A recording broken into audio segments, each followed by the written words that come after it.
Happy Thursday, everybody. It's that time of night. Actually, it's a little early, but tonight we're playing 999, and we're gonna get through it. So I'm gonna waste no time when I get through this spiel to start off. First things first. Tonight, this is the official viewer discretion is advised warning. There will be, again, graphic descriptions of violence, and there will be some other things as well. Hello, haters. Welcome to the stream. And Snake, thanks again for the 6 months. I will replay that notification when we're in the bigger screen so that the message is slightly more visible. Anyway, again, so tonight's your, this is your discretion warning. If you're not good with some traumatic bits, now would be the time to take that into account. But tonight, we're going to try to get some pretty cool endings. I don't know about puzzles, necessarily, but I will say that, again, if you've never finished this game, if you've never gotten the best ending possible, your world's going to get flipped upside down, let me tell you. It is so fucking fun. Anyway, so I am going to go into the thing here and be undeafening in just a moment. And I will say, to start off the stream, there will be a period of time where we are going through the previous segments of escapes that we've done before to get through them. So this will be ground we've already tread, so we'll deal with that as it comes. I'll explain it more when I'm in the call with everyone else and they can hear me. And Luke, what is your question? I'm happy to answer it. In 5, 4, 3, 2, 1... Hello, gang. Hi. Hello. All right. By the way, chat, let me know if people are a little quiet or anything. But tonight, as I was mentioning to the rest of the gang in chat as well, there will be a period of time in which we are going to be, retreading old grounds. There will be a lot of dialogue that we'll be skipping, just so that's clear, you know. But there will be new bits and pieces along the way, so I'll do my best to summarize them as we get to them, you know? So, plot points that we've already seen and played through. And Luke has a question. Does door 1 lock into the axe ending? We'll find out, won't we? Anyway. Alright, so can you all see the screen so far? Yes. Yes. Alright, perfect. And I think, for brevity's sake, let's go back and let's see if we can't watch the ending, or the opening cinematic one more time, see if you notice anything interesting now that you've, you know, seen the game a little bit more. And it'll load, but in any case, yeah. Alright. When it does. Alright, here we go. All right, everybody get their notebooks out. Yep. Why Get out your do pens. I know. Why? Why do I know Why do I? Yes. these things?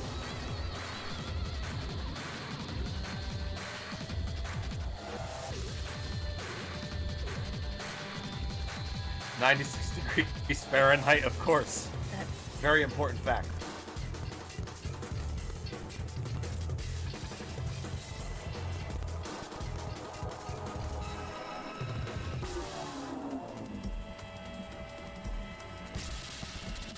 Hey, we know that guy. He died last week. Oh, yeah.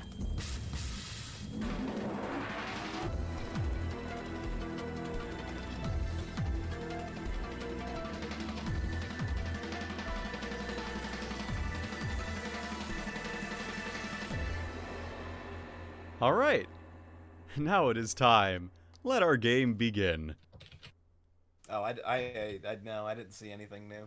Nothing new? But now you know the Not context of, like, the crystallization of glycerin in the Gansfield's experiments. And ice that only melts at 96 degrees Fahrenheit. God. I know, right? Pretty crazy stuff. Anyway. Did you know thermometers only go to 100 and... God. Did you know thermometer is actually pronounced thermometer? Crazy. True, I forgot about that. All right. Here we go. All right, so we're just going to get through the game. So, again, this game is fiction. All names, characters, and incidents portrayed in this production are fictitious except the real ones. All right, covers all the bases. You know? Except the real... Yeah, there is no person named forgot. Junpei. No one in the world is named Junpei. You're good, Adam. I forgot that we were starting early, so I was recording for a thing, for an audition. Ah, you're good, buddy. It's okay. I realize that starting early is a little different, but you know what? That's okay. All right. So, You threw me off. yeah, well, that'll happen sometimes. All right, you want to review the ladder dialogue again? Dialogue. It's important. If you don't click it 4 times, you can't get the good ending. You can't. That's actually true. If you don't click certain things, you can't get the good ending. So I think that's really important for people to realize, is that tonight, again, we're going to get the best ending, and Laziness will be joining us tonight to fill in for Seth, who can't make tonight. And I'm just going to say, Lazy has beaten this game, so he knows the details behind certain, behind the plot. And Laze can testify about how difficult it is to get the best ending without knowing how to get it. Because the best ending... I mean, is it even possible to do it by random chance? Yeah. Everything's possible by random chance. If you throw 1,000,000 monkeys into a typewriter over 1,000 timelines, eventually they'll make the works of Shakespeare. So I wonder how many people got to the real ending on their first try without even realizing it. I can guarantee, it's- Adam, I can guarantee that no one has gotten the best ending on their first playthrough of this game. Well, yeah, but What? yeah. Why? I'm just saying, I can guarantee it. Don't tell me it's something mean- really obscure. Oh, I'm gonna hate that. It's a beautiful thing we like to call a video game that has a lot of really cool bits and pieces to it. Alright, so I actually have, it's funny, I have the codes to these just like posted on post-it notes above my monitors so that you can do that. It's Awesome. pretty epic. Alright, so we Digital got root. more key cards. Guys, you remember what the digital root is? I hope you remember what the digital root is. Yeah, gang, who needs a refresher on digital root? I will say, as a fun fact, I actually went through the a proof of the divisibility rules of 9. Like a mathematical proof to explain why the digits, when they sum up to a number divisible by 9, the number itself is divisible by 9. And I went through that last night, and I was like, that makes sense. So, if you needed any further confirmation that I'm a giant nerd, there you go. Oh, we know. Yeah, we know I'm a big nerd. Oh, but we it's- know. Hey, look, it's Snake. We know. I knew the nerd part. I didn't know you were giant. Well, that's true. I am, in fact, 8'5". Wow. 8'5" and like 5 inches. Yeah, 8 I foot won't 5 date and anyone 5 and a under half. 8 feet. 8'5" and a half, actually. 8 plus 5 plus 5 is 18. 1 plus 8 is 9. Oh my god. Oh, yeah.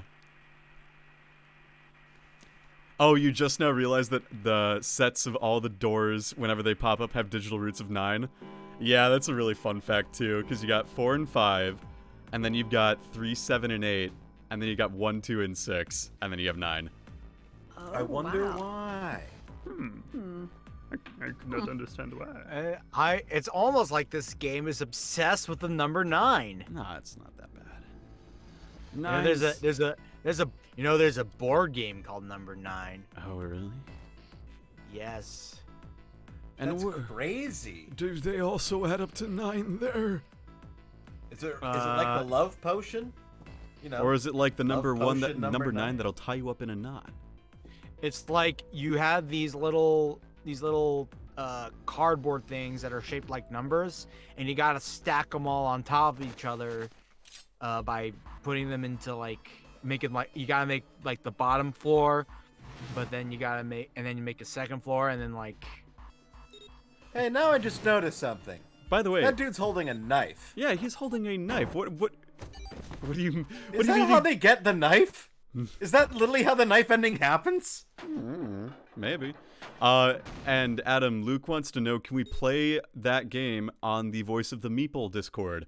Also, here we go. Which pair? Santa and June. So, the reason is so number 9 you cannot play on the Voice of the Meeple. It is to my knowledge not available in. It's a game that's very dependent on you being Zero said in that. it's very dependent on you being like at a table and using the physical pieces. Sure. And is this movie game connected But to animated on movie? that note, No. join the Voice of the Meeple Discord. Yes, we're go do gonna that. this weekend. I'm trying to get a game of Blood on the Clock Tower. Ooh, that'll be neat. Ooh. So yeah, if you're interested, just hit up Adam after the stream, or you can reach him on his Twitter, because My it's Twitter there. is at. I mean, do I Yeah. have your permission to Yeah, promote my Twitter? it's in the about At- section of the Twitch page. Oh, cool. Yep. At Adam New VA. That's me. All I'm right. getting close. I'm getting close to 900, you guys. That's pretty epic. All right, so we're going with Santa.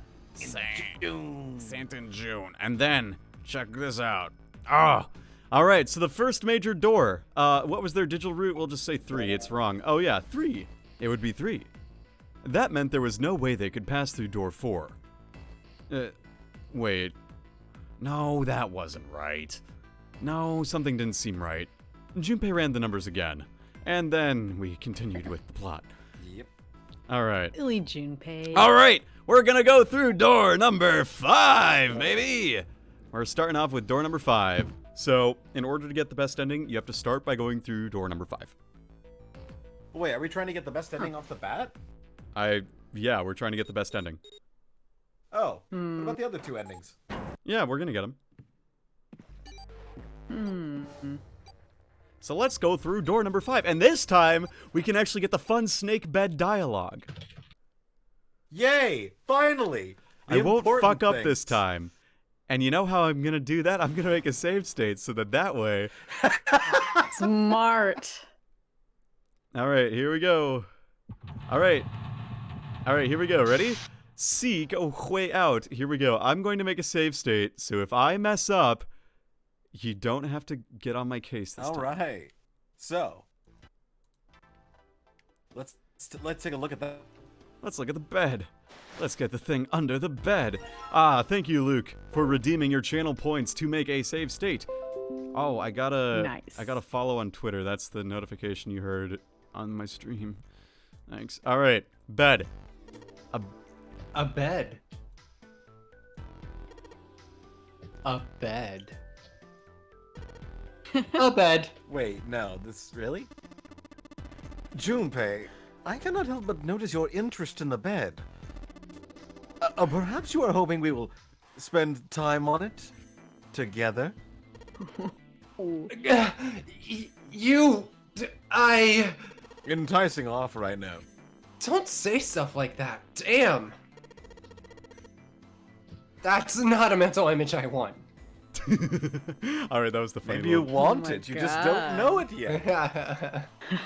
That was the funny. So yes. So You can't get the true ending without that bit of dialogue. You which is actually good. can't. Fun fact. Oh, that's not where I want to go. I want to go through this one. All right, let's look at this. Oh, let's look at this guy. Oh yeah, It's a safe. the safe. Let's open Oh the yeah, thing. fuck that safe. Yeah, Gio, love is blind. All right, so now that we've got that guy, let's go into the hallway and let's say right here. Let's look in the sink. Oh, I don't have my vase yet. Okay, that's okay. Vase. Very good. Okay, can you? It actually is a really bad design. Like, theoretically speaking, they might just unplug it thinking there's something at the bottom of it, and then, hey, they don't have any water. Well, guess this playthrough's over. Well, Zero never was one to make smart decisions. All right, so next we go back into El Baño, and we get a vase full of the thing, and let's get that. Cool, and then let's unplug it, and then we get that. Cool. As you can tell, I'm quickly dragging my quote-unquote stylus. Hello, toilet. Toilet paper. I thought someone named Toilet had joined the stream. That's what I thought too. Oh, wow, what a Hello, toilet. Hey, coincidence. Thanks for How's it joining us going? tonight. Oh, wow, thanks for the follow, Toilet. Hey, toilet 42069. Thanks for the follow. Really appreciate it. Hey, look, Seven has memory loss. Wow. Oh, wow. Yeah, so That'll be important. Seven's got some memory loss issues, but it's okay. He's working through them. All right, so next we go to the piano, and we set the shit on the... Oh, wait, we go... You know what the best part of memory loss is? All right, what's the best part of Read memory it. loss? Reading your I favorite don't know. I book. forgot. Oh. I was gonna say, reading your favorite book again, now that you don't know the twist to it. I took that joke from Generator Rex, which is a great show that no one watched because life is pain for me. Hey, guys, what if I fucked up the music again? Please. Ah! Haha, not this That time. was the right one. All right. Hey, look, we did it. All right, Yay. so we did it. Now, That's safe. That's safe. what about the safe? What about this? What about the safe? Hello, it's a safe. It's a strange safe that we didn't, There's a safe here. Take we the didn't safe or something. we didn't do God. anything with the safe. But that's okay. We found it. All right, let's keep going. But we did find this safe that was not used for anything. Oh, I got to tag Neko cuz we're about to do casino night again. Hang on. One sec.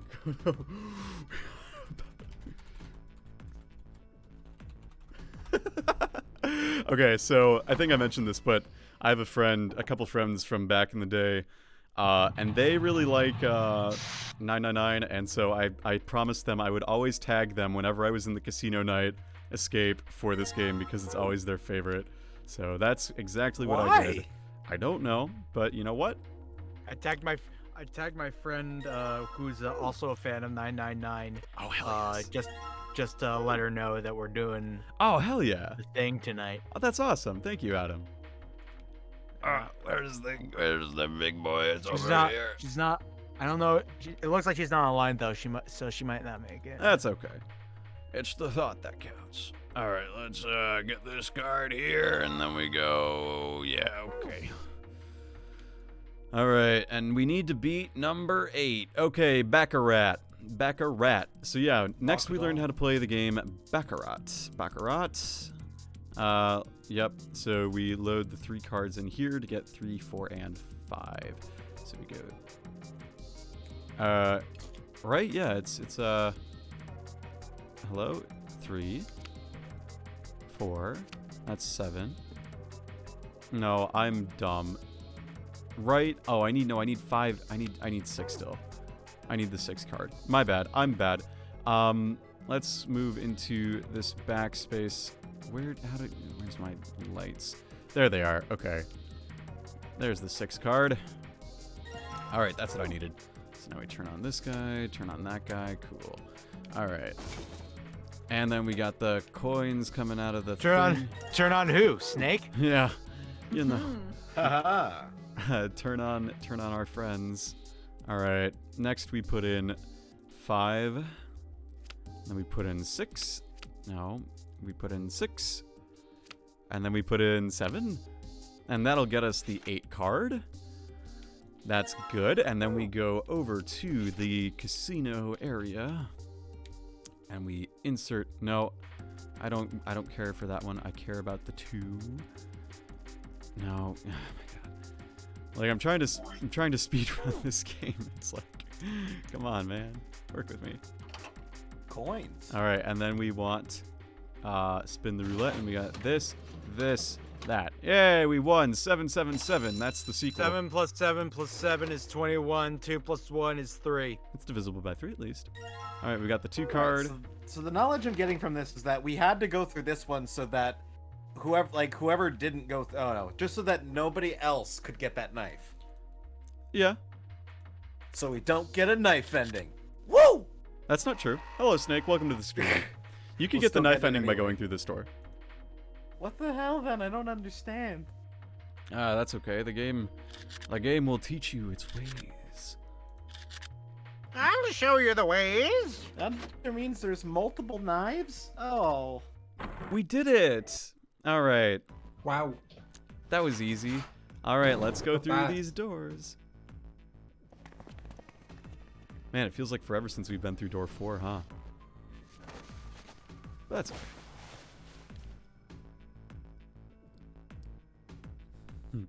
Man, I cannot believe. Hang on.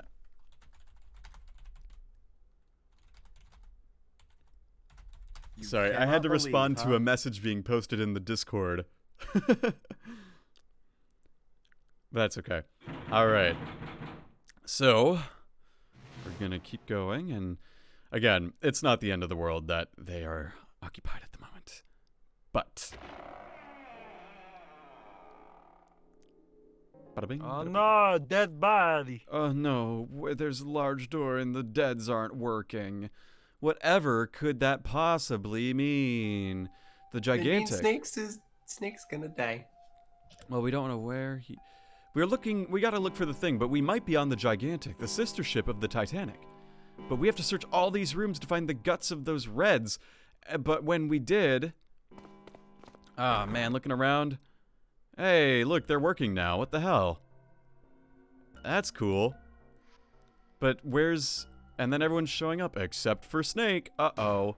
Where is he? All right, let's go check out first class cabin B deck since this is the last one we haven't checked out. What about the first class cabin on B deck? All right, sounds good.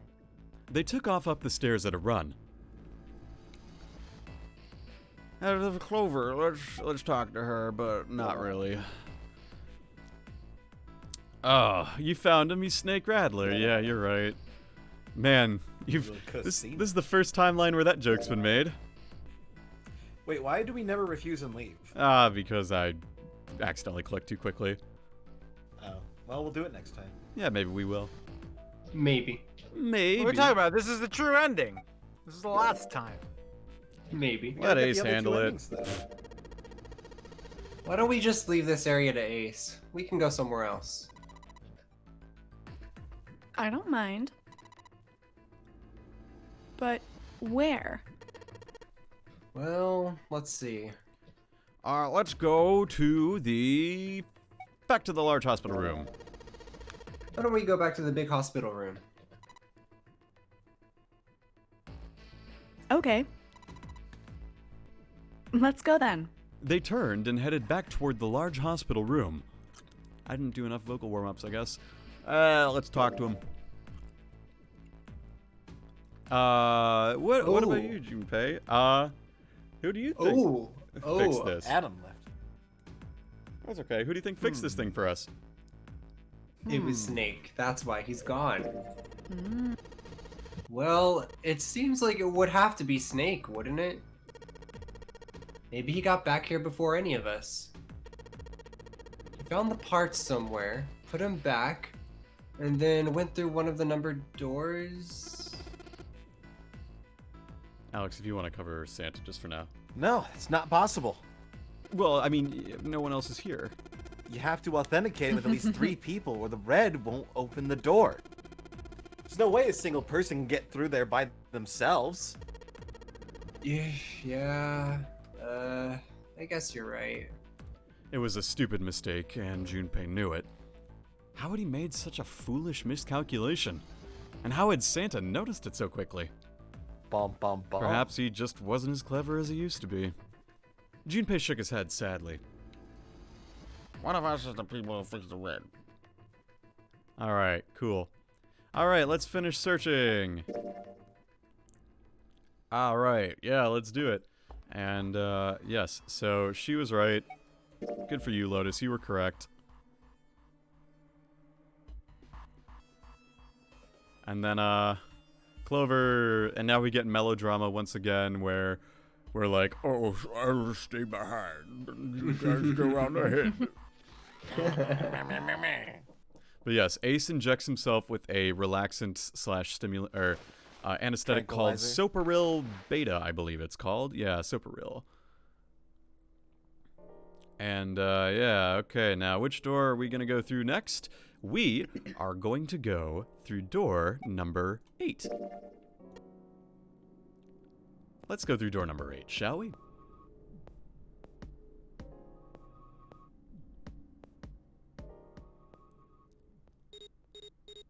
And here we go. So it's a Lotus and Clover escape. And no, Snake, we won't see the asshole Junpei because that's how we get a bad ending. Alright, we're going to the laboratory. Does Clover have unique dialogue here? I don't No, wait, no, we think went so. through the Lotus and Clover, didn't we? We've done this one Yeah, before, In like our first run. Yeah. No, not our first one. but one Our of them. second one. We have done this escape before. I will say that. So let's investigate those green lockers first. Oops, nope, that's not what I wanted. And let's I get... just remember because, what was it? Because Lotus, was typing on the keyboard. Yes. And that's all I remember. She had the big boober. Yeah. All right. And then we got the ethanol, and then we go, and I think we get the cable. Where's the cable? Is the cable in here? Yes, the cable is here. Okay, cool. So we have the power cable. And next we go and look in the... No. Nope. And then we go... Nikes. How do I want to look into the room? We look at the mannequin. And then we look at this thing. Alright, so next we give Clover the ethanol, which is really great. Here you go. Take off that ink. Look. And then we have her wipe away the note. And you have to tap the thing multiple times, and that's really fun. And then we go here, I think. Yep. Okay, so next we get that paper. That's really cool. Then we examine this guy and this guy. Oh, yeah. Let's do it again. Okay. And then what we do is we go and we talk to Clover again. Oh, wait. The number. Wait, what do I... Yo. I have 3... Welcome back, Adam. Welcome back. Hello. We have 3 I don't know prong. what happened there. We. All right. You've got the note. Okay. The machine. Is this not what I needed? Hang on. What the shnikes? Where? Is this not? Okay. Nope. Wait. Okay. So, where am I? Oh my god. This is such a dumb... There's a bit... Where is the... There's the thing I have to tap that has the, pronged adapter. Let me just, where the fuck is it? Where the hell is it? Alright, I need to investigate that computer first, and then I can tell her to go get the thing down there. Right. Alright, next she's gonna give it to me. Thank you. And we'll combine this and that to make it work there. Now we have a 2-pronged power cable. And next, we can hook that up to this computer. Nope, this computer. Alright. Oh, look, there we did it. And then we have this. Wireless display. Boobs. Oh, this is new dialogue! Oh, it is? Yes! What kind Ooh. of job do you have? What are you? Maybe, hang on, let me ping Elena. See... She said she's eating dinner. Yeah. Alright. Aaron, do you want to cover for Elena up until Elena gets here? Sure, Cool. I can try. I'm unemployed at the moment. I used to work for a cybersecurity firm, but I quit. Why? Lotus blinked. Huh? Oh, it was just something. She stopped typing for a moment, and her face fell. This was not an avenue of questioning to be pursued, Junpei realized, and quickly shut his mouth. Lotus's fingers began to move again, and in a few seconds she was back up to speed. As she typed, more letters and symbols that meant nothing to Junpei began to pour across the screen. Like in the Matrix. What are you doing now? I'm going to try and brute force it. Brute what? A brute force attack is... Well, the short version is that I just attack the thing head on. The long version... Without looking up or slowing down, she began to explain. You can read this one. Actually, I got this because it is narration. My bad. A brute force attack is one of the simplest ways to break a cipher, she told him. It checks every possible combination until it finds the right one. For a complex cipher, it can take a very long time. The thought of doing something like that made Junpei feel tired, but Lotus explained that she was writing a program that would just run such an attack on its own. It's not the most elegant solution, certainly. But, given the circumstances, there isn't much else I can do. Even as she talked, her fingers never slowed or miss a key. Junpei couldn't help but feel a little odd. Oh, but back to what we were talking about earlier. What were we talking about? The wireless display. It's kind of strange if you think about it, isn't it?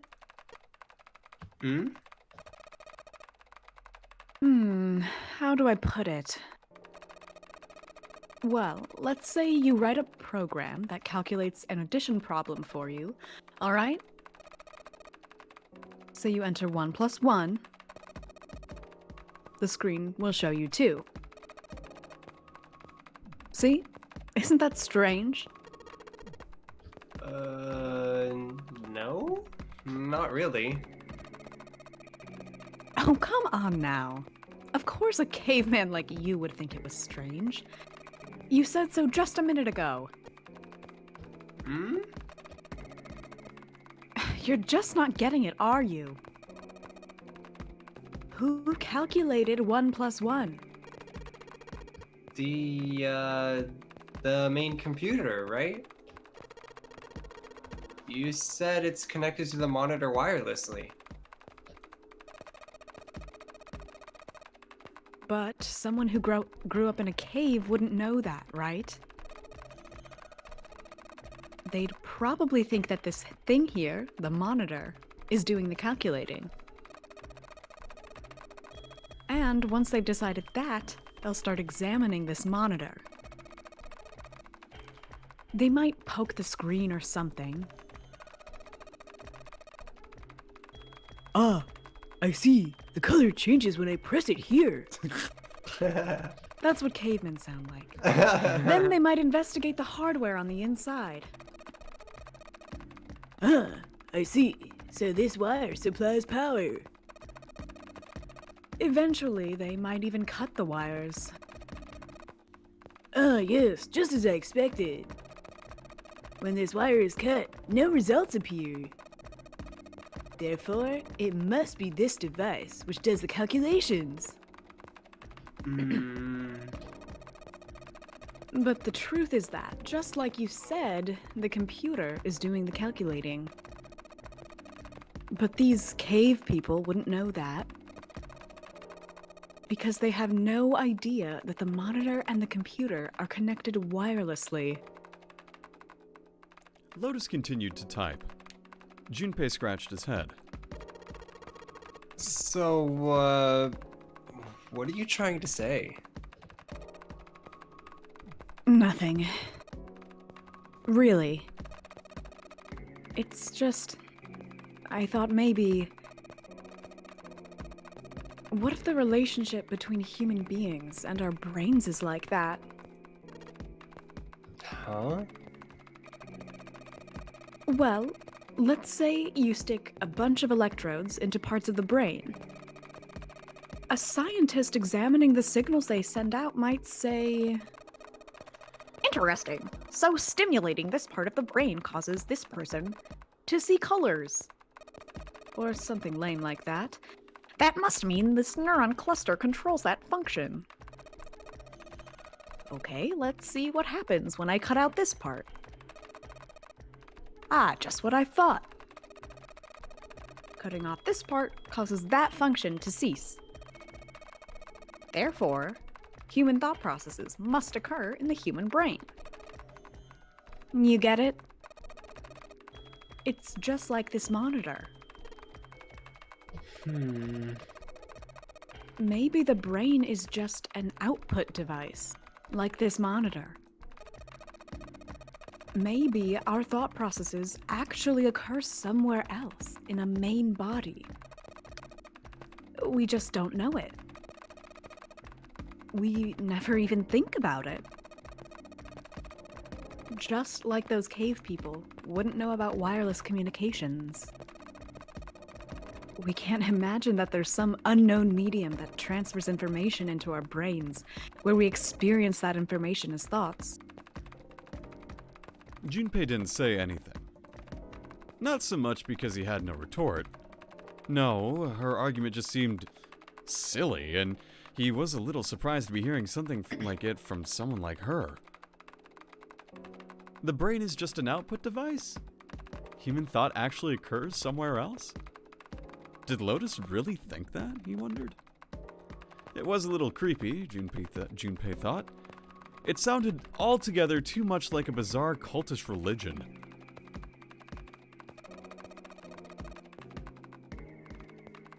Maybe that's the cause of Seven's amnesia. Oblivious to Junpei's increasing discomfort, Lotus continued. If memory is actually stored somewhere else, Like in the balls. in the balls, or in some sort of main body somewhere, some main ball sack, Maybe he hasn't forgotten anything at all. Maybe he just met Yuxi. He's just having a difficult time accessing his memories because the monitor, his brain, has been damaged. I suppose that would explain amnesia and Aphasias. aphasia and sorry, it's like really blurry. Yeah, on it's my really end. blurry. Is it really? Yeah. Yeah. Hang on. I'm just Let me try trying to- something. Hang I on. swear I'm wearing my glasses. What the heck? It's I'm glad you guys are seeing it too. Oh. Yeah, oh, no, I was okay. just trying to. There we I was like, go. maybe it's just on my end. Yeah, I'll that's just what I try was to thinking fumble too. through it. That's what I was thought. like, You maybe did it's really amnesia. good. yeah. Okay. Thank you. Sorry about that. Perhaps it's okay. Perhaps they actually can speak or see. The monitor just isn't functioning properly. I guess people with Prosopagnosia. prosopagnosia could be suffering from the same thing. Wait a minute. What? He knew what aphasia was from watching medical dramas on TV, and blindsight was easy enough to guess, but he'd never heard the word prosopagnosia before. What? You've never heard of prosopagnosia? Lotus spun around in her chair to look at him. Junpei just shrugged and shook his head. Nope. What is it? Well, put simply, it means a condition where the mind can't distinguish between human faces. Sorry about that. It's all good. In other words, my face would look the same as Clover's, or even yours. Ugh. So, they can't remember faces, which is how most people recognize each other. That means that people with prosopagnosia have trouble recognizing even people they're close to. Interesting, Snake. Usually, they can make do by associating people with other things. Their voices, their clothes, their hair. Does that mean other people's faces look like blanks? No. No, I don't think so. You've seen monkeys, like in a zoo, right? Yeah, monkey. Monkey. Monkey. To you and me, all the monkey faces look the same. Elena. Hello, Elena. Elena! Hello. Oh, It's your right moment. Just right in into time. We're talking about monkeys. Someone. Hello, Jeremy. Welcome to the stream. We're learning about prosopagnosia and monkeys. That's so Even though monkeyist of they- you, Lotus. Yeah. Obviously got faces. It's almost impossible for a human to distinguish between them. Wow, I'm really not. I forgot the voice that I do. You're all right. If Um, you'd like, we can pop in at the next scene too. If you're not sure. No, it's okay. Okay. I could. It's alright. All right. No cool. worries. Cool. The zoo staff that works with them would learn to identify different monkeys. Eventually, but you or I couldn't, unless one had a scar or something else to set it apart. That's how people would be to someone with prosopagnosia. Prosopagnosia.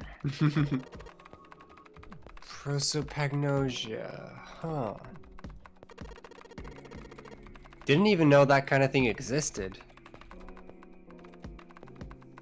Junpei did his best to act as though the entire lecture hadn't gone entirely over his head. And Voltage tried to make this go as if he didn't take a breath beforehand. And the screen's getting a little blurry again. Is it actually? What were we talking Yeah. about? Maybe we all have prosopagnosia. Oh wait, I know Oh, no, why. no. I know why. Now it should be good, right? Nope. Nope. Okay, hang on. Now it's worse. Oh, it got Oh worse. gosh. All right. Way worse. Holy. I can see the boobs. Oh. Wait. okay. There we go. You can All see right. Boobs those are crystal face. clear. Just if that happens further down the line, just like let me know in chat, okay? Okay, sorry. No, you're good. You're good. Just for future reference. Wait, which chat? 999. The idea that your brain is Discord. just an output device, like a monitor. Are you serious about that stuff? Not really. I was just kidding for about half of it. What about the other half? Well, I guess I was just adulting. She's a real millennial. Hashtag adulting. Girl boss moment. Girl boss. Lotus is a girl boss. She really is. Not funny. Lotus's smile had something rather masochistic to it. Okay. It's nothing more than a story I make up out of boredom. Don't take it seriously. It was the first thing that came to mind, and I just talked about it to kill time. Oh my god, I'm more like Lotus than I thought. But Oh my god. it looks like I don't need to talk anymore. Pulls out a gun. Shiver! Why? I don't have to kill time any longer. As she Is spoke, she actually going to?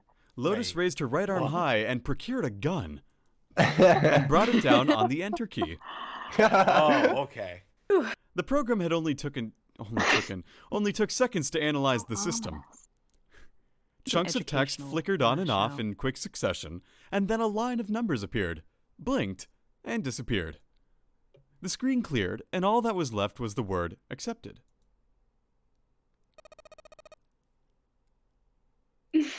Piece of cake. My boobs are so big. Lotus would clearly have patted herself on the back if it would not have made her look entirely ridiculous. After a few seconds, the accepted disappeared, to be replaced with 9 squares, arranged in a 3x3 square. What the hell is that? No idea. It looks like a puzzle. Suddenly, Lotus stood up. And that's the end of the Yep. new dialogue. Yay. Snake. Voltage is like Lotus. Does Voltage also have booba? No, Massive. I don't have massive large milk breasts. I don't. Why does Lotus always talk about these types of things? She's such a nerd.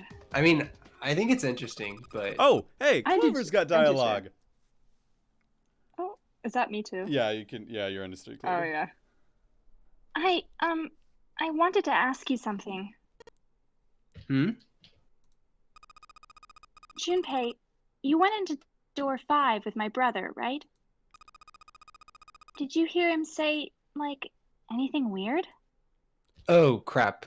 The bed? The Oh, bed yeah. thing? Oh. Why is she asking me this, Junpei wondered. It's like he wanted to sleep with him, but Junpei wasn't sure if he should share that. The more he thought about it, however, the more it made sense. Snake was an attractive man, after all. Snake had been gone for a long time, too. Clover was quite attached to her brother. Of course she would have been worried about him. He thought back to when he'd gone through door 5, hoping he might remember something. Even a small something that would help her. However, Voltage had skipped through the text, so we didn't read it. Sorry, Clover. I can't really think of anything. I mean, he did mention that his hearing exceeds that of a regular person, or something like that, but that's about it. Okay. Clover's words were barely audible. She nodded vaguely to Junpei and turned to walk away. Wait, Snake's not dead, right? Like, he's just missing? Or is he He's dead missing. already? He is missing. He's missing. As of okay. right now, they he don't is know- missing. They don't know that he's dead. No, yet. in the other Yes, yes. other routes, He was, yeah, he did end we up being do dead. know.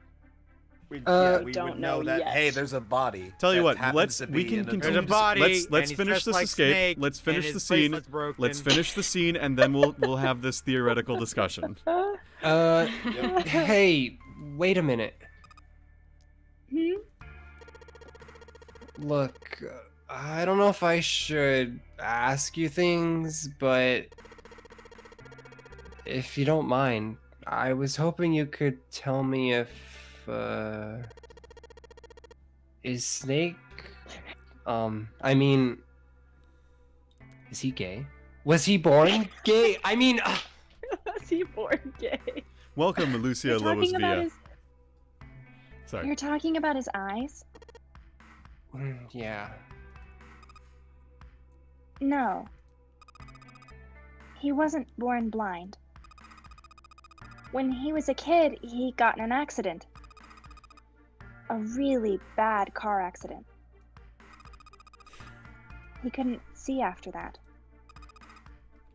And his arm... His arm? Yeah. My brother's left arm is... it's not like a normal person's arm. Like, it's not a real arm. Cyborg? Interesting. The accident hurt him really bad. To save him, they had to cut off his arm. Snake. No, Snake was Damn. not born. He popped into existence at the age of 22 and a half. He went right to grad school. At age 6, he was born without his eyes. Is that all you wanted to ask me? Talking about her brother had clearly taken a great deal out of Clover. Junpei nodded.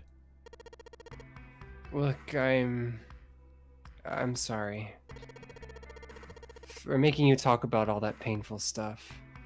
Clover only shook her head and walked off down the stairs.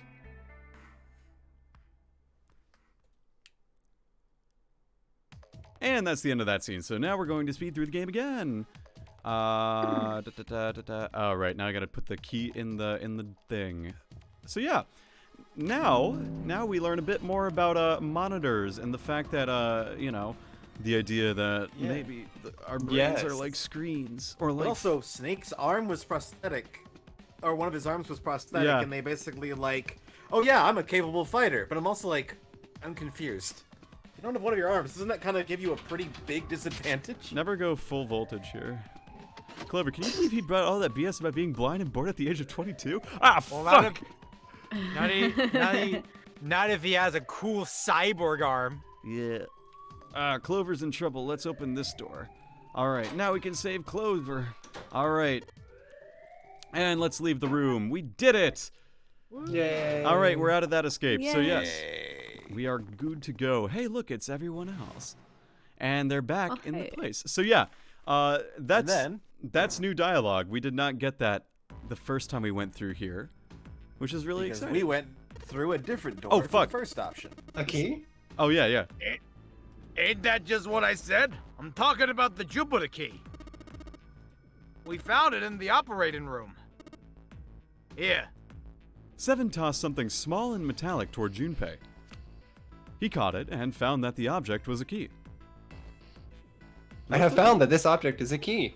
On it, someone had engraved a symbol very similar to a 4. He looked over at June, who nodded back. It had to be the Juniper symbol. I mean, the Jupiter symbol. The Juniper Lee symbol. Oops. The lifetimes of Juniper Lee symbol. I'm gonna let you hold on to that, alright? Yeah, got it.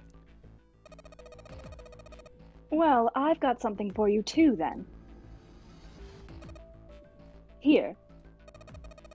It's the Saturn key card. We found it in the kitchen. I might lose it. It's probably better if you hold on to it.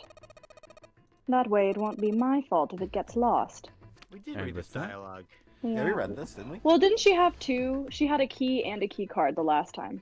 Yeah, this is different. This is new. And with that, she pressed it into Junpei's hand. He felt slightly less than honored. As a group, they now had 3 keys that had not been used. The Earth key, which had been found in the laboratory. The Jupiter key, which 7 had just handed to Junpei. And the Saturn key card, which Lotus had just handed to Junpei.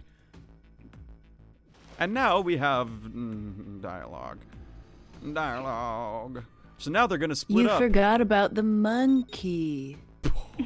I'll see myself out. I'm so sorry. I'm so And sorry. they're checking out. And they're checking out 3. The While everyone else is like, all right, let's go do stuff. Reject modernity.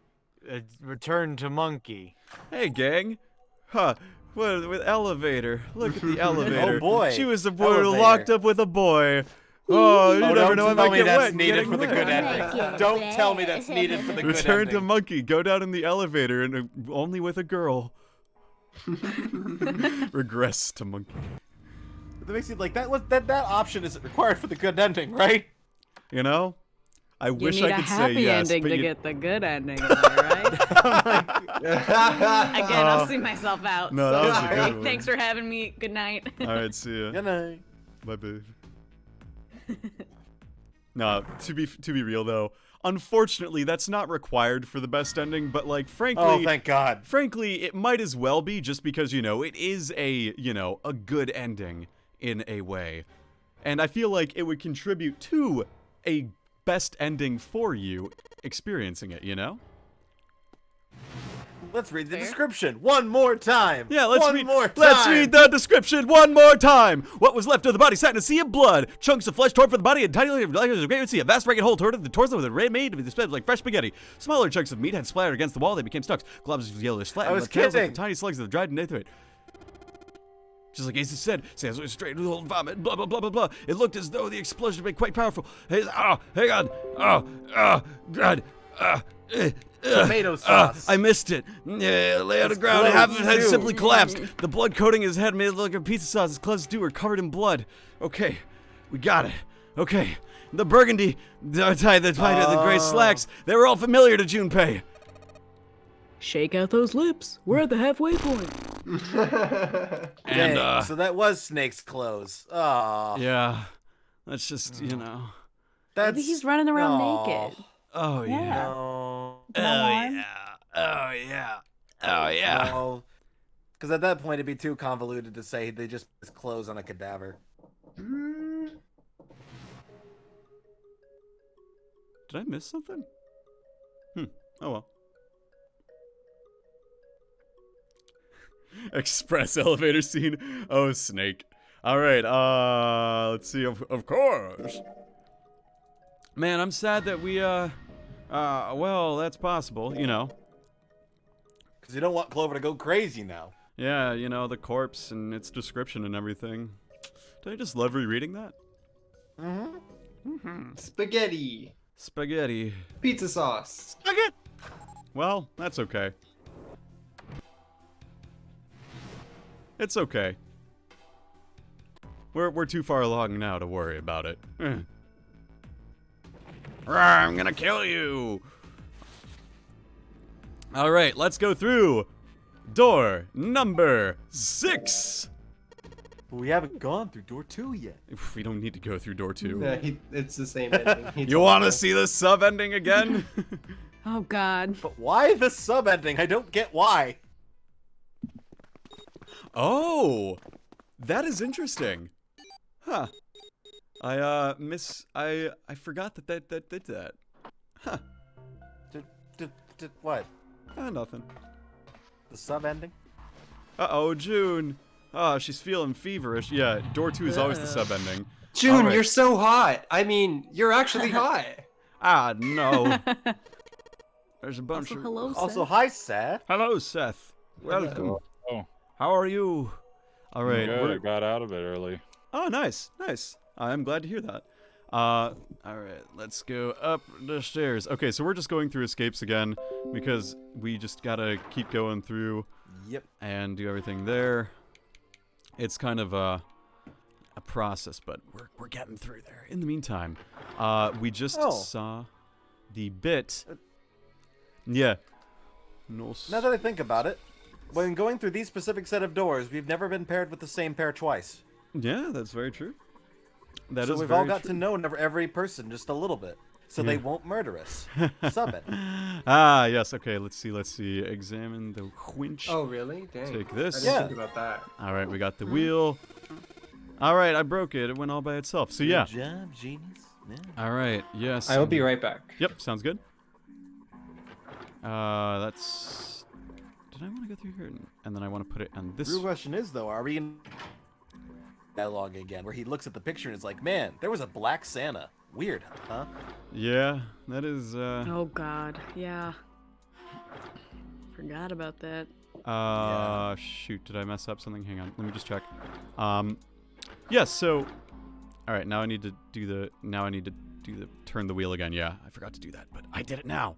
So it's good, But yeah, blah, blah, blah, with that, he turned and walked away from the winch. Can I just say, playing this game, I fucking hate the fact that they remake you have to do the fucking escape rooms again. Yeah, God that is damn. that is the one negative of the DS version to the remake that happens. Yeah. The remake allows you to jump to wherever you want to go back to do story plots, but I find that this is a little more interesting storytelling wise. But Junpei and Ace followed him.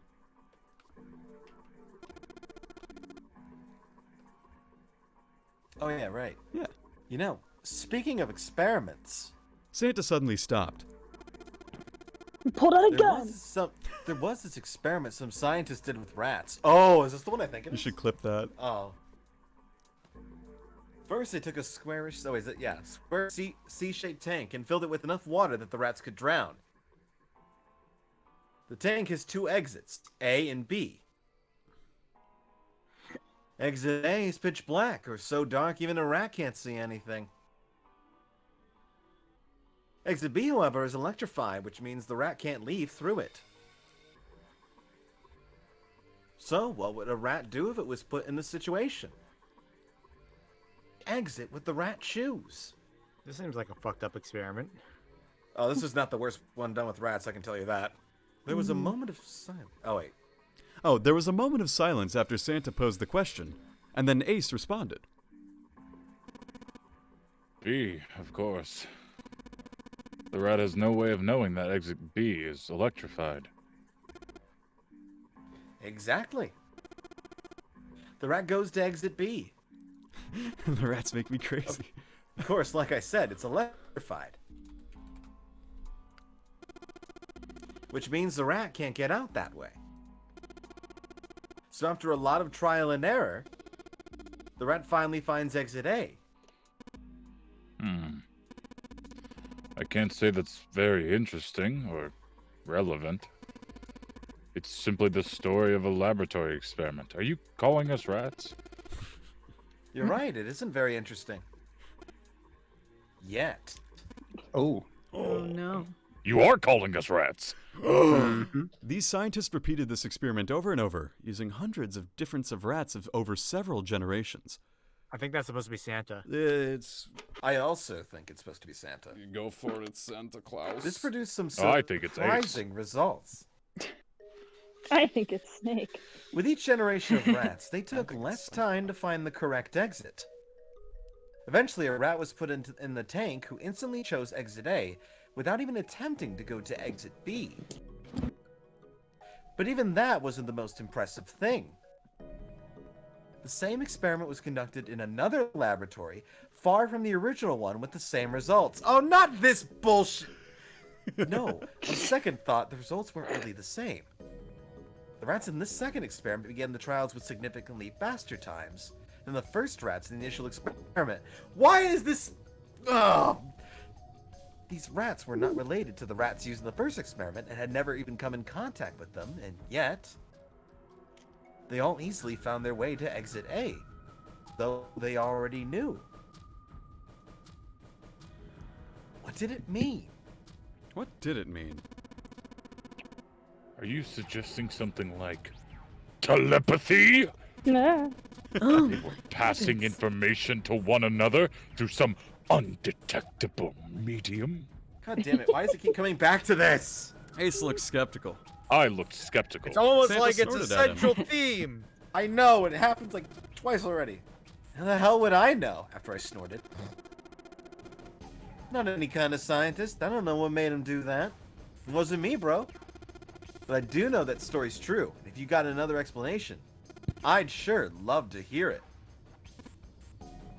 Um, Come on, keep going. There's still a lot here we haven't checked out. And we gotta get the hell out of here before June passes out. Without waiting for a response, he turned around and started walking.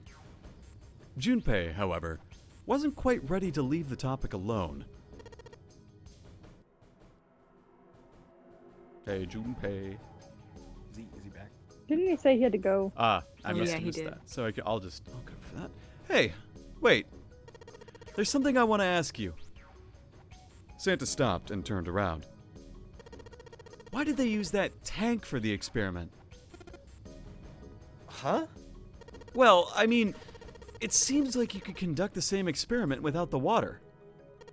They could have just used a dry box, you know? If they needed to motivate the rats to escape, they could have, I don't know, put some bait by exit B or something. I mean, do they really have to make it so the rats can drown? Santa gave a grim bark of a laugh. Okay, sorry, I'm back. You're good. Oh, good. You know the word emergency comes from the same root as the word as emerge? You ever think about that? You ever think about that? Well, an emergency is something urgent, often something dangerous. And to emerge means to sort of come out, or to appear, or rise out of something. Something else. What's going to emerge in an emergency? Inspiration. Inspiration? Yeah. Think about it. When the chips are down, either you crack, or your mind focuses. And pull. So, in an emergency, your real potential emerges? Is that what you're saying? Yeah. That's why the rats had to drown. They had to be in danger. There had to be an emergency for inspiration to emerge. Junpei suddenly felt cold. The back of his head was aching, and his stomach felt strange. All right, well, there's that. That's... Wait, that is just like their situation they're in then. Maybe. Wow, it's like the random dialogue they say in the game actually makes sense when you think about the actual game as a whole. The dialogue No, I know, because making this is the second time they sense. brought They're it there up. for Kind a of. reason. But this particular thing is basically almost saying, hey, maybe it's all of you guys are in the same experiment. Oh, 100%. They just don't want the characters to say that. They just wanted to bring it up. This damn And pile maybe- of blocks. It's like it's a mystery, and they're Yeah. giving us the clues so we can solve it ourselves? What? And maybe they're trying to say Oh, something man. about life in general. But they're also saying, yo, the thermometer doesn't go past 106 because there's no point. Seriously, they throw that red herring in there for no reason. What? Hold on. Unless it's Wait. important. This guy. Gotcha. I really want to press Ice this that button melts again. only at a certain temperature. You know, I think that is interesting, you know? The fact that ice melts at 32 degrees Fahrenheit or 0 degrees Celsius. Why was it at 30 degrees? 32 degrees, you know? Oh yeah, I have to press the button now. Press the button. Oh wait, nope. I put that in. And then we take this guy, cool box filled with coal. Put the coal into the fourneuse. But also that ladder from scene 1, you gotta get that information in there. You do.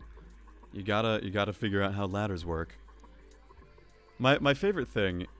All right, we put the thing in. So now that we put that, let's go to the staircase on the here. Go up there and start. Throw this switch. All right. Yes. Now we got those. So now we take the gold police. And then we've got the Celsius. I know Celsius is calibrated around the freezing and boiling of water. I'm talking about, like, why that value, you know? It's like, what tells the wouldn't water? pressure be a thing there, you know? Yeah, well, that is true. All right, now that we've got those, let's This is why go. there's also a singularity point where if you have, like, enough pressure and, like, the right temperature and some other third factor, remember, then you get all 3 states of matter in the same spot. Yeah, it's crazy. All right, let's do food. I always forget how to do this escape properly, and it always frustrates me. But there we go. I did it. All right, and we found it. Hell yeah! Hooray. All right, Then you gotta do the fun one. the cargo room, the one with the Movomatic 24/7, whatever it is. Ah, look, he's got there's the. the- Oh, cute it's line talking again. about Santa Claus. Uh-oh. Edgy, yes. edgy Uh-oh. Santa. Uh-oh. We got new New dialogue. dialogue. New dialogue. It's new? New New dialogue. dialogue. We didn't have parents. They bought it in an accident when we were. Yeah. Good at. I was Dang her it, I Santa did it again. Claus. The little was her buckle Santa on his knee looks like a smiley face. So I had to does. be like her dad. And that meant that I brought her Christmas presents every year. On Christmas Eve, I'd leave the present next to her pillow. The next morning, she'd come running into my room with this pig smile. This is who can do a young girl voice? Yeah, I can. Sure. Look! Santa left me a present! Santa got me that doll I really wanted. I'm so glad that he got the letter I wrote. Cool. I was the one who told her to write those letters. I'd say, write it down, Rhino. Write down something you want. Mail it to Santa. The address I gave her was somewhere in Northern Europe that doesn't exist. She'd write the letter and stamp it and send it out. And a few days later, it'd show up back in our mailbox marked address unknown. I opened the letters before she figured out they'd been sent back. And once I had the letter, I'd go around to a couple stores with some money I'd saved up over the year and buy her the stuff she'd asked for. Took a lot of saving, but I managed to buy her presents every year. Junpei was silent. You could think of nothing to say. June looked down, uncomfortable. The wall next to him suddenly groaned. Either he hadn't heard the sound, or didn't care. Santa kept talking. One year, her letter was different. She didn't write a list of toys she wanted or anything like that. Instead, it said, I don't want oh, any fuck. presents this year. Is that me or do you? It's the same. It's this, yeah. Instead, I want you to make my wish come true. My wish is that we'll be happy like this for a really, really long time. But I couldn't make that wish come true. So Santa I am. Santa looked sad. Junpei had never seen him look sad before. He wasn't sure he liked it. Junpei decided it was probably not best not to ask Santa any more questions. But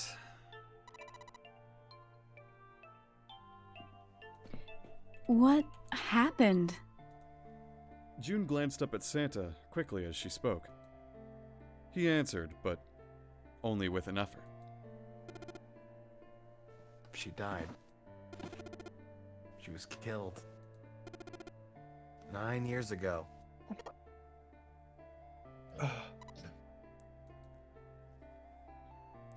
There was nothing Junpei could say. His heart felt like a great lump of lead. June bit her lip and looked away. Her face was pale. Alright, and that's the end of that scene. But yeah, new dialogue. Let's go into this escape. Oh man, I need to pull up the order in which to use the push-o-matic 5 billion. Yep, your favorite.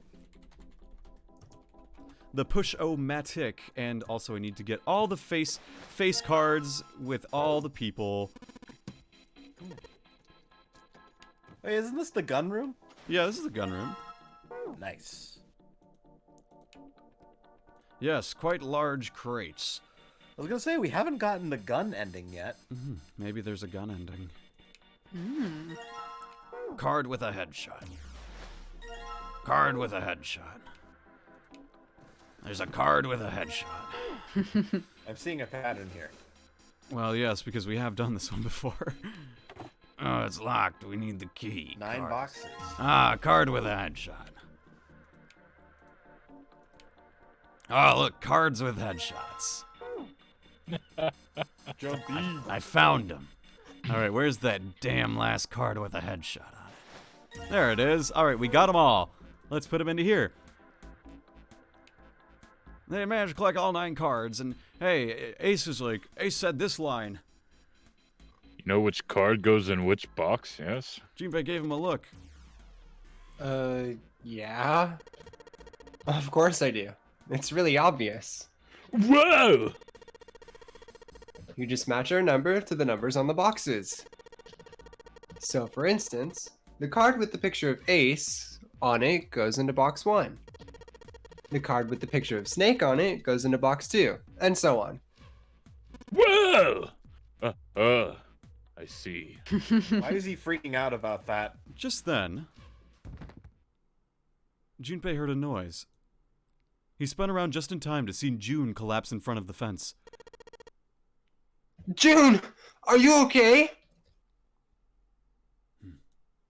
She did not respond. Junpei spun back around to face Ace. I'm sorry. I gotta go check on her. You do the box thing, alright? Hmm? Just put the cards in the boxes! I'm counting on you. Hey, that's my line. He shoved the cards into Ace's hands and ran off toward June. Are you alright? What happened? Junpei called out to her as he ran. As he arrived, June was climbing to her feet with Santa's help. I'm sorry. I'm fine. I just tripped. Don't give me that! Now's not the time! But it's true! I tripped over a box. Junpei put his palm on her forehead. Her temperature was much the same as it had been the last time he'd checked. She wasn't hot, like she had been before, but she was still warm. Her fever Wink. wasn't completely gone. Bow, chicka, wow, wow. I saw her fall. I think she really did just trip on something, you know? Junpei would have been more willing to agree with if June hadn't needed quite so much help standing up. Still, to fall down like that. I think she's probably still a little messed up. June was doing her best to busy herself brushing dust off her dress. Her smile looked a little embarrassed, and her face was a bit flushed. But she did look a great deal better than she had. Still... Alright, well, let's get out of here as fast as we can, so we can get you to a hospital. Oh. I don't think it's anything that serious. I just need a little medicine and some sleep, and I'll be fine. Medicine? Medicine, huh? I don't know if we get in touch with anyone outside. I'll bet Ace could swing that for you easy. Ace? Oh, sorry. Why? Uh-oh. Huh? Don't you know? He's the president of a pharmaceutical. Here, the truth comes out. Hey, don't fucking judge, okay? Cradle Pharmaceutical is the name, I think. Hey, don't fucking judge, okay? Oh, I'm The judging flashing hardcore. product is an anesthetic, drug called, Soporil. Soporil. Soporil. He used his own product. Soporil. Soporil? Soporil. Junpei couldn't shake the feeling that he'd heard about Soporil before. Santa continued. Soporil. It is a drug. Oh, yeah. Soporil is an anesthetic that is gaseous at room temperature, similar to nitrous oxide. It takes only a few seconds to spread, and even a small amount of it is very effective. For these reasons, it's found widespread acceptance with police and military forces in numerous countries. It was an effective crowd suppressant and room clear, and it's practical, ethical, and humane. Developed 6 years prior, it was made from the extracts of several different roots. It became popular almost as soon as it was made public, with many governments placing large orders. Demand for Soporil skyrocketed, and as it did, so did the stock of Cradle Pharmaceuticals. Why do you know all of this? The real question of the game, ladies and gentlemen. Santa's information was interesting, but Junpei couldn't help but feel a little suspicious. Santa's reply was blunt and simple. I heard it from the old man himself. From Ace? When? By the number 4 door at the central stairway. When we were searching for the second classroom. Remember how Snake 7 and you went to door 5? I asked him what he did for a living, and he said he ran his own company. After that, we just started talking, and I guess it just came up, you know?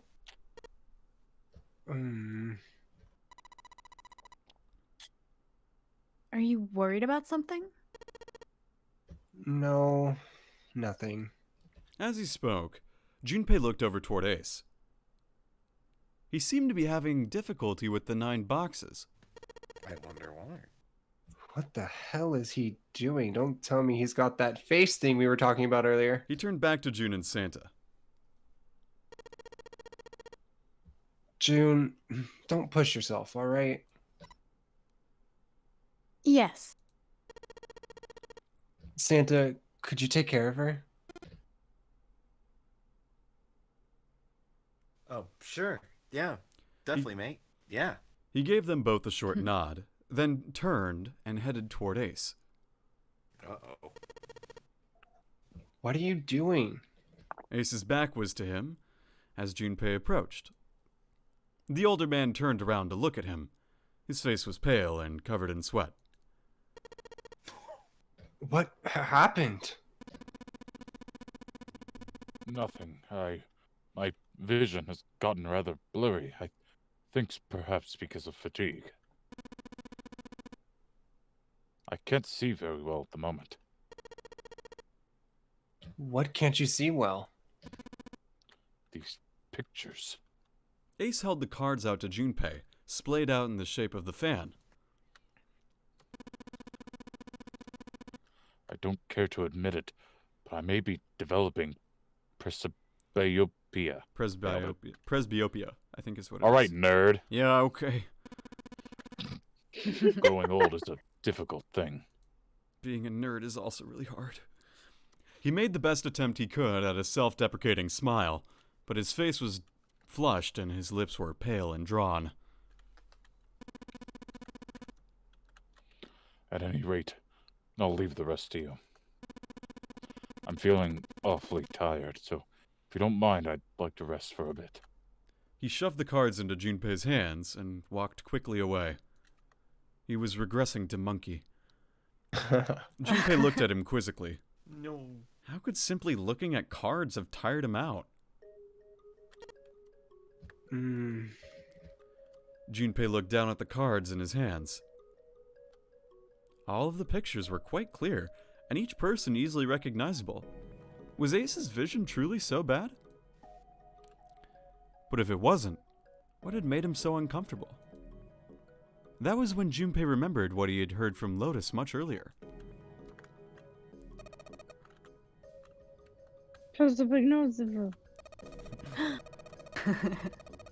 Well, put simply, it means a condition where the mind can't distinguish between human faces. In other words, my face would look the same as Clover's, or even yours. So they can't remember faces, which is how most people recognize each other. That means that people with prosopagnosia have trouble recognizing even people they're close to. Interesting. Maybe he's got prosopagnosia. Junpei took another look at Ace. He was diddling himself in the corner. He sat at the base of the stairs looking quite depressed. It was reasonable, of course, that he'd feel that way. If he really did have... There was no doubt about it. There was no doubt it was a depressing and painful experience. Still, Junpei didn't feel like patting him on the shoulder and telling him everything would be alright. And telling him everything would be alright wouldn't help that much. I can't read. Still, Junpei felt perhaps it was best he keep Ace's condition to himself, at least for the time being. Oh well. Doing his best to clear his mind for the task at hand, he turned back toward the boxes. It was time to solve the puzzle of the 9 boxes. And what a puzzle it was! Okay, but like, you can easily see their hair and stuff. So Yeah, they're too damn distinct. yeah. I blame character design. Alright, let's go up those stairs. Character design's too good. Alright, next Too recognizable. They have two recognizable silhouettes. I mean, I like the look of all the characters. Who did the character design for this game? I don't know off the top of my head, but I know that it's a very, very, God, I hate the touch drag. I just want to drag and drop them, kind of like Travis drag and drop it. I know, I knew that, hang on, let me, Kinu Nishimura. yeah. Actually, let's, Any other works I would know? Let's see. Capcom versus SNK. Oh, I I have never can played see it, but that sounds about right. alright, there's one, let's do, God, I hate this room so much. This is my least favorite escape. You ready to move the thing? Hold on. Oh, this should be, did I put this in? Yeah, this should be a 3. Oh. Alright, there we go. And then we do, nope. Let's do, fuck, I messed this up. God damn it. Let's do this. Oh, fuck, yeah, I did mess this up. Okay, give me 1 sec. I'll do it again. Because it's like, you have to put them in a very specific way. Yeah, there's 9 viewers. Yes, there are, Captain Rex. 9 viewers, 9 doors, 9 people, 9 years ago, 12 That's years 4 ago. 6 years ago. Did you know that 12 plus 6 is 18? 1 plus 8 is 9. That's Oh so my god. Oh, yeah. Today's actually my 9th birthday. Oh, happy birthday. No way. It's a crazy coincidence. Crazy. That's super cool. I'm super excited for you. What did you get for your 9th birthday? I got 9 dachshunds Really? and 18 strawberries. That's really cool. Yeah. Yeah. I have so many fucking dogs. I can't afford all these dogs. My apartment is too small. My family's gonna go broke now, but great birthday. Great birthday. There we go. All right, cool. All right, ready to do the push-o-matic, or you ready to make an F? It's a magic square.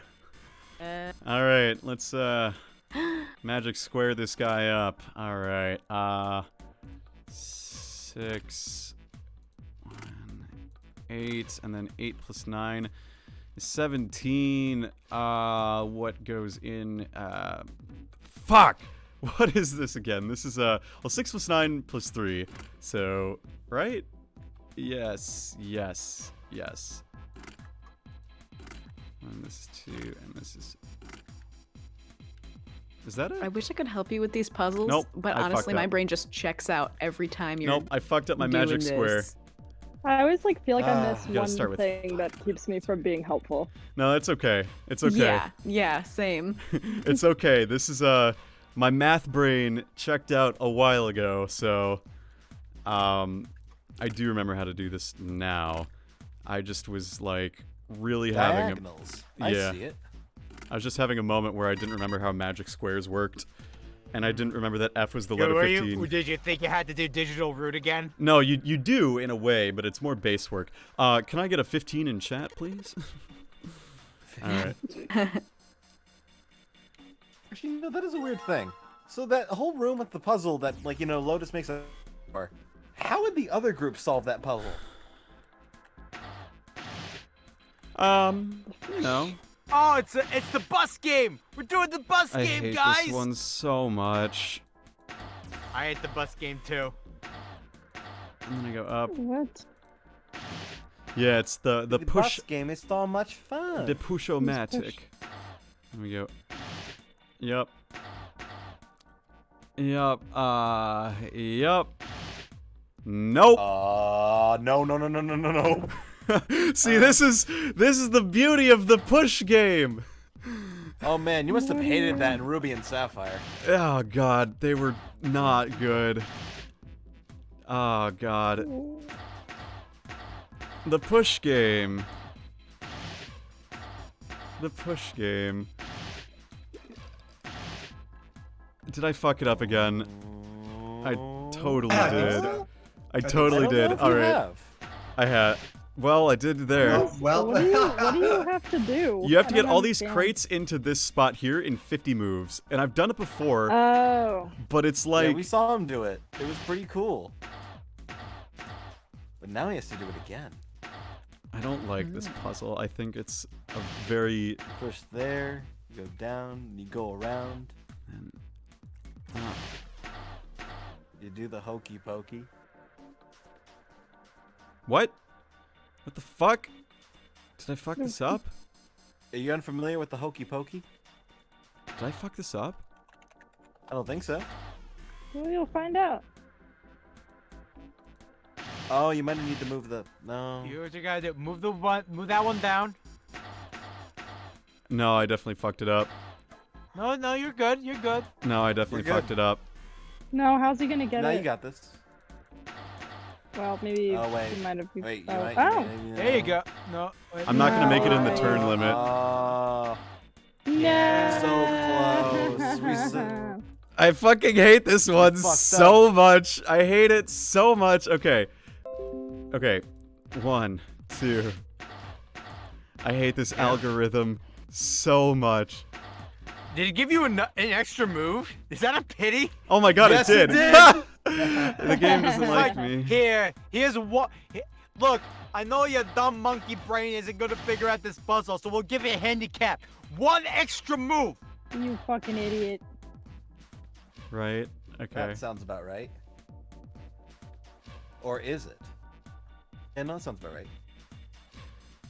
I'm okay. This is okay. Alright. Are you sure? I don't know if you are. I think you fucked it up. No, he might have this. Trust in I voltage. hate this. Do any of the PMD games have strength puzzles? I No. don't think so. I fucked Thank it up. God.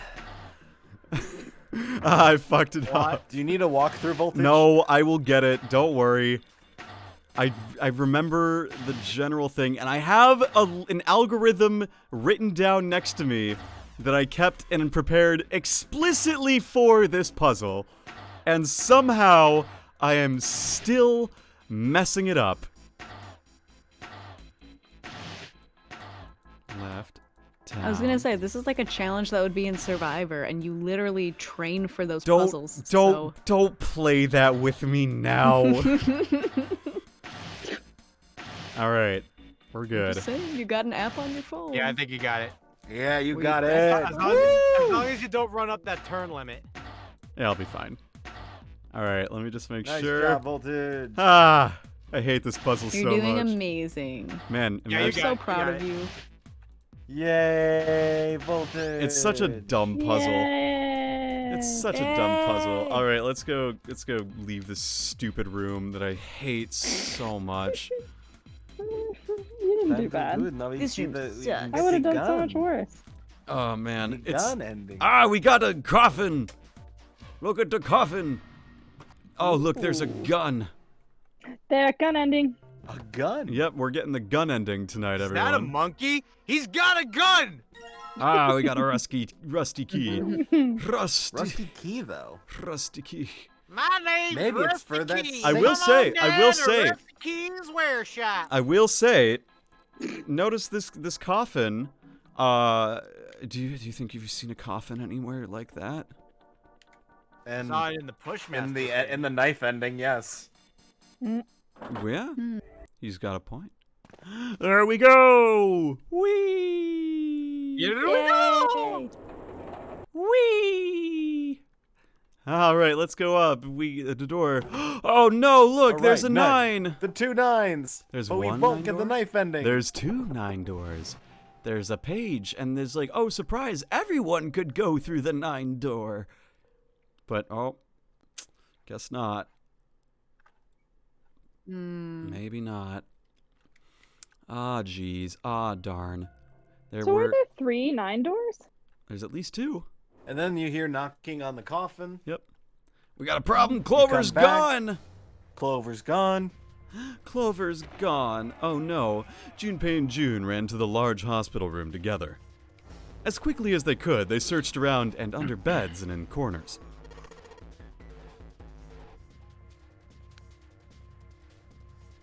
By the way, Yeah. this is new stuff. She's not here. We're gonna get some plot now. No, she isn't. Alright, just in case, we should go take a look in the shower room. The shower room? That's where her brother is. She might have gone to see him. June bit her lip. She knew, as Junpei did, that there was only one thing to see in the shower room, and it wasn't pleasant. Well, we might as well check, right? Let's go. There was a screwdriver stuck between the door and the frame. Junpei and June slipped through the door, moved down the hallway, and stepped into the shower room.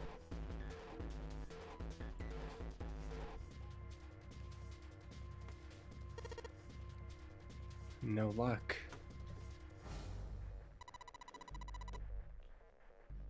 Yeah, I don't think she's here. June's voice was faint, and she placed her hands over her mouth. Her face looked a little green. The stench in the room was almost unbearable. It had grown far more unpleasant since their last visit. If Junpei had eaten a lunch, he would have had a difficulty retaining it. He wanted to leave the room as soon as possible, but he had to be sure. And the only way to be sure was to check the other side of the divider. Wait here. June offered no resistance, and nodded weakly to Junpei as he headed around the divider. He stopped at the corner and turned his head. As he had expected, Clover was nowhere to be seen. The only thing on the other side of the divider was a dead body, lying in a reddish-brown puddle of dry and drying blood. There are many ways a man can die, but this... The skull was shattered, and the head was a little more than a pulpy mass of brain, bone, and viscera. The left arm was hideously twisted into a horrific alien shape, the bright white of the ulna shining through the remains of skin and muscle. The left arm. Hey, the left. The left arm. Wait. Ow. Bright white ulna. Bones. The pieces fell into called place. it! Junpei remembered Oh, something shit. Clover had told him in the laboratory. Oh, shit. My brother's left arm is, it's not like a normal person's arm. The accident hurt him really bad. To save him, they had to cut off his arm. Of course. Of course! Why hadn't he realized it earlier? Clover had told Junpei that Snake's left arm was prosthetic. But the left arm of the corpse behind the divider was clearly a real human arm. Or at least it had been once. That meant the corpse.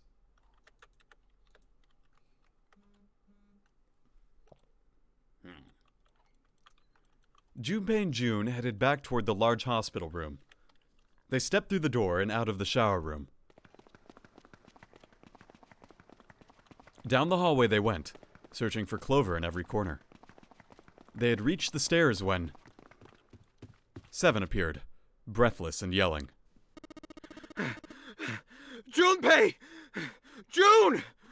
Where were you guys? He looked pale and his face was drawn. Something terrible had happened. Junpei's breath caught in his throat. Did something happen? Seven drew a shaking hand across his face, gulped, and gulped down a breath of air. Clover is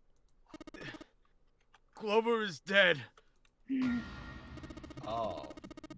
I found her in the first-class bathroom. First-class bathroom.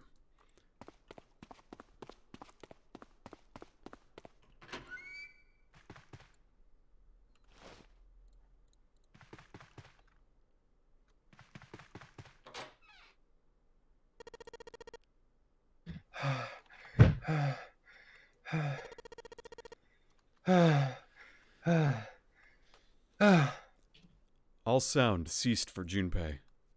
The world was an empty, muffled expanse. Then, he began to hear his own breathing.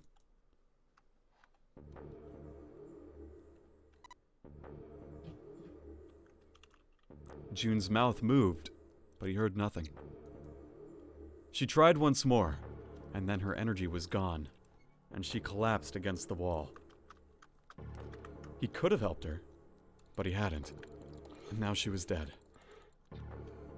So he stood there, frozen in place. Clover. Clover. Why?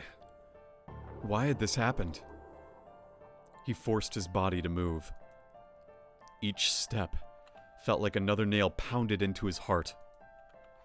Finally, he was in front of her. He knelt and placed 3 fingers against Clover's neck. No pulse. No breath. But she was still warm, and her eyes were closed peacefully. It would have been easy to think she was asleep. Easy, that is, were it not for the slowly expanding puddle of blood beneath her. He traced its source to her back, a gash just beneath her shoulder blade. Was the weapon a knife, perhaps? If it was a knife, the killer had taken it when they left. When he closed his eyes, he saw Clover's smile. Her innocent smile. Her energy. He would never see her smile again. He could have done something. He could have helped her. His stomach twisted itself into a sickening knot. Junpei lifted a limp June from the floor and carried her from the bathroom. I need to find a way to turn off these notifications. Are you alright? It was a foolish question, and he knew it. Yes, I think so. Her voice was weak. The fever had gone down, but the emotional scars she'd received were not likely to recede as quickly. Junpei laid his hand on her shoulder, and they walked back to the bedroom. You should get some rest. He lowered June until she was sitting against the bed. She nodded once and stared at the floor. There were 4 others in the room: Ace, Lotus, Santa, and Seven. They all stared at nothing, their faces drawn and tired. After a while, they drifted into the bathroom to see Clover's corpse themselves. Once everyone was back in the bedroom, Junpei walked slowly to the center of it and looked around as the slumped figures gathered there. Who was the first to find the body? Me. Seven spoke from behind Junpei. He turned around. Seven's hand was up. Why'd you come to this room? To look for Clover. Why else? I found the body in the bathroom. As soon as I did, I ran outside. I got to the top of the stairs, by the casino, and yelled as loud as I could. Hey, guys! I found her! But it's bad! She's in the bathroom, in the first-class cabin! Come, quick! Or something like that. Then I went back to the bathroom. Ace, Santa, and Lotus showed up real soon after that. But I guess you two hadn't heard me, or something, because you didn't show. So I took off down the stairs to look for you. After that, I mean, you know the rest, right? Junpei nodded and closed his eyes. There was one more thing he needed to ask. 7, there's one more thing I'm worried about. What's that? When we finished all the puzzles in this room and got the door open, you stuck one of those plates in between the door and the frame, right? Why'd you do that? Come on, didn't I already tell you that? I did it so that the door wouldn't lock. So we could come back to this room. Oh! You think I did it? Well, I don't know. That kind of depends on what you say, doesn't it? 7 sighed and shook his head. Follow me. There were 2 doors standing next to one another. He opened the one on the right. Behind the door was a closet. 7 stepped inside. That damn safe. He stood in front of one of the shelves that filled it and gestured toward a small box. The box was a small metal cube. He looked at Junpei. This is the reason. This safe. We couldn't open it when we were getting through this room. I figured there might be something pretty important in it. I couldn't stop thinking about it. Besides, I figured eventually we might figure out what the numbers are for the safe. If we did, I didn't want to screw around with door 5 again. So I put in that plate in the exit door so we could get back in that way. You get it now? Junpei nodded and looked at the safe. He grabbed the handle and shook it. Nothing happened. It was as locked as it had been when 7 found it. There was one change, however. Just underneath of the safe was a pile of fine reddish-brown powder. Rust. Junpei stared at it for a moment. Had someone opened the safe, dislodging the rust? Junpei left the closet. 7 followed him back to the bedroom. It was cold and quiet. No one spoke. They sat, frozen in place by shock and grief and fatigue. The room felt tiny and oppressive, and the thick metallic smell of blood filled the room. Junpei turned and headed for the living room. Anything to get out of there. Was there some other clue, perhaps? Anything that might lead him to whoever had stabbed Clover? Anyone. He took his time and examined the room carefully. His eyes caught on the door. The door that led to the passageway of door number 5. Behind that door was the dead body of the 9th man. Maybe I should have another look at it, just in case. Quietly, he pushed open the door. The smell hit him like a blow to the face. His lungs contracted, unwilling to inhale such fetid air. Acid boiled up from the base of his stomach, churning what little food there was into a violent froth. It was too much for him, and he vomited. A thin stream of yellow water and bile spattered onto the floor. And you got a sound effect for it, too. He wiped his mouth weakly and stared at the dead body. Chunks of torn flesh lay in an arc around the body. What remained of its intestines had slid out onto the floor. The pool of blood that framed it was half dry, but so thick that it had taken on a texture not unlike that of an egg yolk prepared sunny side up. On the floor next to the broken mass of the man's head lay his glasses, cracks spidering across the lenses. The bloodstains near them had already dried like scabs on the floor. That was when he noticed. It's gone. His bracelet. It's gone.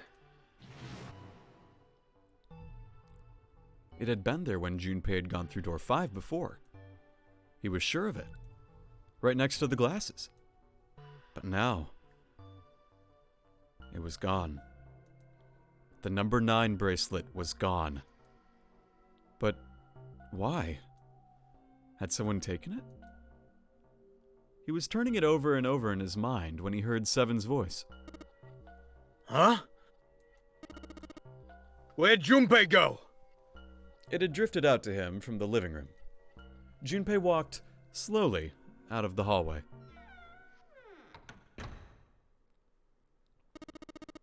Oh, there you are.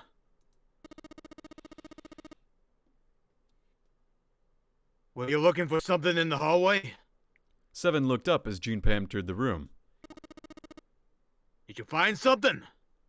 He thought for a moment before he responded. No, Wait. nothing. Technically, it wasn't a lie. He hadn't found anything. In a way, in fact, that was the problem. Something he'd expected to find hadn't been there. The 9th man's bracelet. What's up? Well, I wanted you to take a look at something. What is it? Seven led Junpei back to the bathroom. Excuse me. As Clover's corpse came into view, he felt his heart flip and then fall to the bottom of his stomach. Something between a sigh and a groan escaped his lips. What is it that you wanted to show me? His voice was hollow and empty. I searched Clover's body again. I found this. As he spoke, he moved around Clover's head, then knelt down and flipped open her right hand. What? She was holding a piece of paper. I haven't actually looked at it yet. Didn't want to disturb the crime scene, you know? Basic stuff. Well, I did borrow one thing. He wasn't sure what that meant, but it likely didn't matter. The paper was more important. He picked it up and carefully opened it. There were 2 sentences written on it. Truth had gone, and truth had gone. Ah, now truth is asleep in the darkness of the sinister hand. What is this? Some kind of secret code? Seven peered over Junpei's shoulder at the note. Junpei stepped away from Clover's body and into the living room. He began to pace, attempting to decode the note. The first clue was likely the phrase, "the sinister hand." Sinister hand means... The left. The left hand. The left hand. I know that because I'm left-handed. Me too. Oh my god. Yay, demon hands. Demon hands. I learned Fun. that from a Simpsons comic. Sinister was a term used in heraldry that meant to the left of the bearer a coat of arms. The left hand. The left hand? What did the left hand mean? I know. Junpei looked at his own left arm, Bingo. at the bracelet on his wrist. Did the darkness of the sinister hand have something to do with the bracelet? He examined the bracelet closely. There were 2 protrusions on either side of the face, the left and right sides of the face. Left and right. Left and right. Right and left. Truth is gone. Truth gone. It sounded funny. What did it mean? Truth gone. Actually, yeah, this is correct. Sorry. Maybe those two words. How about reading them aloud? How about switching them? What else could they mean? How about reading them backwards? What do you guys think? I don't know.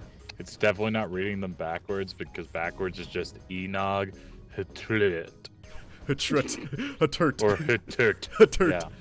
And So reading it's definitely not Enog Hiturt or And- Hiturt Enon. And we read them aloud, or rather, we all kind of heard me read them aloud. It doesn't really have any meaning.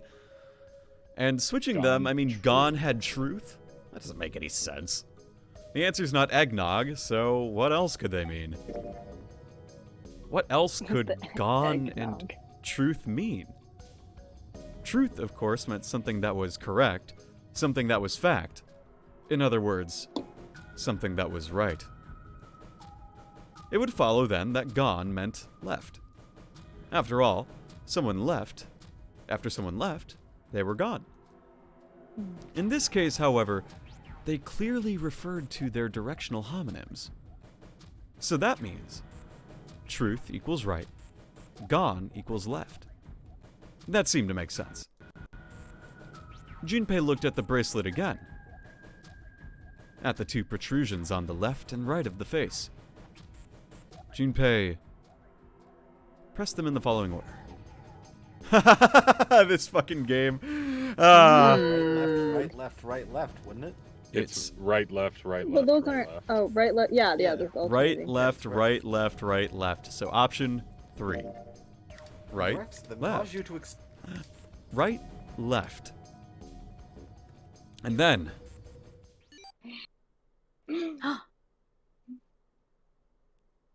Oh. get that down, get that down. Oh, One shit. after another. I thought you could just change it to a different number. No. One after another, 8 numbers flashed on, then off, of the face of Junpei's bracelet. He checked one more time to be sure. Oh, God. It's just the game's way of giving you the numbers again. There you go. Thank you. 1, 4, 3, 8, Thank 3, God. 4, 2, 1. Yeah, guess how difficult this was when it didn't. 14383421. Huh? Hey, what are those numbers? Junpei didn't answer. He couldn't answer. He had no idea what they were either. Besides, he was sure he'd forget the numbers and the order they came in if he said anything. 1, 4, 3, 8, 3, 4, 2, 1. Muttering the numbers to himself over and over, Junpei headed toward the bedroom. 1, 4, 3, 8. Oh no, I forgot. 1, 4, 3, 8, 3, 4, 2, 1. 1438, 34, 21. 1438, 34, 21. 1, 4, 3, 8, 3, 4, 2, 1. The game knows that you'll forget too. 1, 4, 3, 8, 3, 4, 2, 1. Before long, he found himself in front of the safe again. Its lock was the only device he could think of that required such a sequence of numbers, such as the one he'd discovered. Besides, someone had opened the safe at least once already. Had Clover come to the bedroom to open it? 1, 4, 3, 8, 3, 4, 2, 1. Junpei slowly dialed in the numbers the bracelet had given him.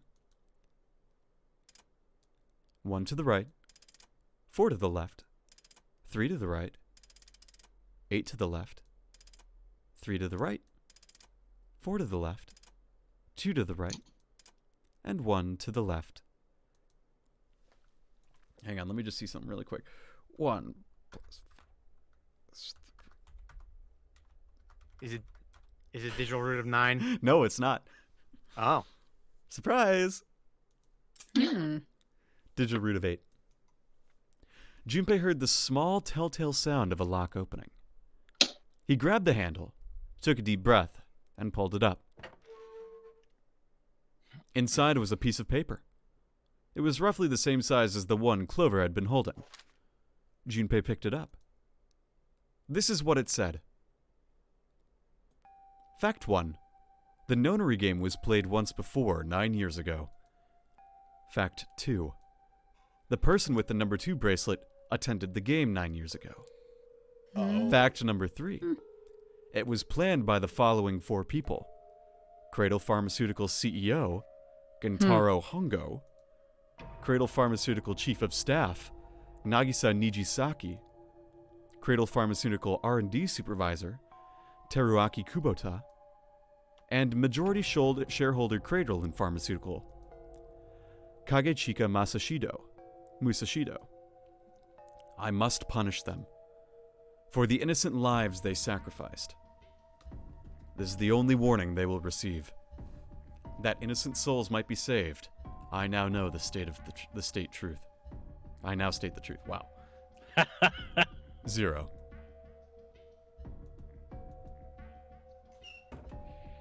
Junpei left the closet. There were 5 people waiting for him in the bedroom. Ace, Lotus, Santa, 7, and June. He looked at each one of them in turn, then slowly placed his hands in the pockets of his vest. Sorry, but do you think you could all come with me? Come with you. I want all of you to go to the big hospital room. Why? There's something I want to be sure of.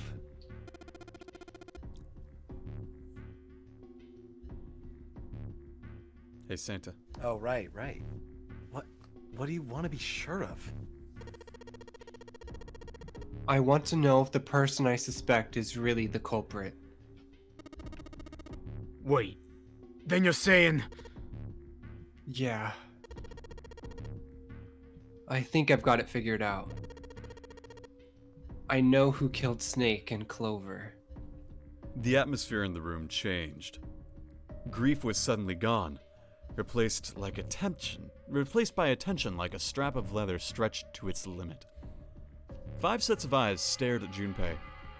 He pretended not to notice. Anyway, if you could all please move to the big hospital room. I'll explain everything as soon as we get there. Then, almost as if on cue, the bell began to ring. They all heard it. It was the bell from the clock in the main staircase.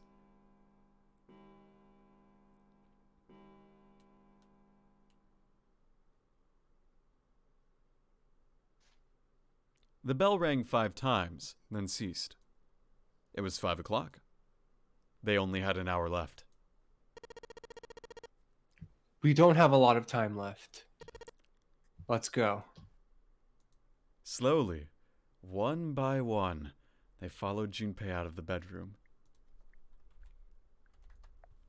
Hey, Will. Hey, Will. I will. Perfect Hey, guys. timing. Okay, Hello. Will. You're going to have some fun bit to catch up on, but it's okay. Oh boy. We'll explain it for those who weren't sure. But we're going back, and we're going to talk about some things.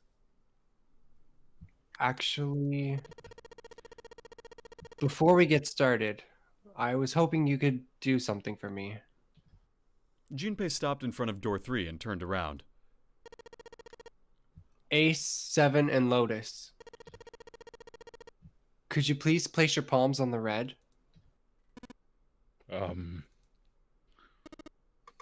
Huh? Why? If we need to get to the shower room, why don't we just... No, we're not going inside. Once you've authenticated, step away from the door. Why? Please, just do it. Or perhaps you don't want to know who killed Snake and Clover? Junpei's implication was clear, and 7 understood perfectly. Fine. What about you? Ace? Lotus? Very well. Sure.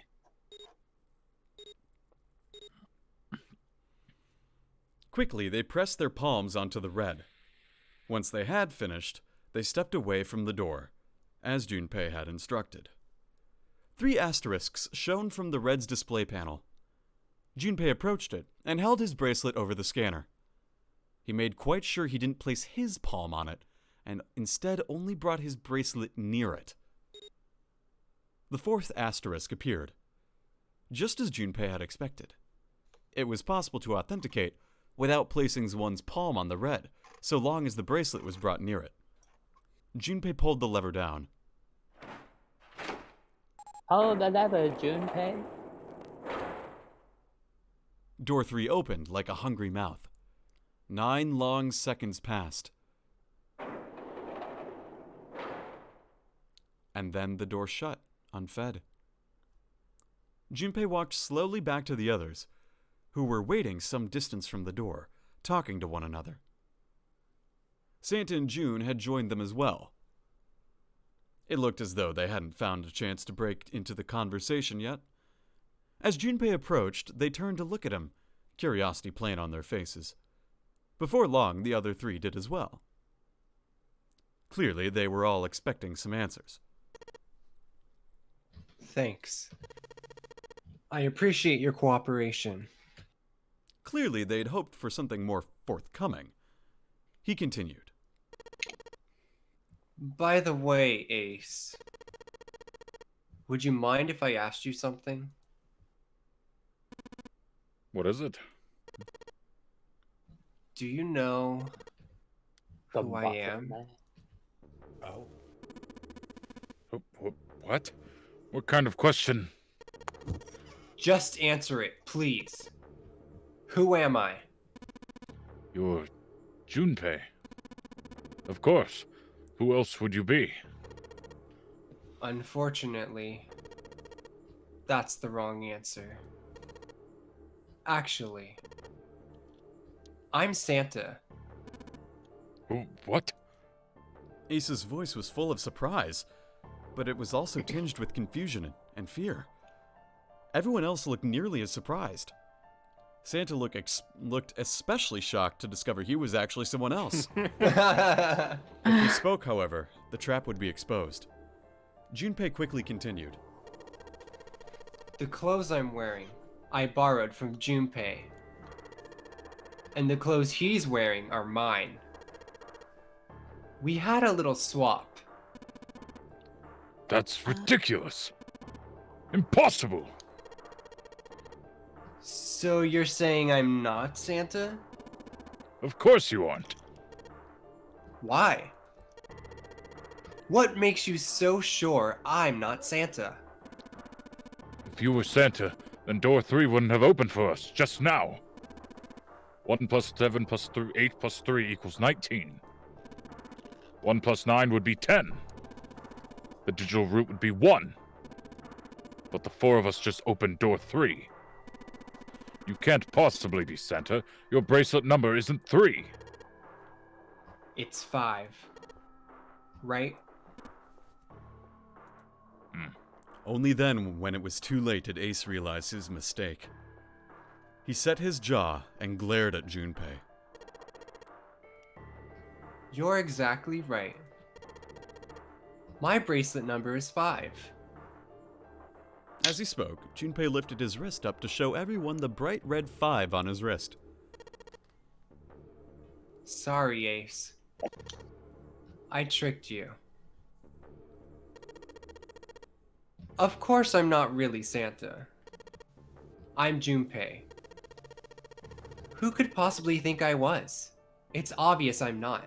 To think I was ridiculous. Sorry. But I guess you couldn't see just how obvious it was. I asked you before, didn't I? What makes you so sure I'm not Santa? And you answered. Ace, this is you. Oh, if you were Santa, then door 3 wouldn't have opened for us just now. Most people wouldn't say something like that. As their justification for why I'm not Santa, I mean. The first thing that would come to anyone else's mind wouldn't be the bracelet number. there'd only be one thing they'd say. One sentence. You don't have his face. Ace. You have prosopagnosia. Am I right? Junpei's voice was quiet and calm. He knew the truth. So did Ace. He could hear a sudden buzz of conversation from the others. Prosopagnosia? Prosopagnosia? Prosopagnosia? What's that? What's that? He heard Is Lotus, that an STD? He heard Lotus begin Do we to have it? explain Can I it to catch them. it from him? Ace glanced at them, then turned back toward Junpei and sighed. Very well. I confess. I have prosopagnosia. I cannot differentiate human faces.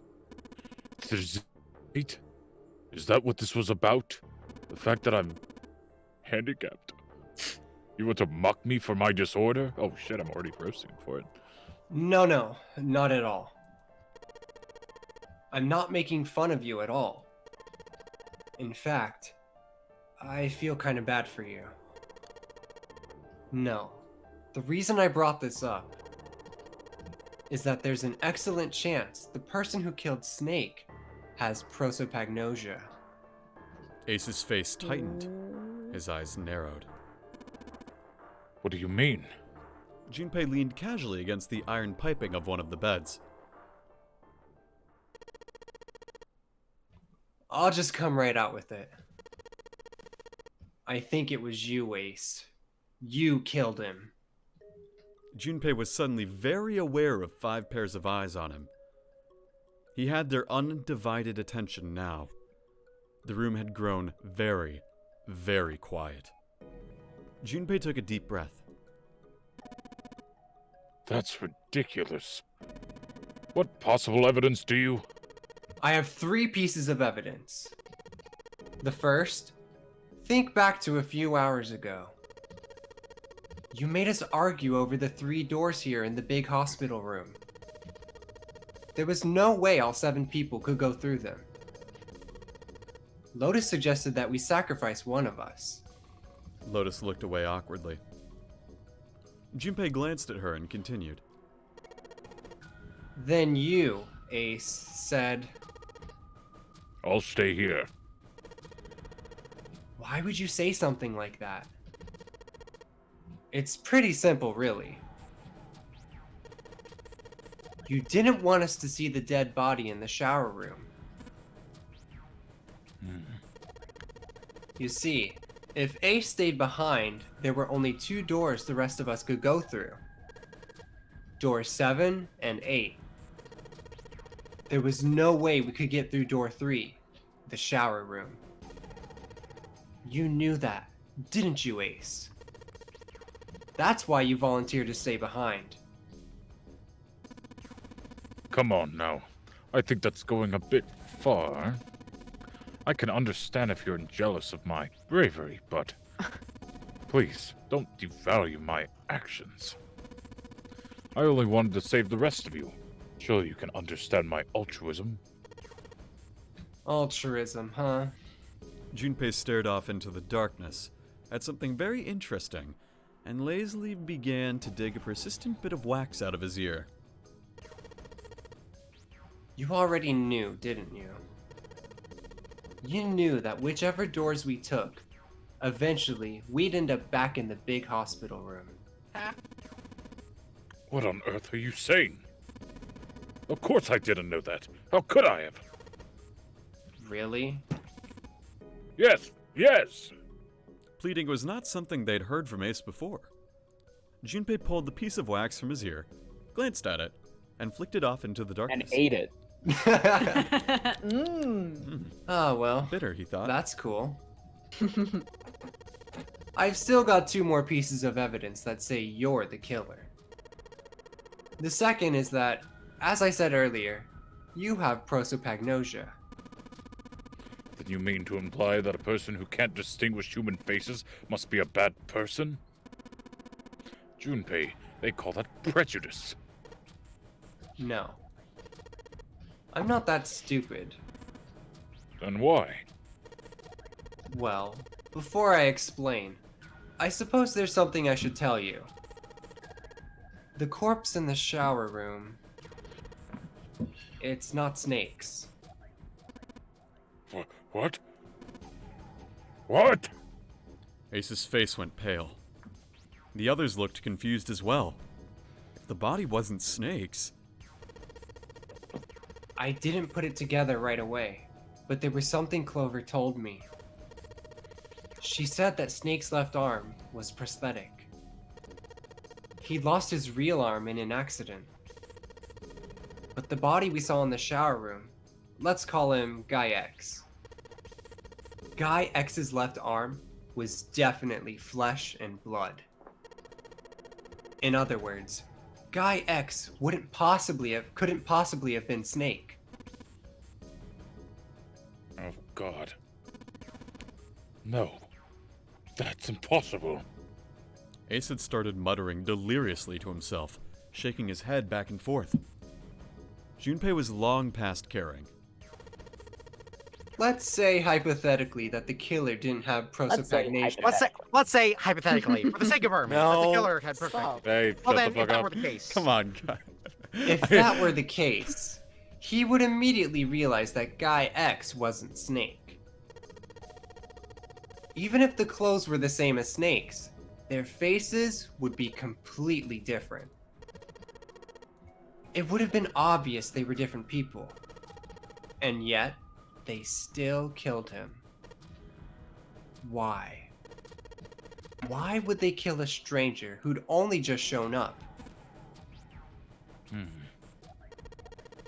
On the other hand, if the killer did have prosopagnosia, it makes sense. They thought Guy X was Snake and killed him. Wait. Wait just a moment. Let's say you're right and I mistook Guy X for Snake. Even if I did, I would have had no motive to kill him. Why would I want to kill Snake? I can think of at least two motives. One, Snake knew about your past.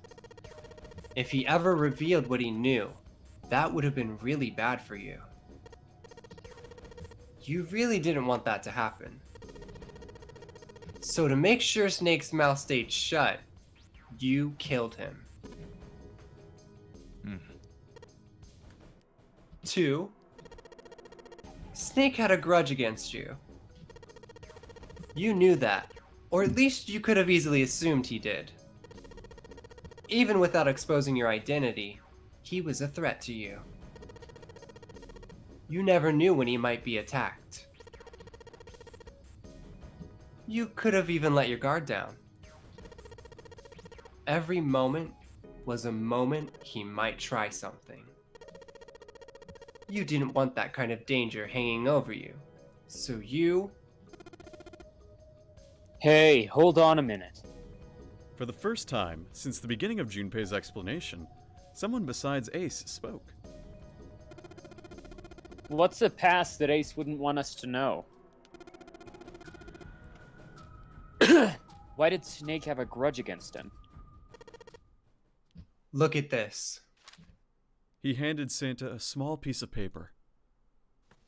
Santa A squinted, button? squinted at the paper and began to read. The nonary game was played once before 9 years ago.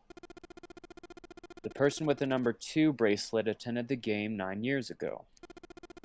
It was planned by the following 4 people. Cradle Pharmaceutical CEO Gentaro Hongo. What is this? Slowly, Santa looked up from the paper. His eyes met Junpei's. It's the message from Zero. It was in the safe in the first class cabin. Then suddenly, Give me a break! Ace's face was red and shaking, and his voice was full of fury tinged with desperation. That paper is a lie! Someone is trying to frame me! Me. You said me, right? Junpei's eyes narrowed, and the trap began to close. Ace inhaled sharply. His eyes flicked off of Junpei to something, anything else. Wouldn't that mean that you're admitting you're Hongo, the CEO of Cradle Pharmaceutical? Or am I mistaken? It was as though a switch had been flipped. The color drained from Ace's face, and as he realized what he'd done, his eyes went wide. Very well. I admit that much. I am certainly the CEO of Cradle Pharmaceutical, Gentaro Hongo. So what if I am? I don't know anything about this nonary game that supposedly took place 9 years ago. Everything on that scrap of paper is bullshit. Someone is trying to set me up, you see? First of all... Ace stammered as he tried desperately to work himself to a more tenable position. Junpei, you're claiming I did all this by myself. Think that over, all right? How could I have killed Snake all by myself? Not Snake. It was Guy X. I don't care who it was. You said the killer put this other man into door 3, right? Yeah, maybe. Then I couldn't have possibly done that alone. I couldn't have opened the door 3 with only myself and Guy X. Nope. You could have. Ooh. Huh?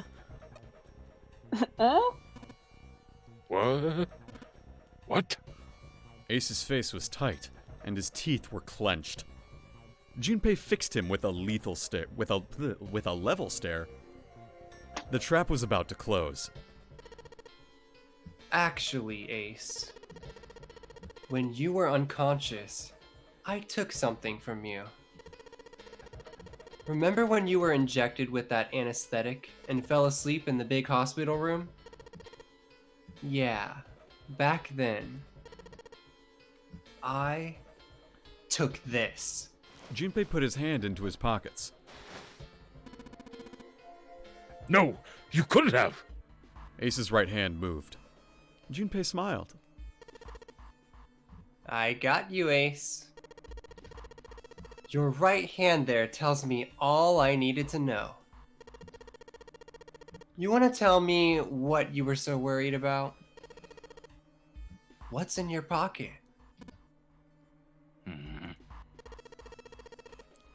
It's the number 9 bracelet, isn't it? Ace, Guy X, and the 9th man's bracelet. That was all you needed to open door 3. 1 + 2 + 9 is 12. 1 + 2 is 3. That's how you killed Guy X all by yourself, Ace. All you needed was the number 9 bracelet in your chest pocket. Ace lowered his hand from where it had stopped, halfway to his pocket. He looked down at the floor, his face hidden from Junpei. All he could see was the corner of Ace's mouth, twitching like a dying fish. If you want to play innocent, that's fine by me. Go ahead. Tell me I don't have the bracelet, if that's what you want to do. But if you could take off your coat and hand it to me, I'd really appreciate it. Otherwise, we'll have to take it from you by force. Right, 7? Yeah. It'd be my pleasure. 7 cracked his knuckles with a sound like gunfire. Wow. Whoa. Boogers! Boogers!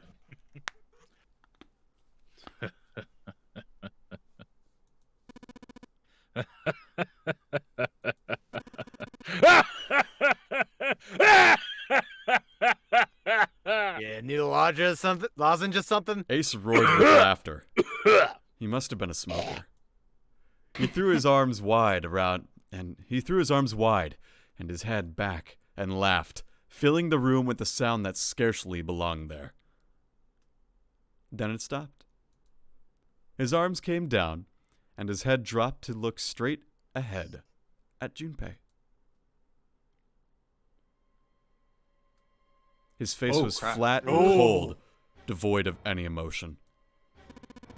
Well Need some done, concealer. Junpei. Knife ending too. As you so correctly deduced, I have the number 9 bracelet. I retrieved it while we were searching for the missing hardware for the red. I left the room I was supposed to search and headed to the first-class cabin on B deck. His voice showed no emotion, no sense of remorse or interest. It was almost bored, as though he were reciting an especially dull corporate letter. My purpose was to obtain the number 9 bracelet. 9 is a potent ally to the nonary game. Adding 9 to any set of numbers won't alter the digital root. Yep. 1 plus 9 is 10, 1 plus 0 is 1. 2 plus 9 is 11, 1 plus 1 is 2. You get the idea. Yep. As you can see, 9 is a very useful number here. With it, one can go anywhere, with anyone. So I made for the first-class cabin to obtain it.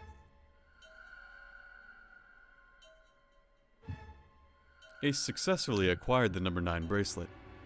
He also found an unexpected bonus, the knife the 9th man had been holding. Knife ending. He Knife slipped ending. both of them into his chest pocket and left as quickly as he'd come. He walked down the stairs and headed back to where he was supposed to be. That was when he met Guy X and mistook him for Snake. Snake was on his way to the large hospital room and had not noticed Ace behind him. Ace made sure it stayed that way.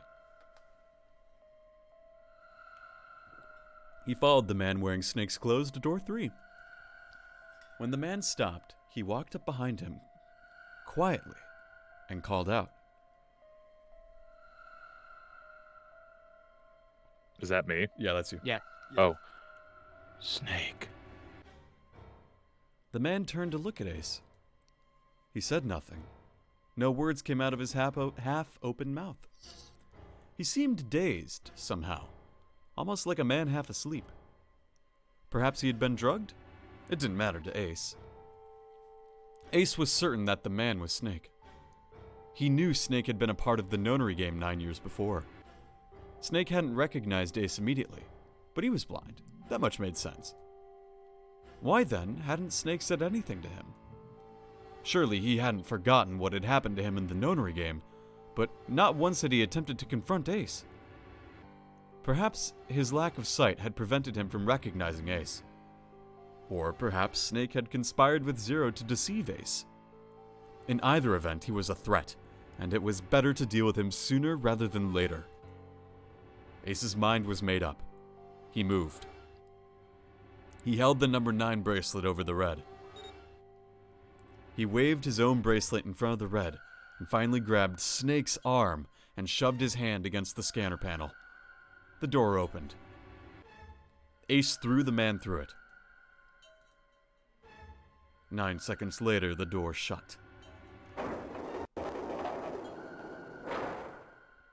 81 seconds passed.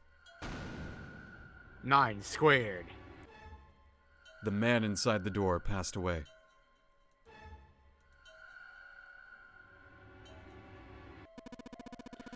After that, I returned to my post as though nothing had happened. After conducting my own search, I returned to the large hospital room when the 1 a.m. bell rang. Ace's eyes were cold, and his cheeks were hollow and pallid. When he spoke, only his lips and tongue moved. The rest of his face was eerily still. Junpei glared at Ace. He took a deep breath, and then thought about the next question he had to ask. He didn't want to. He knew what the answer would be. He just didn't want to hear it. Junpei swallowed, then spoke. Ace. Did you kill Clover? Yes. Why? Why did you kill her? She was Snake's sister. It was possible he had told her something dangerous. Additionally, she had gone through door 1. It seemed likely she might have found it. Found what? Sorry.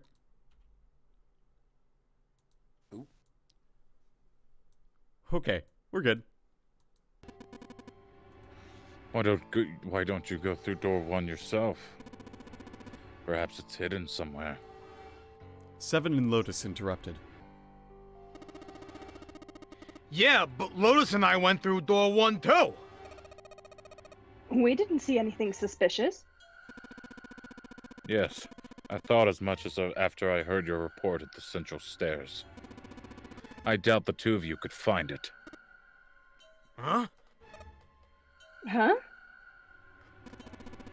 But perhaps Clover was different. One sec.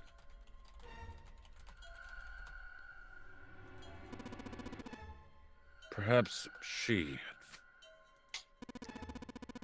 I was, therefore, desperate to find her. And at last I did, in the first-class cabin. I spoke fairly calmly. Did you see it? Cloverline. Oh, I forgot that was me. You're good. He what? Don't act as if you don't understand. You were in the captain's quarters, weren't you?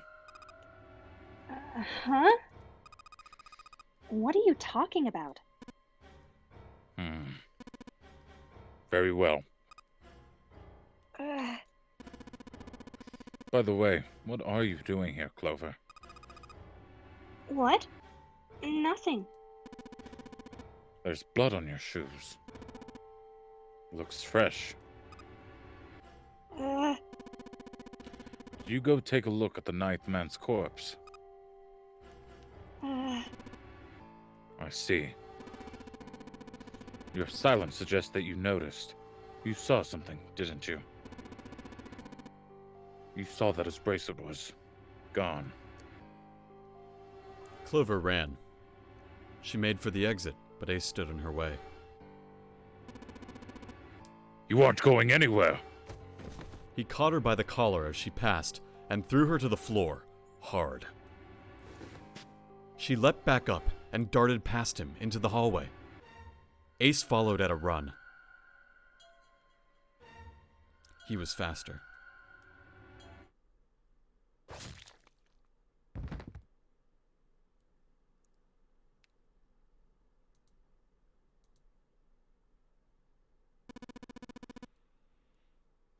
That was how I killed Clover. His face hadn't changed. If he felt guilt or remorse, or anything one might feel after taking the life of another human being, it didn't show. You son of a bitch! Seven's whole body trembled with rage, and his voice rumbled with hate. Santa's eyes were bloodthirsty, and Lotus and June's faces were distorted by anger and hatred. Ace looked at them and smiled. It was a cold, cruel thing, with no humor in it. He shook his head and sighed. I admit it. I've lost. I have lost. Completely and utterly. But don't misunderstand, Junpei. I didn't lose to you. I lost to Zero, not you. Sorry. I'm rather disgusted with myself for falling into such a simple trap. And it was a trap, make no mistake. I was trapped and manipulated by Zero. The man I killed in the shower room. If he wasn't Snake, then I have no idea who he was. But he was wearing Snake's clothes, and that was no coincidence. He had also been injected with something that reduced his cognition and prevented him from identifying himself or resisting me. And we can't forget the components that were removed from the red before we arrived. I have no doubt that Zero planned all of this. Zero made sure I would kill that man. It follows, of course, that Zero knew everything I would do. That I would try to take the number 9 bracelet. That I would try to kill Snake. Everything. Suddenly, Junpei remembered the piece of paper he'd found in the safe. He remembered the last words Zero had written on it. I must punish them. No, I'm just kidding. I must punish them. For the innocent lives they sacrificed. This is the only warning they will receive. That innocent souls might be saved, I now state the truth. Zero. And he remembered other words. The words he'd heard from Clover. I think Zero is one of us. One by one, Junpei looked at the 5 people standing in front of him. Ace, Santa, June, 7, Lotus. Zero is... Oh shit. Clover. Oh. Zero is one of us. No, Junpei paused. There was one more person. Snake. Ooh. It was clear now that the man who died in the shower room was not Snake. That meant that Snake was almost certainly still alive. Perhaps Snake was Zero. Perhaps Snake had made Guy X wear his clothes so that he would appear to be dead. Where was Snake now? Perhaps he was somewhere, laughing at them. If he was Zero, surely he had lied about many other things. Was he watching them?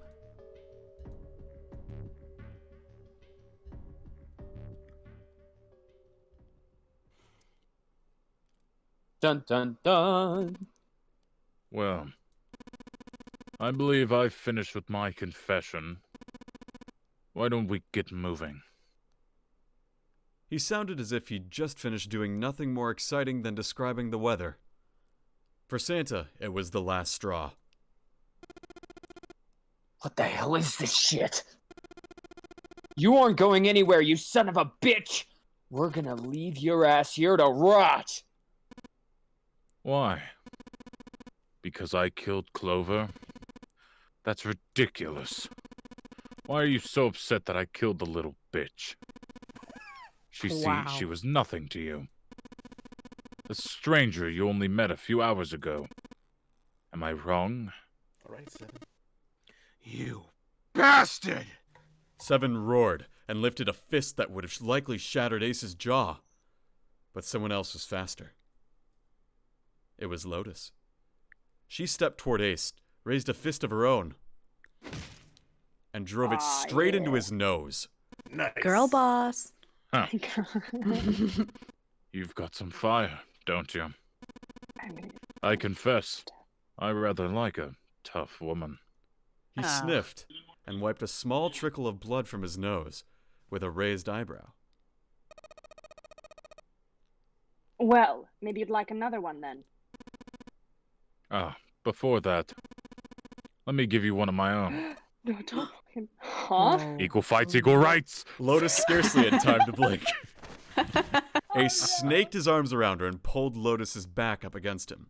In the same motion, he reached into his coat pocket. Oh no. Knife. Oh, gun ending. Gun! Gun! Gun! Gun ending! It was a gun. The revolver. Almost lazily, he tilted it to point at Lotus's head. Man, he's got poor trigger control, that's for dang sure. If any of you so much as blink, I won't hesitate to pull this trigger. I won't. I've already killed 3 people. Don't think I'm not ready to make it 4. 2 + 3 + 4 is 9. 3 people? What do you mean? Very well. Let me take this opportunity to illuminate you.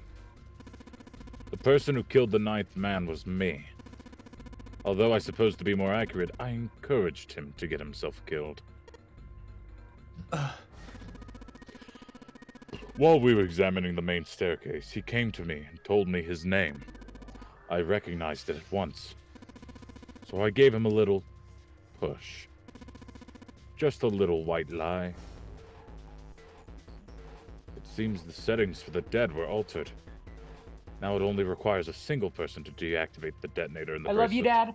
Love you, Dad. Investigate what's beyond door 5. We'll meet again later. Okay. Have a good one, guys. I'm going off ahead now. Well then. Shit! Why isn't it stopping? God damn it! You lied! Open the door! Please! I'm begging you! Help me! Please get me out of here! Get me out of here! Oh my god. Oh my god, there's no time left. Listen! I was lied to! He lied to me! He put me in here! It was him! He killed me! It was him!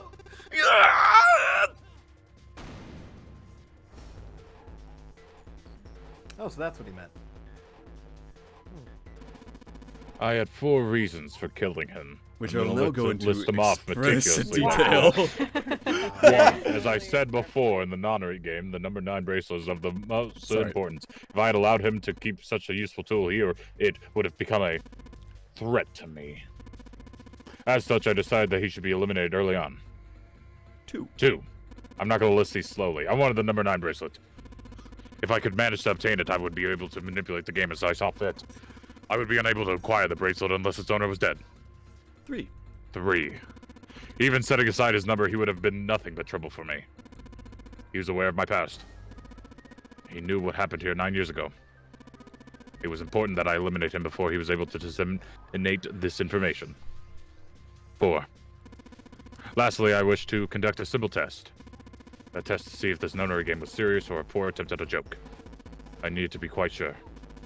As such, I encouraged him to act against the rules so that I might observe the outcome. Junpei glared at him.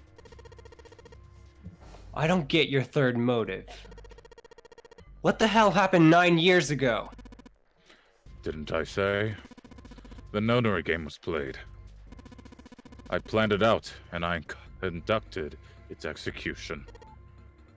Why? What on earth was it supposed to do? I don't really think I have any obligation to tell you that. Ace smirked. He was trying to provoke them, and it was working. Although Ace had paid very little attention to Lotus after catching her, the gun had never wavered from her temple. She looked quite pale, and when she spoke, her voice shook. Hey, what's with this gun? Where did he get this? Why don't you tell her, Santa? Santa ground his teeth and glared at Ace. On the other side of door 6. We found the gun in the coffin in the cargo room. Right? The bastard must have grabbed it when we weren't looking. Indeed I did. That was a pretty serious mistake, you know. Just saying you intended to leave it behind. Ace laughed, a short, derisive snort, and gave Junpei a sickingly, a sickingly? A sickingly. Sickingly pitying look. Sickingly. Well, there isn't much time left. I'll be off then. What? Where are you going? Do I really need to explain? I had assumed it would be obvious.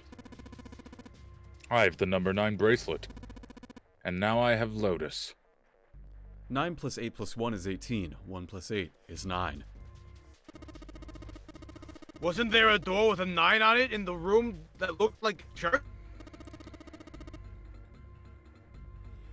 Adam, you good?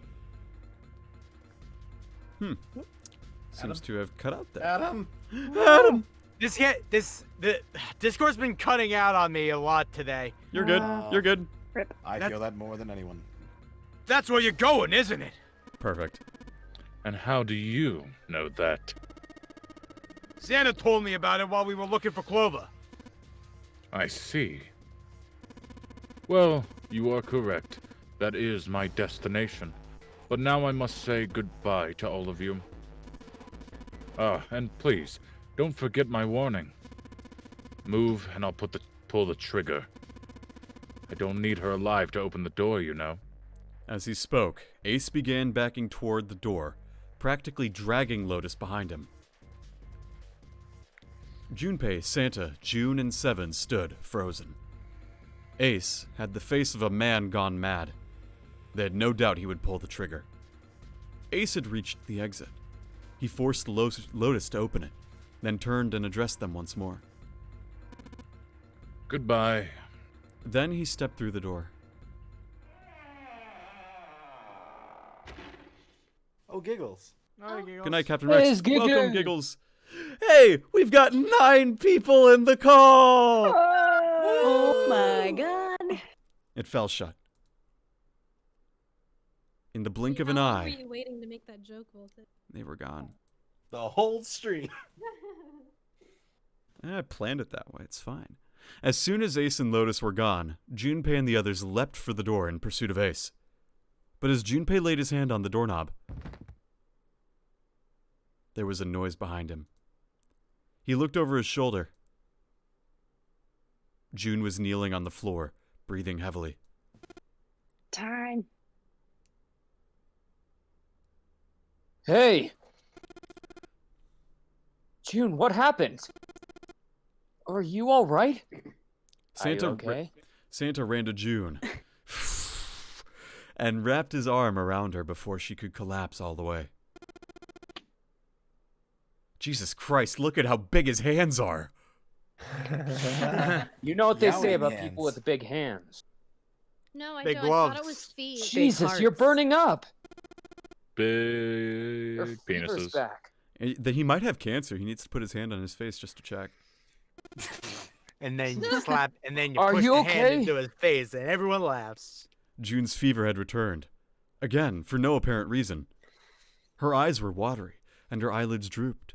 Her breath came in dry, shallow gasps. I'm okay. Really, I'm fine. You should be worrying about Lotus.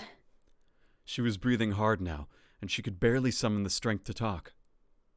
Junpei was torn. He couldn't leave June alone in the state she was in. But every moment they waited, Ace was farther away, Lotus's life in his hands. What was Junpei supposed to do? June's eyes drifted from Junpei's. She managed to muster a weak smile. Jumpy, don't worry about me. I just need a little rest. I'll be fine. Don't you remember? I just needed to rest a little bit last time. So, please save Lotus. Think about what Ace has already done, Junpei. When he's got what he needs from Lotus, you really think he's gonna let her live? Just walk away? I tried to use protective Good guess. text. Good guess, though. God damn it! You guys go on ahead. As soon as June starts feeling better, we'll follow you. Go! Junpei looked at June. She nodded once. She couldn't manage much more. But it was all the confirmation Junpei needed. His resolve was set. All right. Come on, Seven. We're going after Ace. Hell yeah! Santa, you take good care of June. I'm trusting you. Santa nodded. Junpei turned, before he had a chance to change his mind, and started running toward the door. He could hear Seven's heavy footsteps behind him. Let's go! Junpei and Seven exploded into the hallway, their feet pounding the metal floor as they ran.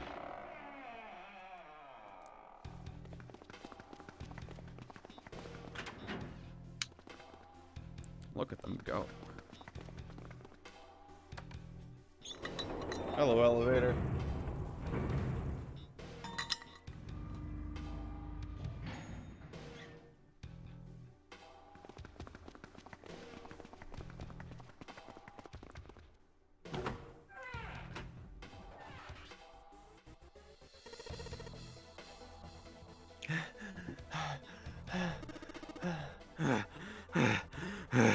Junpei and Seven had finally arrived at the church, exhausted and out of breath. As their lungs struggled to catch their breath, their eyes frantically scanned the room. No sign of Acer Lotus. You think they already went through? He reached up to wipe a palmful of sweat from his brow. Maybe. Even as he spoke, Junpei was already on his way to the larger of the number 9 doors. He looked at the red. The display panel read vacant. He spun around and headed toward the smaller door. This red would tell him if Ace and Lotus had moved to another room. Engaged. It's occupied. Ace and Lotus went through here. Yeah, it seems like it. Junpei and Seven stepped away from the door. They retreated to the center of the room and began to talk. What do we do now? Yeah. What should we do? Well, the big door is still vacant, but... The two of us can't do anything with it. Yeah. First of all, our digital route isn't 9. Just then, as they were pondering what to do next, there was a noise. A noise like someone hitting a thick wooden panel. Junpei looked up, surprised. Seven followed suit, his eyes jumping around the room, looking for the source of the sound.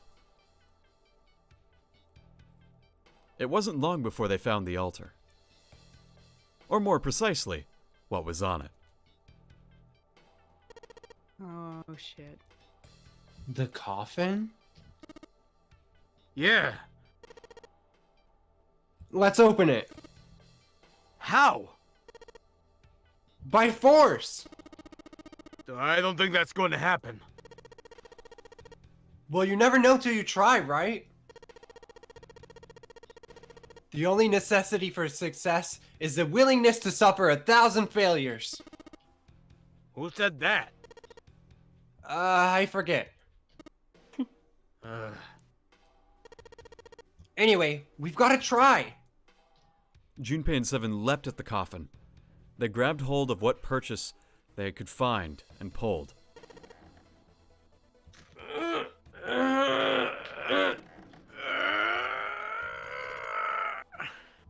Damn it! See? Didn't I tell you? If you could just pull it open, why would it have something like that? Seven pointed at a keypad on the side of the coffin. Right. So, unless I put in the right passcode, it's not gonna open.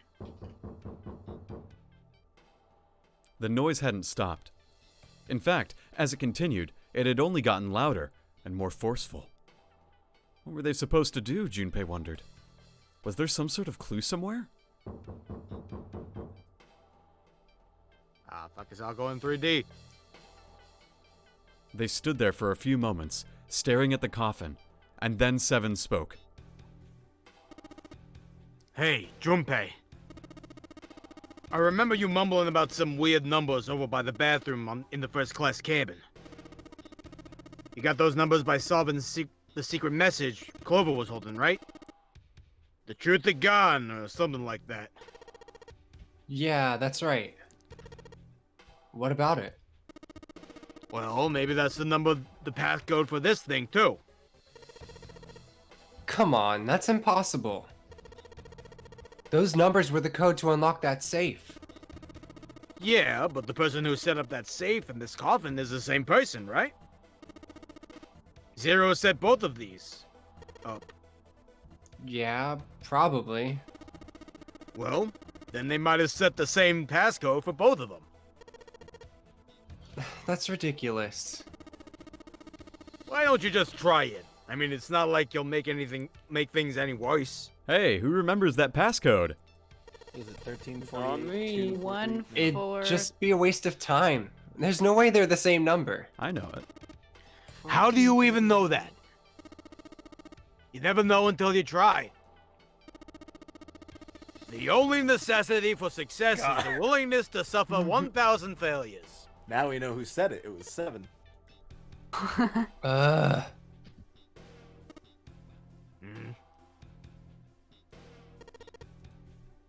Who said that? You? Yeah, no, it's true.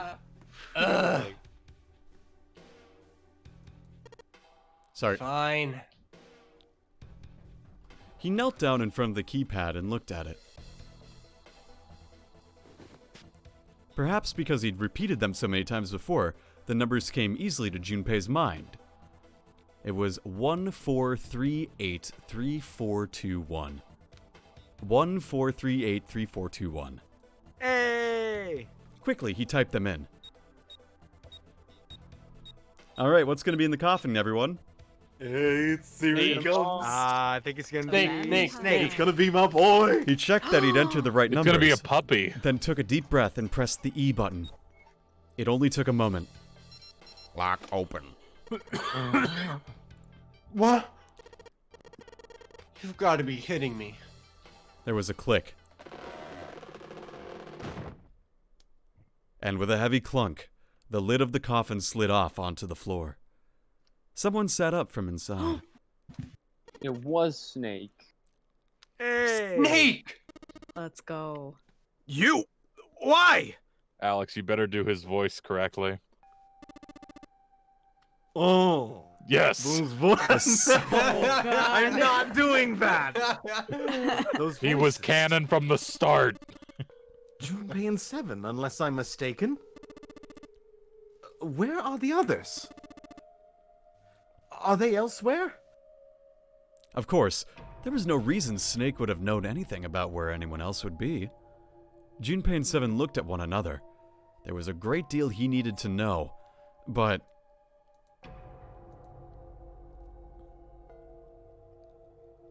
They had to tell him something, however, so they began to talk. Snake explained to them how he came to be locked in the coffin. Apparently, he'd been hit with some sort of knockout gas, and Junpei and 7 explained what had happened to the rest of them. Soparil. There was It one was a thing. Soparil. Yep. You eat the top barrel. There was one thing, however, that neither 7 nor Junpei could bring themselves to say. That Ace had killed Clover. They feared that if Snake knew, he might well go insane. Yeah, surprise giggles, Clover's dead. Spoilers. Yeah. They decided as much by a look from the moment Snake had climbed out of the coffin. Snake's story explained frustratingly little. Zero's true identity was a mystery, as were his intentions. Why had Zero put Guy X in Snake's clothes? If Zero had left a note for them to say the nonary game had been played 9 years before, was there some connection? Junpei put the question to Snake. His answer was less than illuminating. What are you talking about? I apologize, but I have no idea what you're saying. It seemed as though Snake was, perhaps, not being entirely honest, but that knowledge did Junpei and 7 little good. No matter how many times they asked, he insisted he knew nothing.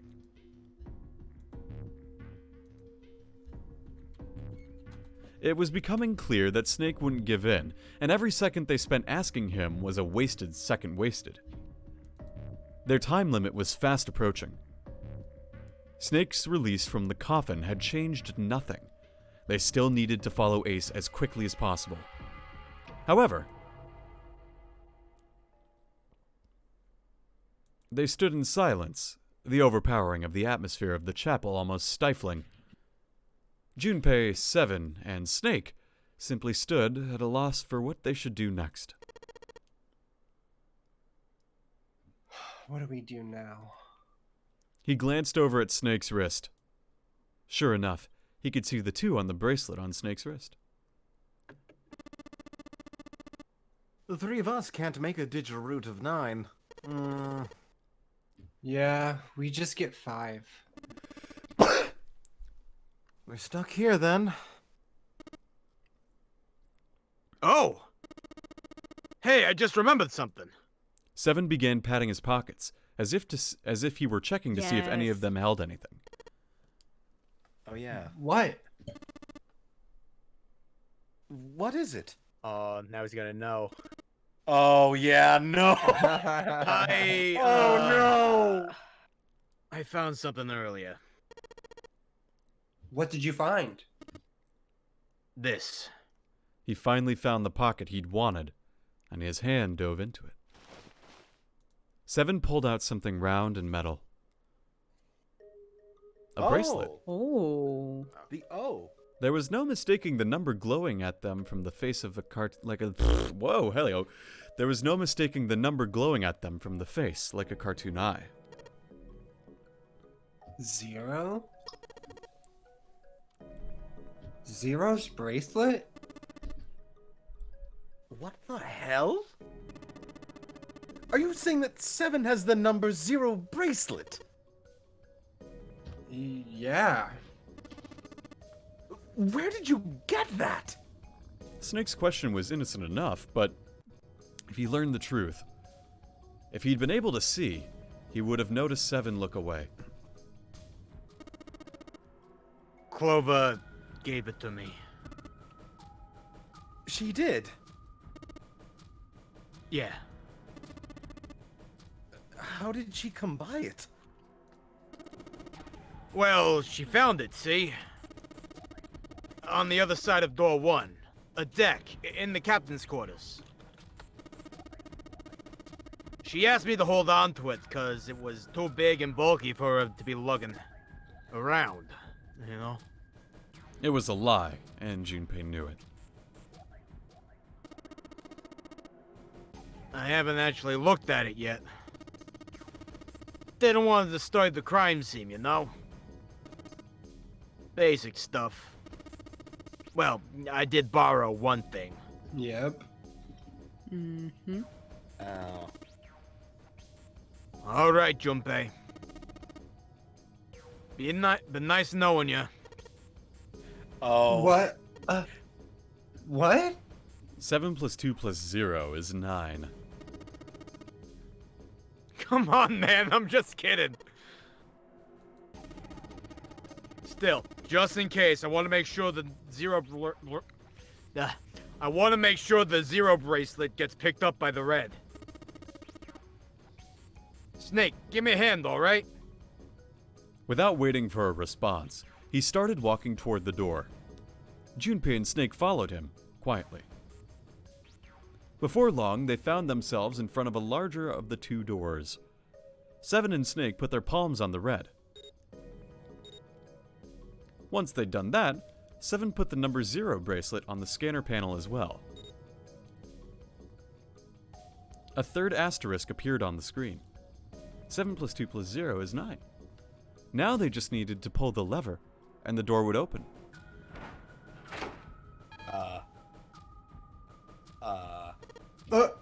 Huh? Why isn't it opening? Well, the third asterisk lit up, so it must have registered the 0 bracelet. Maybe it isn't actually O. Huh? What? That bracelet may not actually produce the number O when scanned.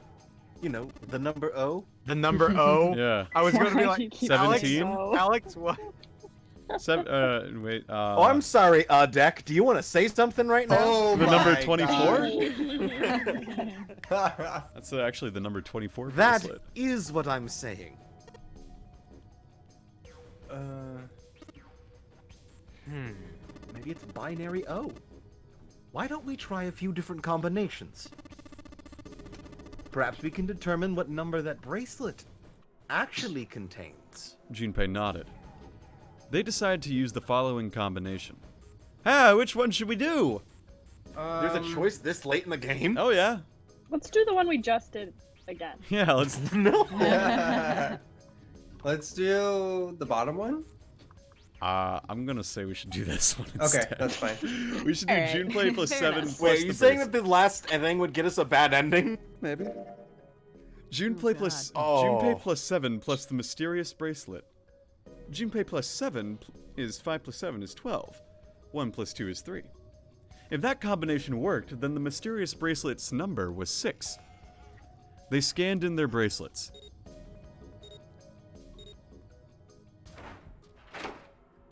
There's not actually a bad ending. I just wanted to move it along. Huh. Oh, good. Alright, fair. It opened. Yes, so it would seem.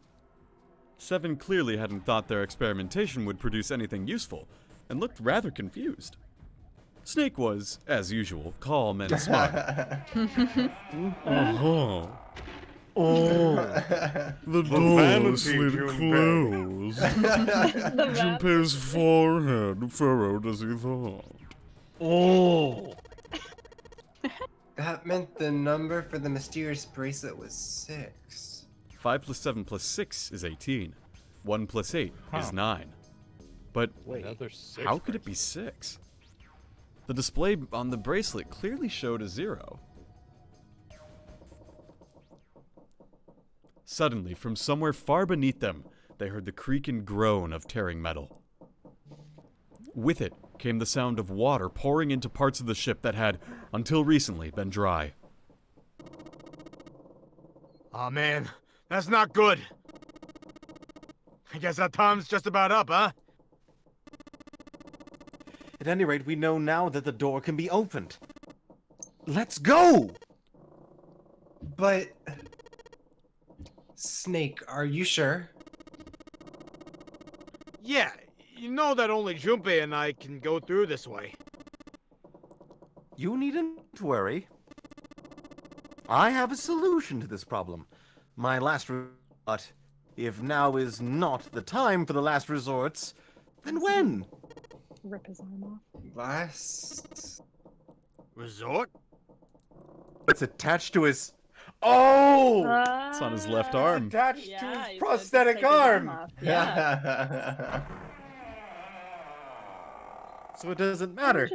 Just do that. Like, it doesn't need to be a last resort. Just do it. I mean, what if you just... But his arm looks all fleshy and everything. What So- about Santa in June? They've got 6 and 3, so they can make 9 from, well, maybe. Nothing. No. They're fucked. This Sorry, isn't the Santa in best June. ending, then. So literally all they have to do is go back. It adds up to 9. They can include... Junpei 7 and Snake ran full tilt down a long, straight hallway. They were headed for the stern of the ship, and had no time for distractions. As they ran, 7 spoke. It's... Is it fuzzy again? It cut it Not for got me. cut out again. Gotta admit, you really surprised me there, kid. I couldn't figure out how the hell you were gonna get out of that one. How come you didn't do that right off the bat? As I told you, it was a last resort. Had I used it at the beginning of the game, I would have come under a great deal of suspicion. I imagine most people would have taken it to mean that I was 0. Once they'd convinced themselves of that, I wasn't optimistic about my chances of making it out of here alive, let alone unscathed. I felt it best to play my cards close to the chest, as it were. That way, if I were in a situation where there was nothing to do, I'd have a little trick up my sleeve. Get it? Sleeve. I just take my bracelet off. Easy peasy. Like a glove. Snake's plans had been simple, but effective. He'd simply removed his bracelet. How? To Junpei, it looked as though Snake had simply crushed the bones of his hand until they were small enough to fit through the wristband. Of course, that would have been practically impossible, so how had he done it?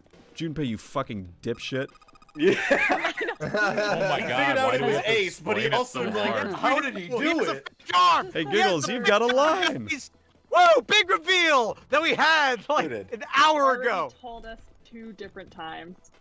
Hey, Giggles. Oh, Giggles is muted. Giggles doesn't want to say her one line. I just pinged her. I just pinged her. I don't She's want her to dead, miss guys. her She's line. dead. She heard that her character Remember? died and she's decided to follow Giggles, her. like Clover, is dead. Yeah. All right. Big sad. Elena, Seth, if you did want to you do take this? you can go for I it. did. Zeph. I killed Giggles all along. That was my entire goal. He wanted to play the game in real life. I did. You die in the Super game, you Mario die in in real real life. Die You in kill in the real game, life. you kill in real life. All right. Anyway. SAO. My brother's left Anyway. arm is, it's not like a normal person's arm. It's fake. It's not a real arm. Wow. Snake had slid the bracelet off and tossed it into the coffin. With it gone, he had little to fear from the numbered doors. He'd walked through the door easily, without authenticating. He stepped out of the other side unscathed and began running down the hall alongside Seven and Junpei. They kept running for a while longer, and eventually came upon a set of stairs leading downward on the right side of the hallway. They stopped and peered down the staircase. As far as they could tell, it went all the way to the bottom deck. There didn't seem to be any flooding. They nodded quickly to one another and jogged down the stairs. It took only a few minutes to make their way to the bottom deck. There was a single hallway in front of them, at the end of which was a single door. Junpei threw it open. Inside was a massive iron gate.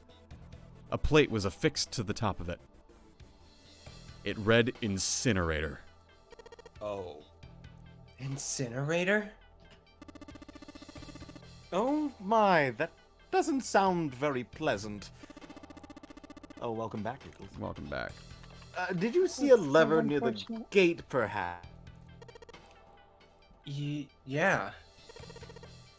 Right over here. How did you know that? Well, I'd be happy to regale you with the story. I imagine it should only take half a day or so.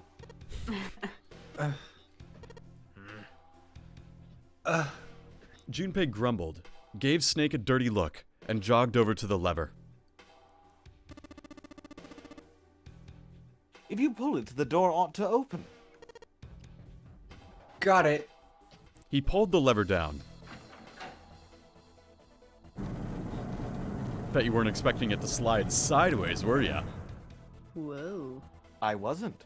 With the rumble of an ancient motor, New Ugh. animation. the door opened. There was no need to hold back and no time to hesitate. They pushed their way inside. Okay, What? before we get to the next scene, I feel like everyone should get water because it's important. Oh, God. And I would encourage you all to do so as well. I need to get water and use the bathroom. So we're going to use this right before here to go boy. for a quick break so that everyone can do that. When we come back, we'll figure out what's behind this freaking thing. All right? So I'm going to deafen myself and we'll be back in about 5 minutes. This episode of 999 is brought to you by Cradle Pharmaceuticals. If you want to get your hands on an anesthetic, look no further than Soparil Beta. I think it's called Soparil Beta. They didn't really give me a good script to read for this ad read. In any case, Cradle Pharmaceutical. Totally not putting kids on ships since 2020... Oh, no, 2021. Oh, fuck. I think. Anyway, we'll be back in just a bit.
Okay, I'm back. I've got water, which is really good. I needed water. I also finished peeing, which is really good. Gotta love some Soapreal Alpha. Soapreal Beta, the #1 cure for insomnia and moral ambiguity. 4 out of 9 persons approved. And Cradle Pharmaceutical, the ace of all things medicine. Cradle Pharmaceuticals. Remember, human rights do not apply in international waters. Yeah, I had to take a break. I had to take a piss break, Jeremy. What? We've been going for almost 3.5 hours. Okay, undeafening in 5, 4, 3, 2, 1. Like. Hello, we're back. Oh no, it ends when she kills Junpei. Yeah. Well, so does yeah. she kill him or does she just she lets him Ethan bleed Emerson out? said, Kills. Come on, Kill. Junpei, come with me. You know, she was all crazy. Yeah. Yeah. Hacks his hand off. Anyway, Welcome fuck, back. let's do this. Who needs the axe ending when we can get this ending? Whatever gun ending it ending. might be. The gun ending. The gun ending. No. Fun fact, there is no gun ending. Boo. I don't believe that. Boo. You. There really you is lied no to us gun about ending. Ace. This is a different You ending. lied to us about Ace. Anyway. I don't believe you. What? I Shall didn't we? lie about Ace. No, I'll tell you That's all it. the truths. I will tell you all the truth. Voltage likes to play with your emotions. No, I always I speak wanna the find truth. out. I'm. You lied about Lies. Ace. You were like, Ace isn't the bad guy. I never Yeah, you said. really Oh, Why did I you say only, Ace was I the only bad did guy? that An just innocent because I... pharmaceutical CEO. No, I He'd just did never that do because anything my wrong. motherfucking... I play every goddamn villain in every game so far that we ever fucking screwed. No, that's that's actually true. true. That's That's actually true. true. When I was That's thinking true. about this, I play. was like, huh, Seth Not is in doing Xenogears. Dust Snore. I'm gonna make him You do don't know. Ace. You don't Well, know. technically, You were Will was the main villain in Ace Attorney Investigations too. Yeah, that's Yeah, true. but I'm That not was counting that pretty one good. because that one I wasn't technically really in. Yeah, well, No, Anyway, you were. that you one were, was you were that one the was second, just played by you were- ear. That was You such were- a crazy reveal in that game when Will's character turned out to be the bad guy. I was like, what? What? But from here on Of out, course. Voltage, I'm expecting to play every villain in every game. Okay, sounds good. When we Yep. when we No, you can't. If- The one in Danganronpa. No, because then it ruins. Fine. Yeah, then we'll know who it ruins any is. Plot twist. Yeah, but then you'll know who it is every time. You'll be like, oh, Seth's cast as that guy. He's the no, fucking in the villain. same way that I always cast Adam as the cop, you're always going to be the villain. You cast Adam as By, the cop? by the way,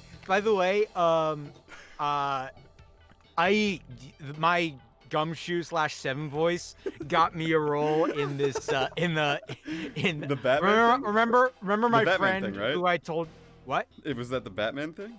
That was a Batman one. I played Bullock. Yeah, yeah. Nice. Right. yeah. That's funny. But yes, I so like that voice. so yes, I wanna- did do some planning with casting and everything, and not everything is totally revealed yet. So I'm going to hold my cards to my chest still. Oh, I'll reveal everything right now. Here we go. all right, all right, do it. Mute. Luke has said, Voltage, stop typecasting. Well, Luke. Okay. It's All right, okay, from Luke. I'm always the villain. the next game. What happens if there's a villain who's a cop? Then who between me and Seth would get the You role? both read the lines. We would. You the guys same do like time. have to Like- read it at the exact same time. Exactly. Like a fusion. It's a Anyway, hive let's mind. let's continue. All right, let's find out what's in the incinerator. Go. Ah. Standing in front of them were Ace and Lotus. Hey, that's the same thing as before. Ace still held the revolver in his hand. That's with a different background. It was still pressed hard against Lotus's temple. A small dark bruise had begun to form near the tip. Even from several yards away, Junpei could see that Lotus was shaking. She was terrified. But perhaps more interesting, was what Junpei saw behind them. 9. Oh. Another 9 door. Oh my god. What? But why? Why was there another one? The door stopped Junpei in his tracks. It simply shouldn't have been there. As his brain finally began to consider why, the whine of a warning klaxon filled the air, drowning out any thought. Warning. Warning. Emergency incineration command has been acknowledged. What the? Automatic incineration will take place in 9 minutes. Of course. 9. What were you expecting? Please evacuate the incinerator immediately. I used to be obsessed with the number 9. All right, Ace, kick us off. Oh my, how exciting. You've run quite a show here, Zero. A terrifying smile twisted Ace's face. What's the matter? Too frightened to understand. Here, let me explain. It's said that the incineration system is about to activate. In 9 minutes, this room will be engulfed in flame. Huh? Who are you? You don't recognize me? I'm hurt. It's me, Snake. Snake. Ah, yes, you are alive. I'm afraid your bizarre style had me confused. I'm quite glad to see that you're alive. Ace's voice didn't change. Snake ground his teeth.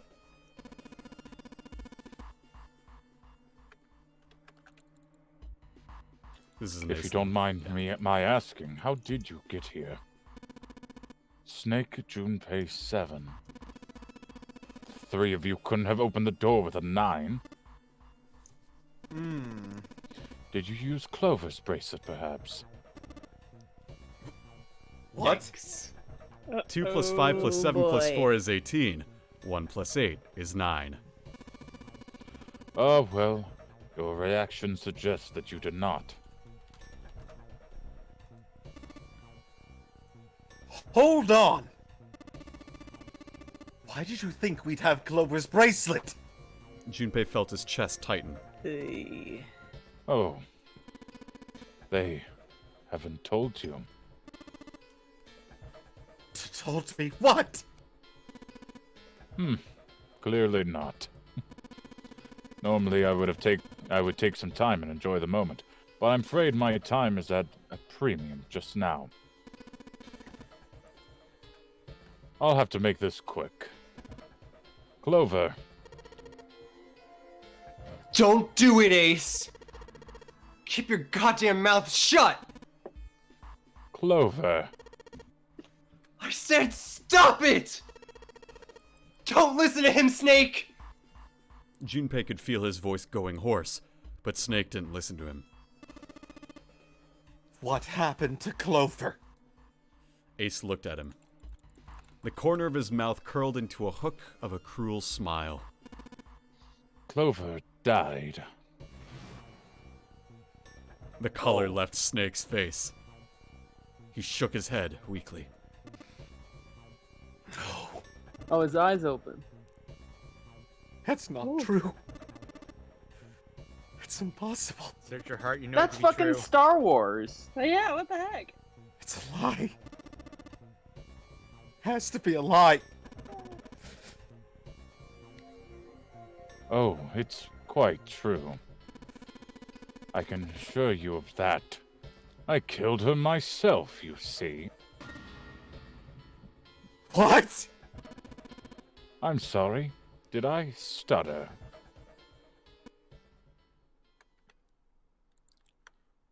I killed her.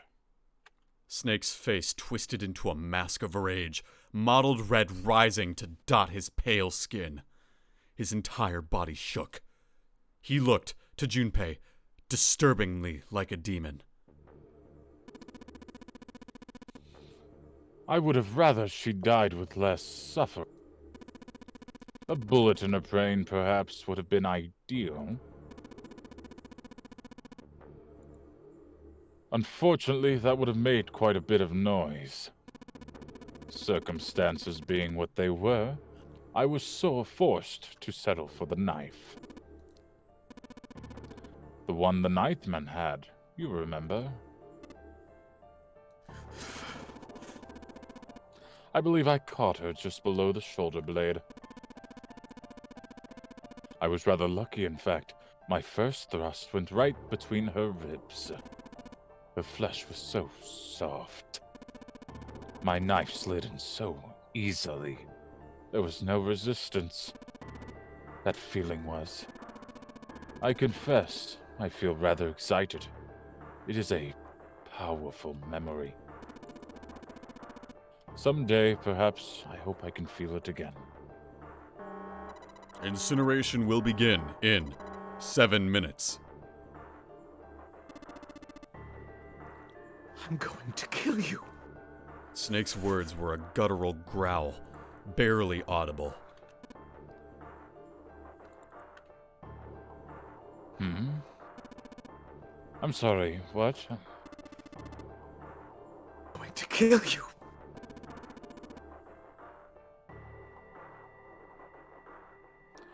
Ah, so you're going to kill me. Please, do. Come now, I'm waiting. Don't do it! Don't listen to him, Snake! Stop it, kid. He's screwing with your head. Is there a problem? What are you waiting for, boy? Don't you want me to send you to join your sister? Don't! Snake! Don't do it! But Snake could no longer hear them. Snake could no longer hear anything. Oh, now he's down too.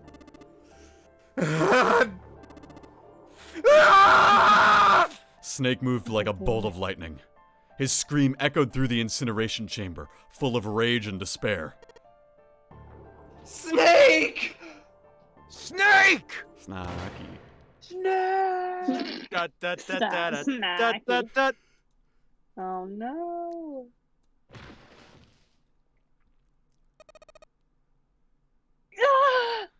Another scream filled the room. It was Lotus. She ran across the room toward Junpei, her eyes wide with terror. Snake's ill-fated attack had loosened Ace's grip on her, and she'd made a run for it. She reached Seven and Junpei and ducked behind them. Junpei could feel her fingers on his arm, tight enough to be painful, keeping him between her and Ace. Incineration will begin in 5 minutes. Give me the woman. He raised the gun. I need her. Without her bracelet, I will be unable to open this door. 1 + 8 + 9 is 18. 1 + 8 is 9. Quickly now. I don't have time for your shenanigans. In the center of the room, Snake's body lay eerily still. He looked like a human larva, prone and vulnerable on the floor. I see. Then it would seem I have no choice. The rest of you must die as well. Fortunately, I have 5 bullets left. 1 for Junpei, another for Lotus, and the last 3 for that lump of idiotic man you call Seven. I will take Lotus's body with me and leave this room. Incineration will begin in 4 minutes. Well, it looks as though our time together is at an end. I've rather enjoyed playing with you. Goodbye. Junpei could see Ace's finger tighten. He could see it begin to squeeze down on the trigger. His body tensed, preparing for the catastrophic impact of hot lead against human flesh. Then it happened. Snake stood up. What? No. That's impossible. For the first time, Ace's composure broke. With obvious effort, Snake lunged forward, 1 step closer to Ace. Then another. He looked, for all the world, like a zombie. I'll kill you. I'll kill you. His voice was the mournful wailing of the undead. Stay away from me! Get back! Stop!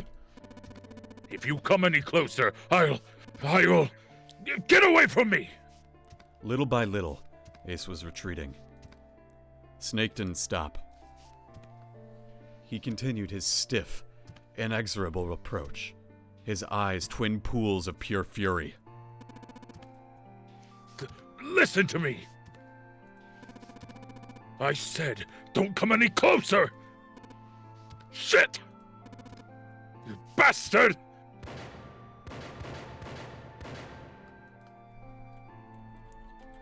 One more time. Ace's revolver leapt 5 times. One sec. 5 times, the air in the incinerator was split by the crack of a bullet. Sorry, one sec. Snake's body twitched as 5 clouds of blood and torn flesh leapt into the air across his body. A fine pink mist drifted from his body and disappeared. Snake made a strange sort of choking cough.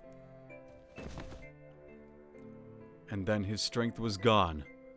His legs crumbled, and his broken and battered body slid to the floor. Incineration will begin in 3 minutes. But Snake wasn't done. Even as the pool of blood beneath him grew, he began to move.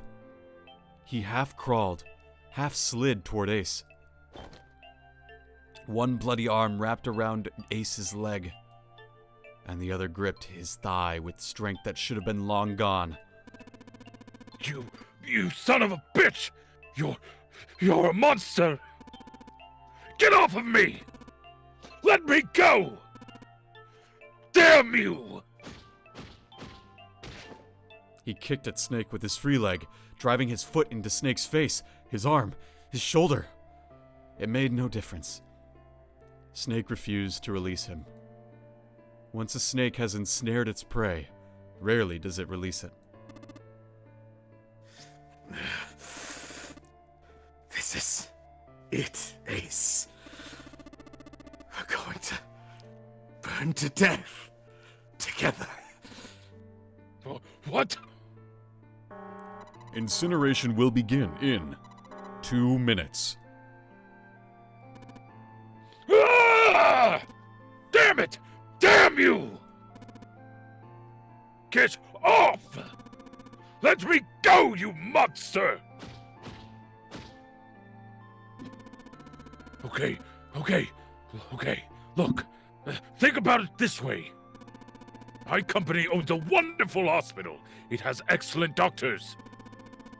You're not wounded too seriously. I'm sure they can fix you up easily. You don't have to die. You can be saved. Just let me go.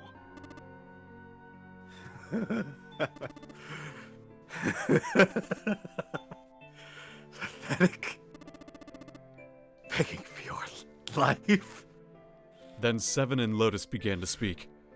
Junpei could hear tears in their voices, and their words were strained. Snake, that's enough. You could stop now. Yes, he's right, Snake. You've done enough. Come on, Snake. Let's go. Let's get out of here. You have to come with us. We have to leave together. Snake turned toward them. He coughed, and blood splattered across the floor. Then, he smiled a sad sort of smile. I apologize, but I'm afraid I can't do that. You'd best forget about me. You need to leave soon. I'm going to take him with me. Shut up! Be quiet! I couldn't save Clover. My sister died because of me. Perhaps this will begin to atone for that. Perhaps in the afterlife, she could forgive me.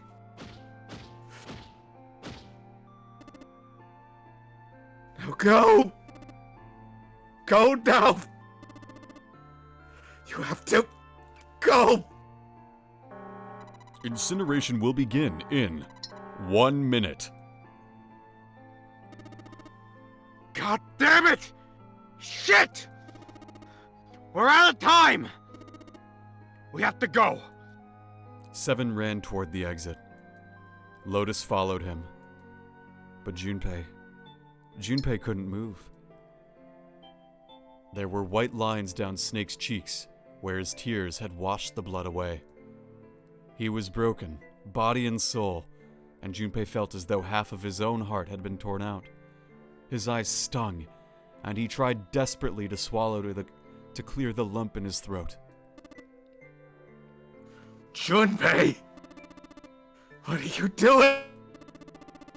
You have to get out of here! No!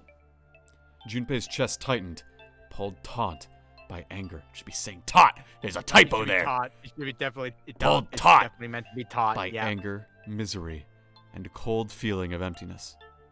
Pure emotion surged through his heart, alongside the torrent of blood. He could feel it building, a tremendous wave growing taller and taller and taller. And then it broke, crashing down with thunderous force onto his shaken, unprepared mind. Snake! Snake! Junpei's rational mind was gone. He was driven by instinct now, and he launched himself across the floor at Snake and Ace. Or he tried to. Wait! Don't be an idiot, Junpei! He felt a hand grab him from behind. It was 7. Before he had time to react, the larger man pinned Junpei's arms to his side and was hauling him bodily back toward the door. No! No! I have to help Snake! Snake! Snake! Get off of me! Let me go! Incineration will begin in 10 seconds.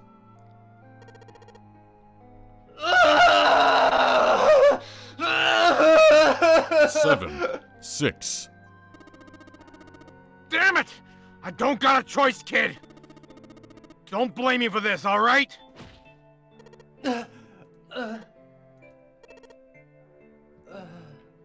5, 4, 3, 2, Ah! 1, 0.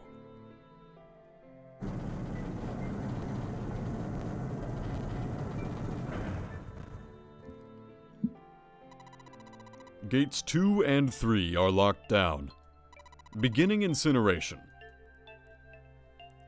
Junpei felt 7's fist bury itself deep into his stomach, and then his lungs turned to mush. 7 scooped him up in the same motion and leapt through the door. It slammed shut behind them. Junpei struggled to shaky feet. He glanced over to see Lotus only a short distance away. Junpei ran to the door. There was a small window cut into it. Inside, he could see Ace and Snake. Shit! Damn you all! Why? Why? Why me? I don't deserve this! Answer me! Answer me, Zero! Why? Why? Zero! Zero! This is why we needed water. This is why we needed water. Because water puts out fire.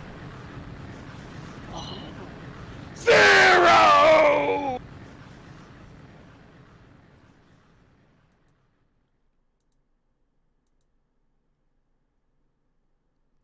Drink water, everybody.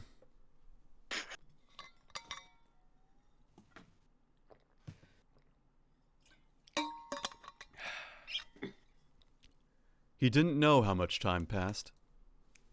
He didn't know how long he stood there in front of the incinerator. He looked to the side. Lotus's face was ashen, and if not for the hand she had put against the wall, Junpei didn't think she could have stood. Seven looked old and tired and used. His eyes stared at the floor, seeing nothing. Junpei said nothing.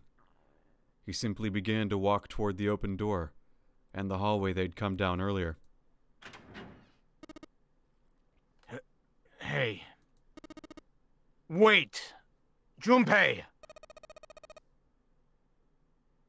Junpei, where are you going?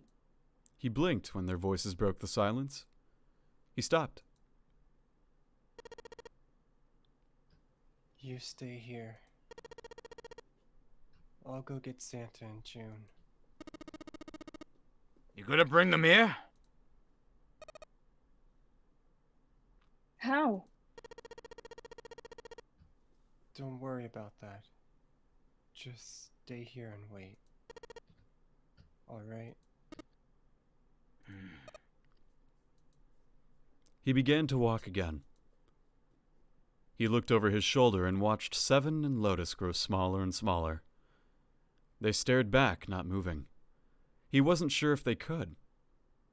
He turned around again. He knew where he was going. When they'd walked through the hallway earlier, he'd noticed an elevator at the end of the side of the hallway. If it still worked, then maybe... Before long, Junpei found himself in front of the elevator. Next to the door was a button with a triangle on it. He pushed it, and the door opened. Hello, elevator.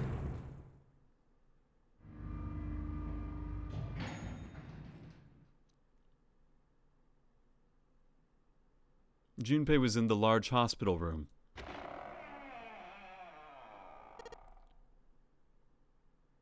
June! Santa!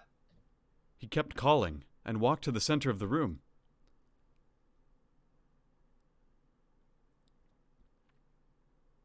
But try as he might, he couldn't find them. Ugh. Damn it! Where did they go? Increasingly frustrated and increasingly worried, Junpei left the large hospital room. He had no choice. He would have to go look for them. Junpei's heart was heavy. He couldn't shake the feeling, but there was a part of him that felt it would be wrong to, even if he could. With every step he took, his legs felt more and more like lead.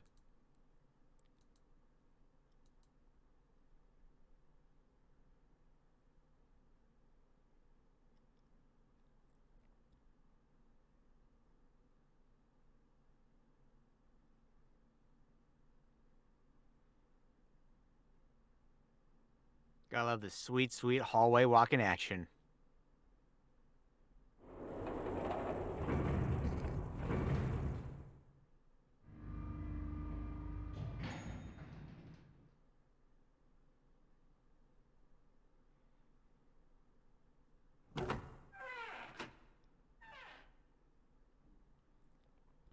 Sometime later, Junpei found himself at the chapel. He stepped inside, expecting to find nothing. But there, on the red carpet in the center of the room, June. No, codenames didn't matter any longer. She was Connie. Connie! Junpei cried her name and ran. Like lightning, he ran across the room toward her. Oh man. Connie! He stumbled to a stop. As he looked down at her body, lying so still on the floor, he felt the icy grip of fear upon his heart. She was still. So very still. No, it couldn't be. It was impossible. Slowly, Junpei bent down toward her. His hands shook, and he felt very cold and very hot at the same time. He forced himself to look. Her back. Her back was moving. Slowly it rose and fell. Relief washed over him. Connie! Junpei reached down and gently, very gently lifted her up. Connie? Connie? Are you alright? Jumpy. Her face was pale, and her lips were dry and cracked. Her eyes were blank and cloudy. They stared straight at Junpei, but saw nothing. Trembling, Junpei wrapped his arm around her back. She was cold. Very cold. Junpei tried to convince himself that it was just only his imagination, but she felt as though she were fading away. He could feel his heart pounding frantically in his chest. Oh man. Connie. What the hell happened to you? You feel... Jumpy. Sorry. Her voice was very faint. I might not make it. No way! No way am I gonna let you die! I'm gonna save you! I promise! Thank you, Jumpy. Thank you so much for everything. I was really happy to see you again, Jumpy. Really happy. Don't give me that I was crap! You're gonna see me again lots more times! You just gotta hang on! Alright, Connie? Jumpy, did you know? You meant a lot to me when we were kids. I've liked you for a long time, Junpei. A really long time. Junpei's vision had gone blurry. It took him a moment to realize his eyes were filled with tears. He could feel a piercing point of heat deep in his heart, like a white-hot flame. He looked down at Akane. Game over. There was a crack of static from above his head, and a voice spoke. Zero!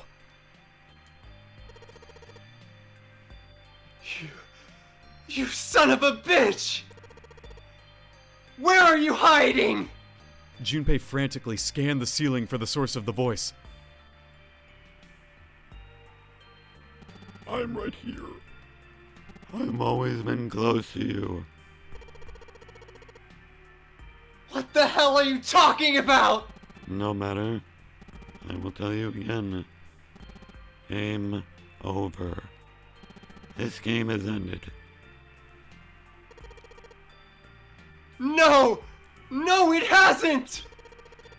I'm not gonna let it end yet! I'm gonna get out of here with Connie! You can't. That is impossible. Why? Because you chose the wrong path. The wrong path? That is correct. Your path was inevitable, however. And bit defeat. Where there is shadow, there is light. Where there is light, there is shadow. So it goes. What are you talking about? It matters not, and the loser has been decided. I told you, I'm not gonna lose! No, you misunderstand. You haven't lost. I have lost. What? Junpei didn't have time to ponder what that meant before. He heard the door slam shut behind him. He spun around. There was no one there. Was it Zero? Connie, wait here! I'll be right back, I promise! She managed a single nod. Junpei laid her back down gently and leapt for the door. He yanked it open and shot outside. No one. The hall was empty.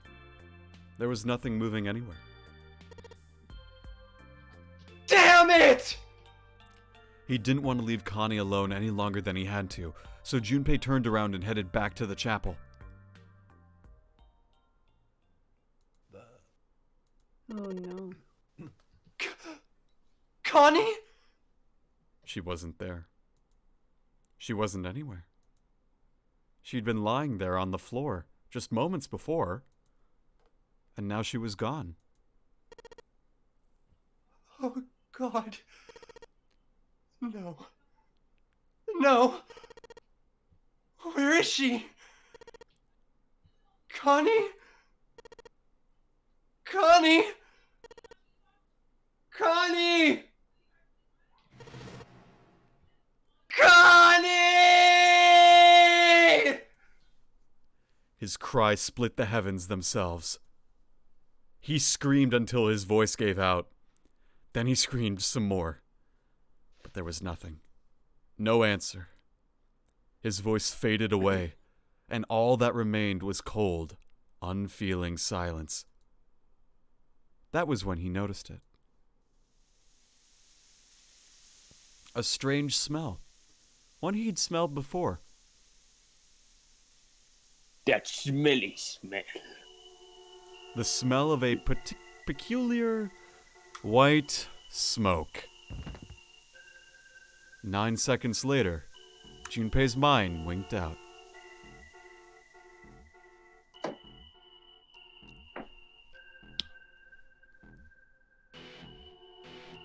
Credits! It's the credits! Oh boy. Well, oh, what God, tell me, is this a Marvel credit scene though? I don't know. I have to say, you guys. That was a lame ending. You guys did phenomenally well. I forgot how long that part of this game takes. Yeah, I don't know if we're gonna have time to do endings. It's pretty long. I know. Yeah, it was pretty. I gotta go to bed. Yeah. Man, I want to finish that audition I was doing before I came here. Oh yeah. You guys, okay, for what it's worth too, Seth and Alex, you guys did so fucking good. And then Elena and Adam too as supplementary background there too. Woo! And also Cry.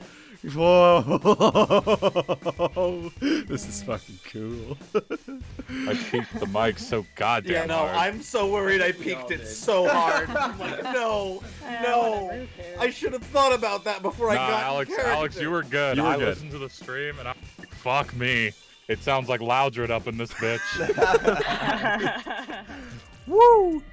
I have to say again, you know, that ending is interesting, but it's not a bad ending. What? No, because people actually get out. The end. Or is it? Oh no, don't tell me. We have to get all the other endings before coming back to this one. I'm telling you. To then actually get it. Junpei will return in Avengers Infinity War. At 9999. No, that's called 1000. 1000. Seek a way out. Seek a door that carries a 9. Oh, this is just the... April 14th, 1920. Oh, sorry, yes. There's a lot of these images we haven't seen yet. You're right. Yeah. You're right. Yeah. It's almost like the game isn't over. Now it is time to let our game begin. So that was the prologue. That was the safe just ending. begun. That was the safe ending. Oh my That God. safe ending. So, at this point, there is an with memories. So maybe you've realized it by now. Ooh. Wait. Yeah. What? Ooh. Yeah. No. So that's why you can't do it on the first try. Bingo. Oh yeah. You have to get the safe ending first. Oh, that's why you said that. I'm like, theoretically speaking, no way unless you had to get all of them beforehand. So now that we've done that ending, we can get the true ending. Oh. Boy, oh. Very Oh, yeah. exciting. So here's what we can do. The point is, I guarantee that we are not seeing the final game credits tonight. However, what we can do is we can prepare ourselves for a nice position for the following stream where we're not doing what we did with this, where we spend the first hour and a half going through escapes we've already gone through. So what I'm proposing is that I will go through up to the point where the game will split again, and then we can pick up there for next week, because again, we can get to where the major plot happens, and then that way I guarantee there will be minimal requirement from you cast for new scenes. There might be a few new ones, just like context-wise, but otherwise it gives us a little bit of like future-proofing. Are people okay with that? And there's no commitment to stay if you gotta go. All right. Yep. All right, cool. Yep. Well, I'm going to bed, so good night, have a Seth. good night. Wonderful job. You did so well. You did great. so well. Good job. Yep, I will be cast as every fucking villain from here on out. Yep, that's the game plan. Yep, All right. that's the game Oh, plan. man. I can't wait to listen to that later, though. He's a good guy, right? Yeah, we'll cast him as Setharoth. This game is fiction. All names, characters, and incidents portrayed in this are fictitious, except the ones that aren't. I think you just click continue, not begin with memories. Yep, that's okay. Yeah, because we're just getting the other endings. Oh, hey, not Voltaglio, meant to ask you. Yeah, what's up? Oh, never mind. Are we? No, what's up? You got a question?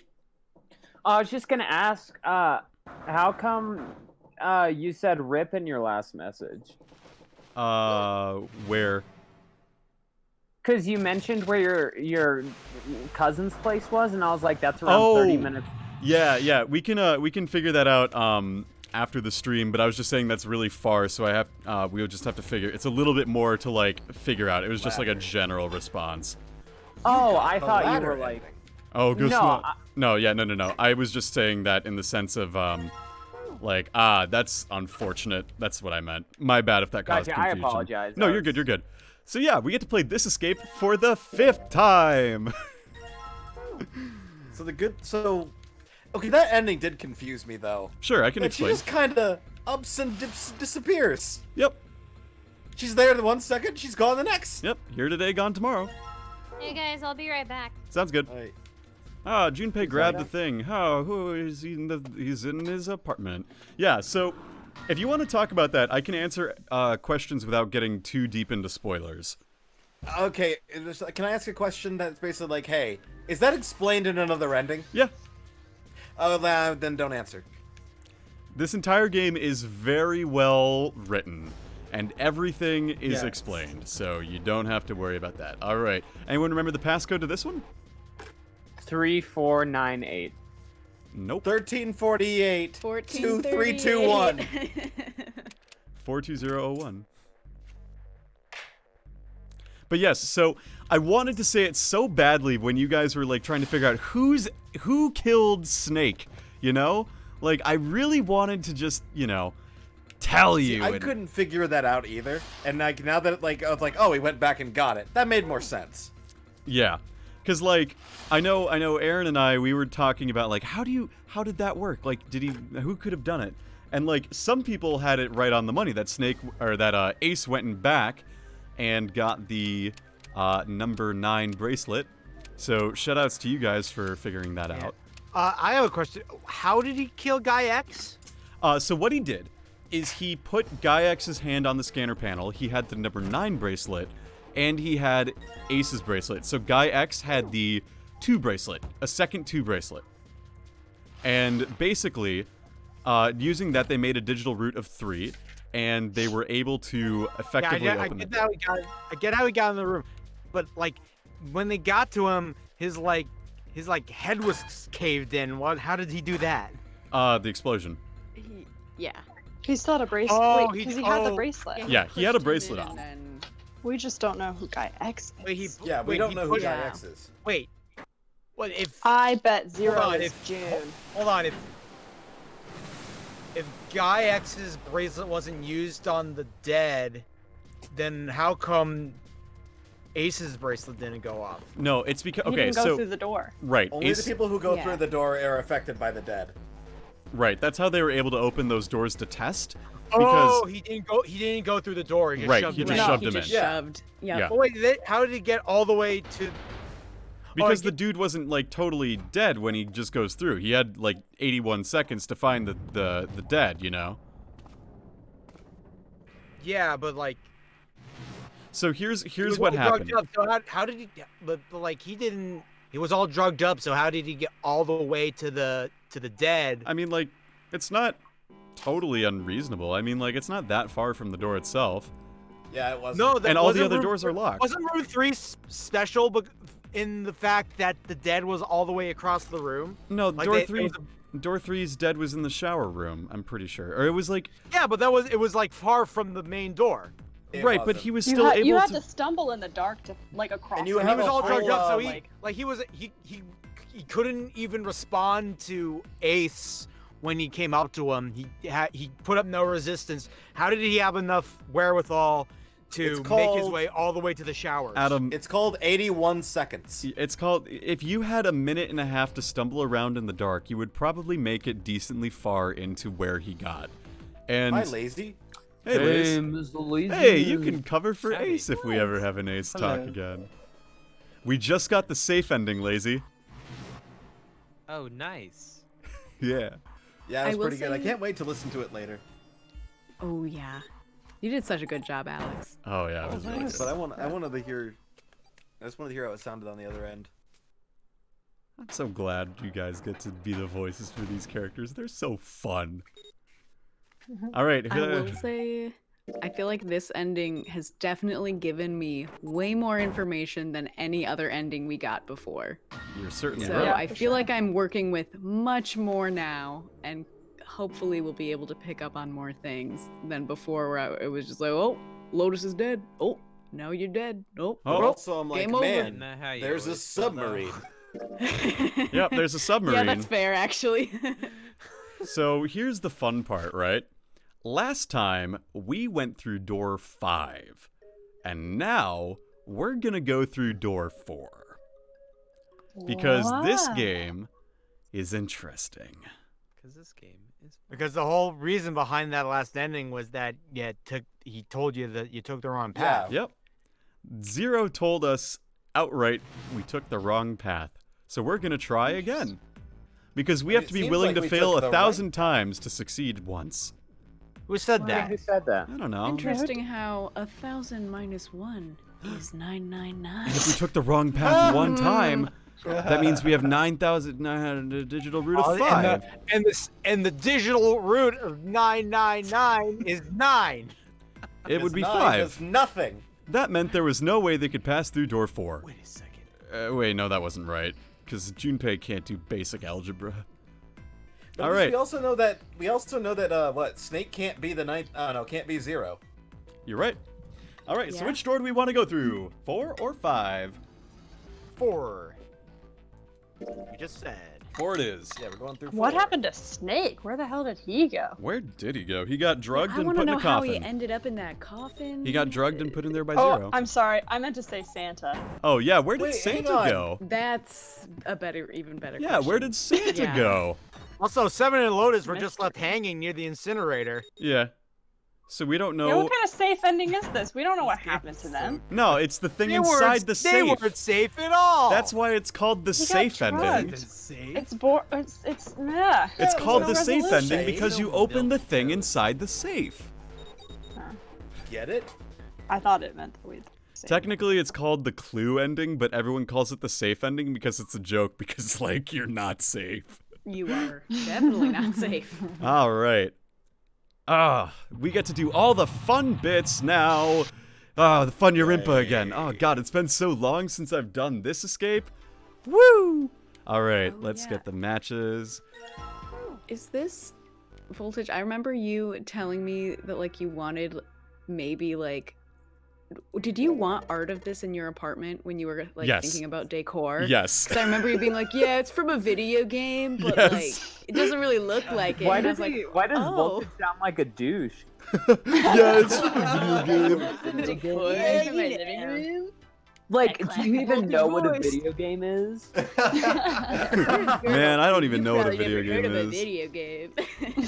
Which one is it? It's 5 over, and it's fucking this one.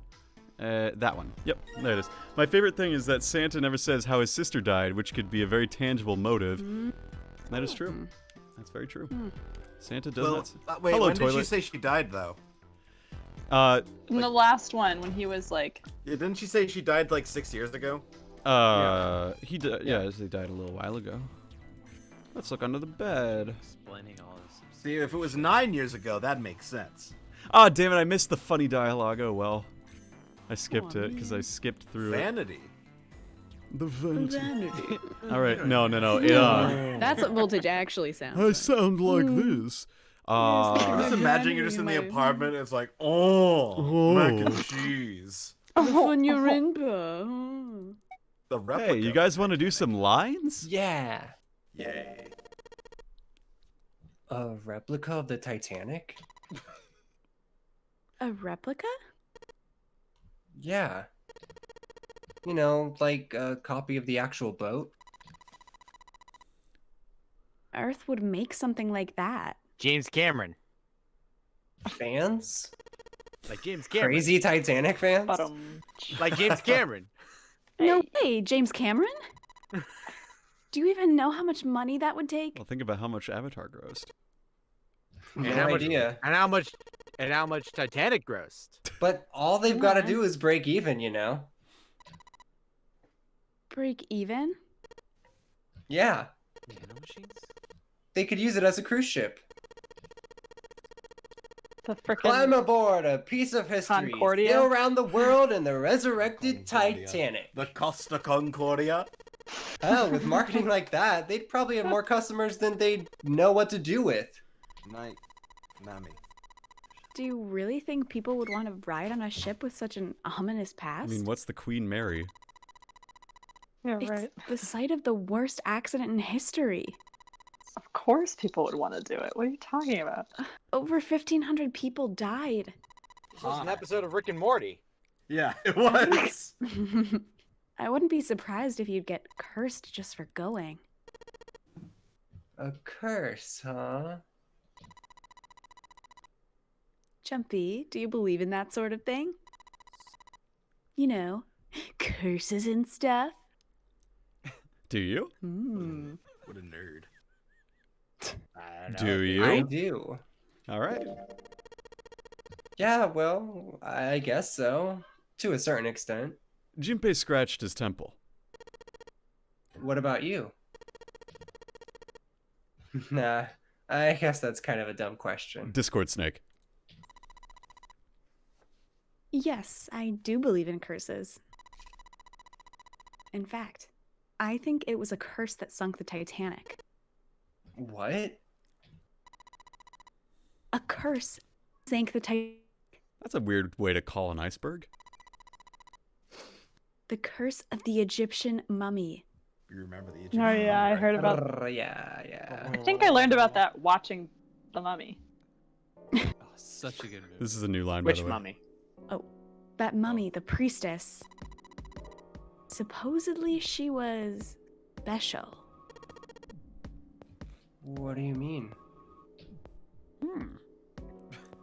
She was frozen today.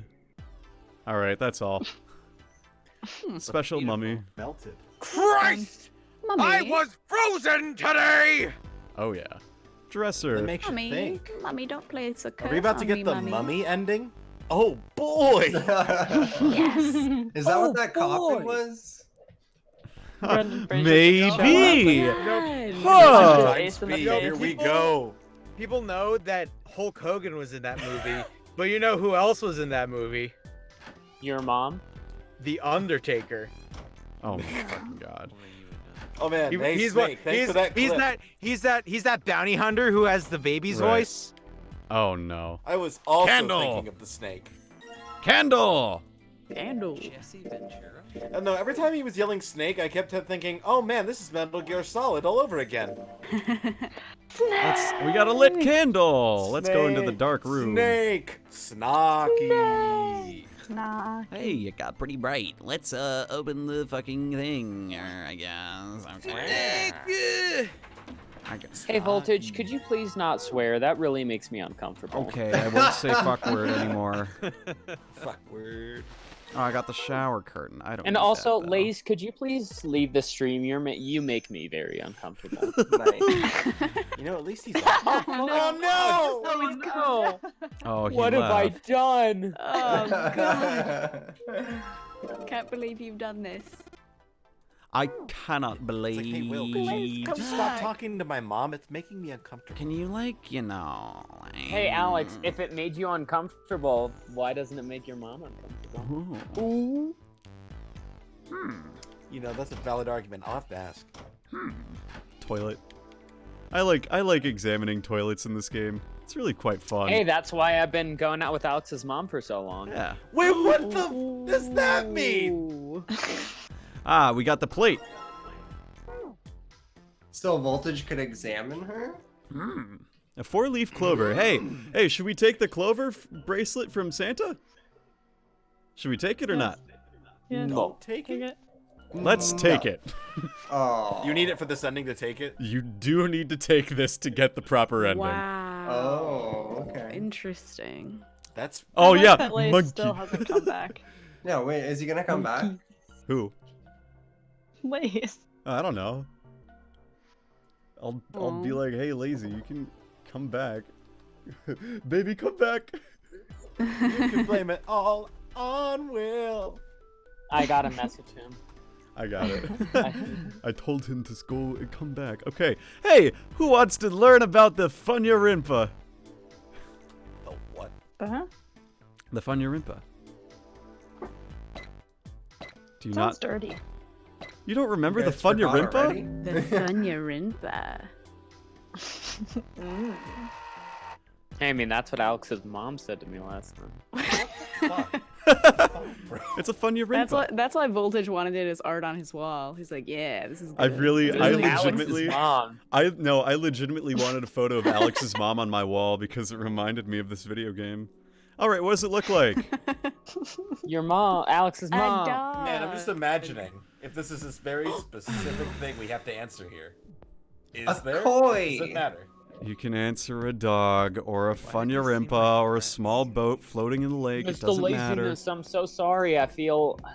We already did the Funyarimpa, so. Dog. Wait, I It's think a we should. Let's say. dog. Wait, hang on. I think there's funny dialogue on this one as well. Hang on. Oh God. Let's see. Okay.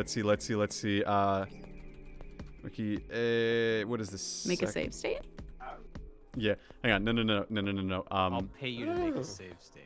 Also, I just had to pee, by the way. That wasn't. Incredible timing. Ah, nice. Hang on. Where?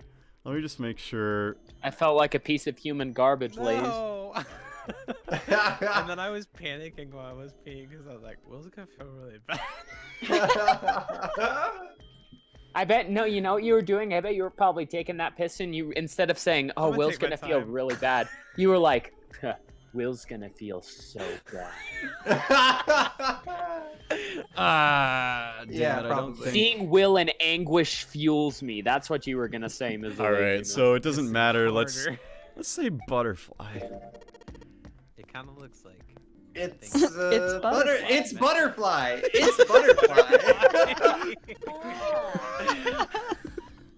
Show butterfly you sofa. Oh. This is the head, and this is the nose, and the mouth. Looks like Ridley. Hey, Elena. Wait, what?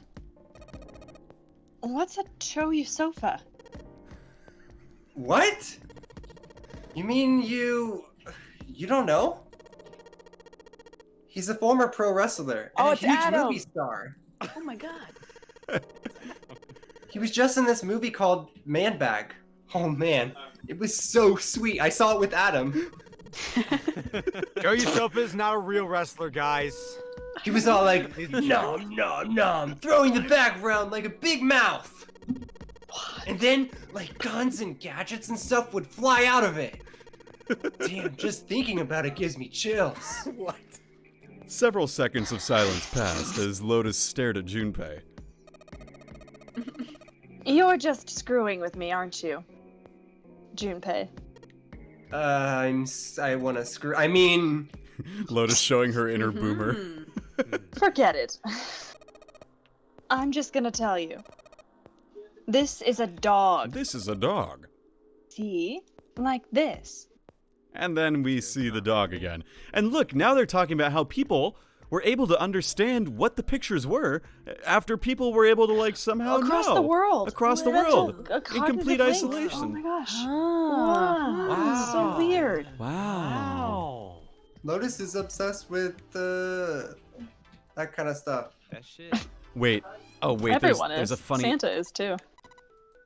No, dang it. I missed a That's funny too dialogue. late now, Mr. Voltaglio. Whatever. Do a save state. Whatever. We'll get it later. I'll go back and I'll show you some funny bits. Okay, Will, this next bit is for you. Oh boy. This next one is for you. Wait, has Santa been slide the whole No. But can you imagine? Okay, here we go. We got some dialogue, we're gonna do it. Those 9 plates look pretty expensive. They're plates for appetizers. Remember? Appetizers usually come on square plates. Okay, well, excuse me, princess. Well, excuse me, princess. Wow. 1, Japan 2, was ahead of its 3. time. Referencing the There's 10 of Zelda them. CDI. Okay. Alex? That's not Zelda Oh, CDI, Alex, buddy. dude. That came from the Legend of Zelda cartoon. Second, Oh, you're right. this both the Zelda cartoon and the CDI games predate this game. Yeah, I get you. Yeah. Anyway. If Usually you how you flip make a these reference. over, Referencing the they past, look like not the hats. Wait. The middle is super deep for a plate. They're soup plates. They're made that way so that the soup doesn't spill. Is that what they call bowls? If we ever get out of here, you should treat yourself to a nice dinner out. What makes you think a poor college student has the money to do something like that? Or normal. True. Yeah. I think there are 15 of these plates. One sec. I'm assuming they're for seafood.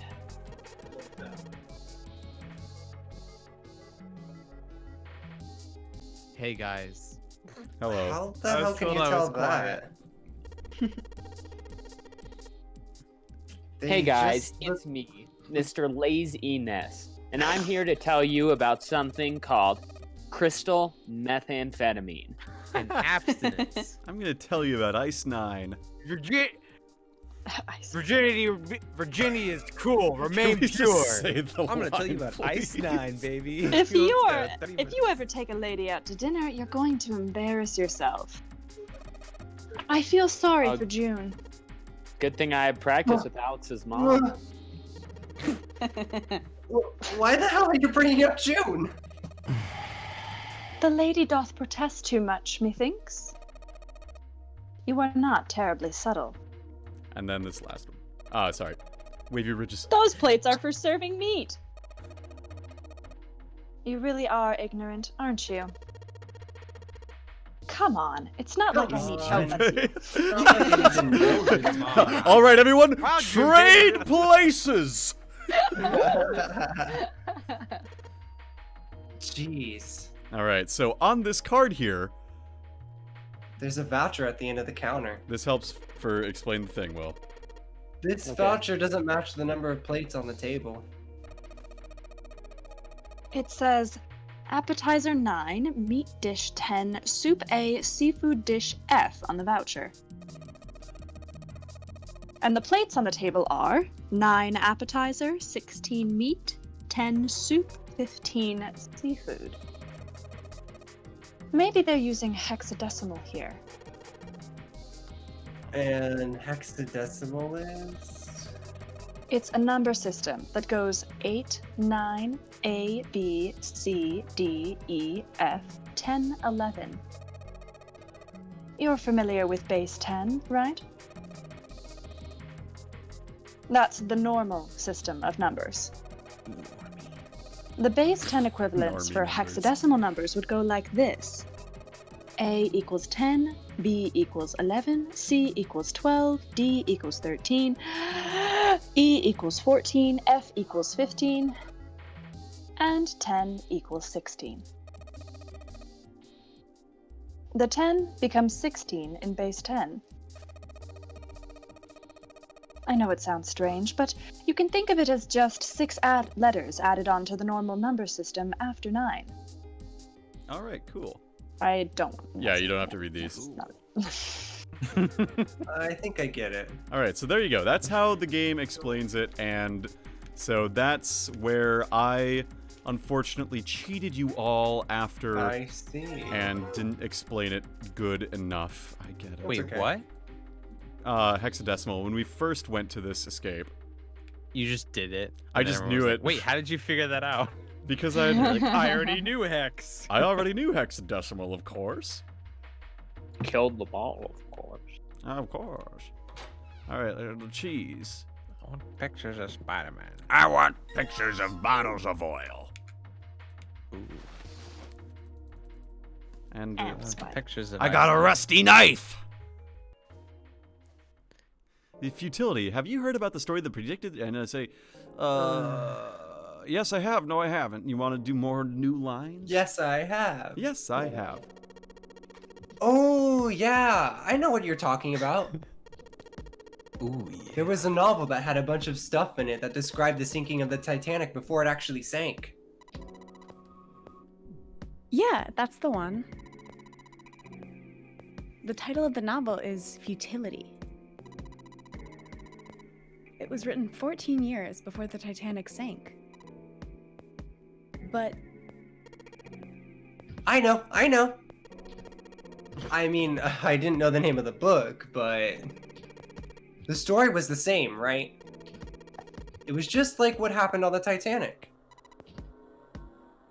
yeah, Why would you name a ship Futility? Well, I heard it was all a hoax. a hoax? I heard that the stuff that matched up to the Titanic so well was actually added after it sank.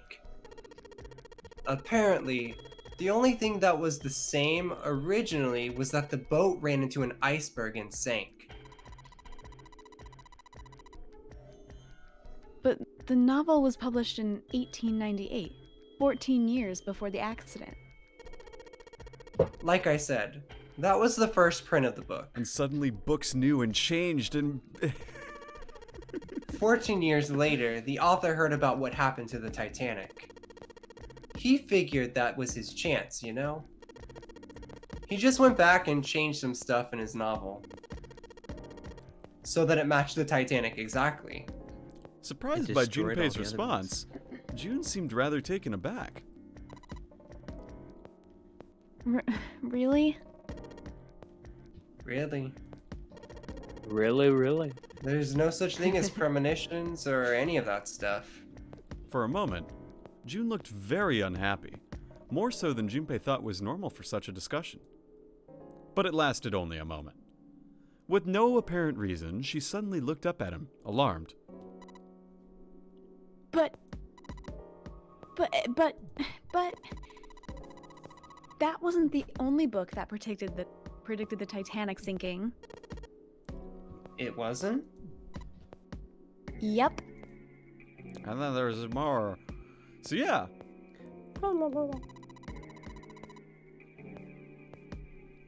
But Jumpy, you said you believe in curses. Come on, that's totally different. Smoking. What are you smoking? Ah, we got the rusty knife. And let's see. We use this guy and we combine this guy. We get a good knife now. And next we get out of here. And we go into this store here where we use the oil on the thing. And then we go into the freezer. The freezer ending. Yeah, freezer ending. God Lazy, damn. you're laughing a bit too long on that. Is there something I should know? Yeah. No, I would just saw. No. My preferred in mind, honestly. Oh, okay. Ah, dry ice. Have you tee I'm the queen of random facts. Tee So random and cool. Hey, so random. Okay, but like, why does it not turn into a liquid first? It did strike Junpei as rather odd. It did seem rather odd to Junpei, and he couldn't help but think about it.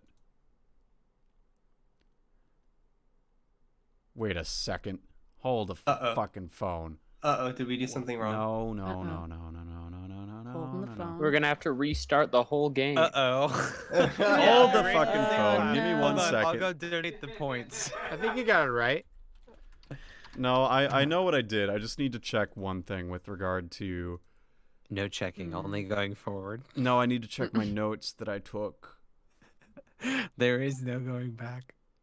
Guys, I have 7,777 good. emails right now. Oh God! Oh, boy. Wow. Wow. Did That's you do it? Did Yes, you we're do good. it, We're good. son? We're good.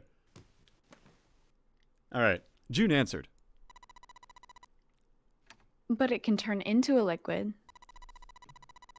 Carbon dioxide turns to liquid if you put it under high enough pressure.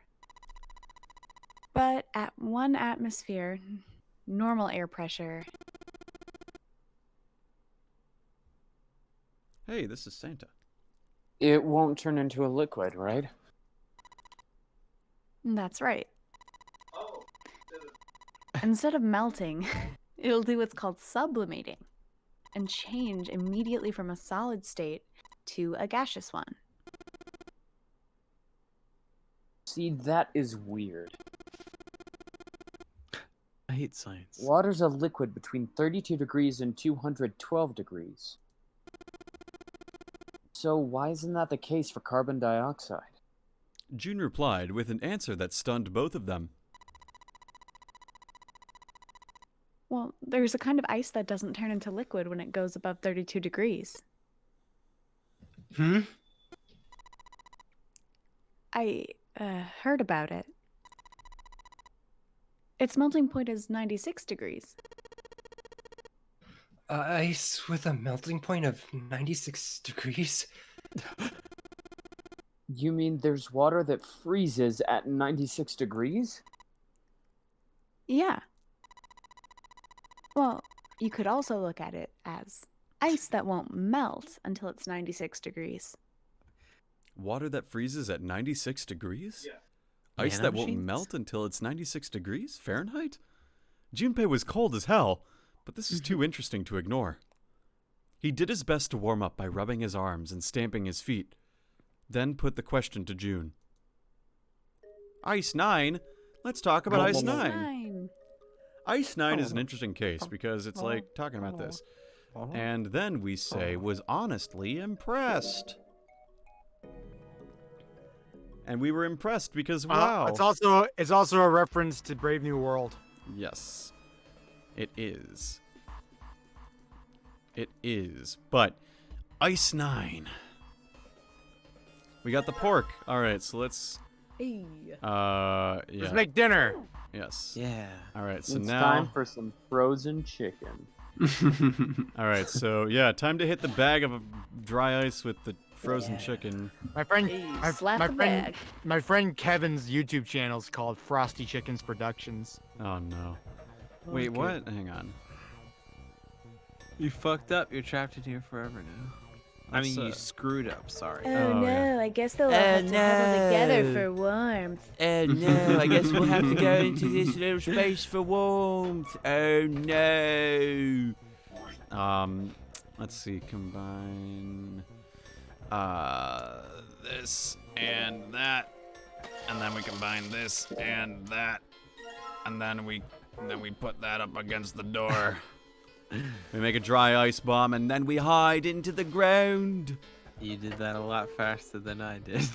The first time I played this lazy, I was like, what the fuck do I do again? I was looking here for like 20 minutes, like, what the hell am I Dude, supposed to do? Yeah. The freezer is one of those spaces where you end up staying in there quite a lot longer than you ever intend to. Yeah. Me and my girlfriend kept arguing because I kept saying, I don't want any help. And she says, it's been 20 minutes, you need help.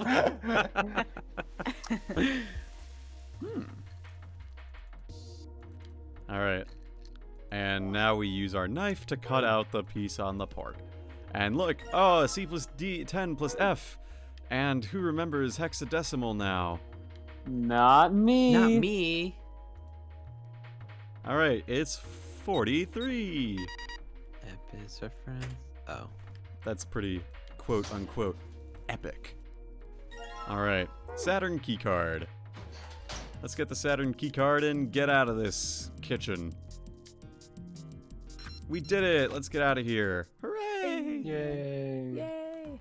Alright, Yay. so now we're back in this space again, which is really fun.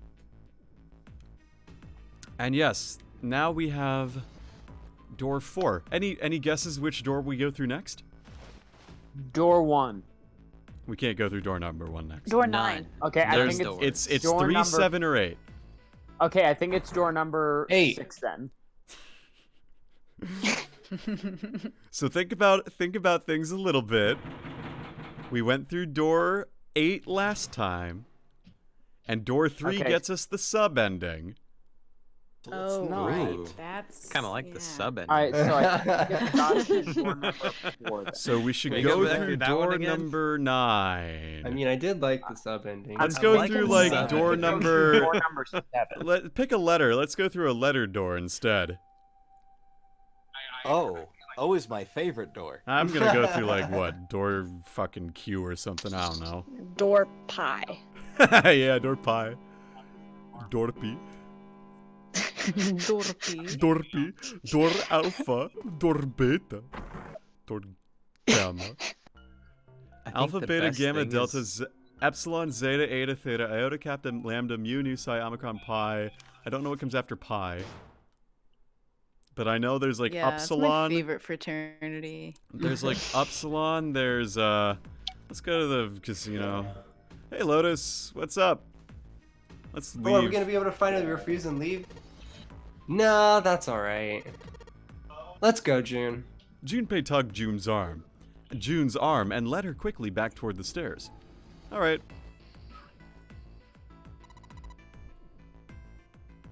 Was that okay? You don't think we should have listened to her? Nah, I've got a pretty good idea what her proposal would have been. We should be looking for Snake. Head back to the freezer. I think Snake's dead. Huddle together for warmth. Yeah. Well, where should we go next? Let's go to first class cabin. Wow, it's Clover. Let's talk to Clover. Let's talk to Clover. She's gonna tell us to go away. Let's go to. Don't anger her. We should Remember what turn this happened into last time? Twitch plays where we just never finish the game because everyone can choose Oh, whatever no. they Yeah, want. Please, no. there was no one there. They had no choice. Junpei and June turned around, headed to a different location. Back to the large hospital room. Let's talk to Santer. Hey, Santer. Yeah. You're totally just fine. Let's say... Lotus. Lotus.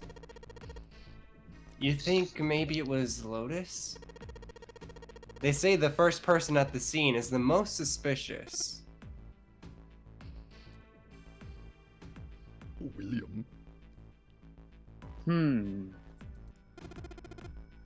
Yeah, that's possible. You don't have anything else to suggest she did it, though. You might as well just suspect everybody. Junpei furrowed his brow. Alright, well, that's that. It was a self-report, obviously. Yeah, Clover's seeming kind of sus. Then the impostor is sus.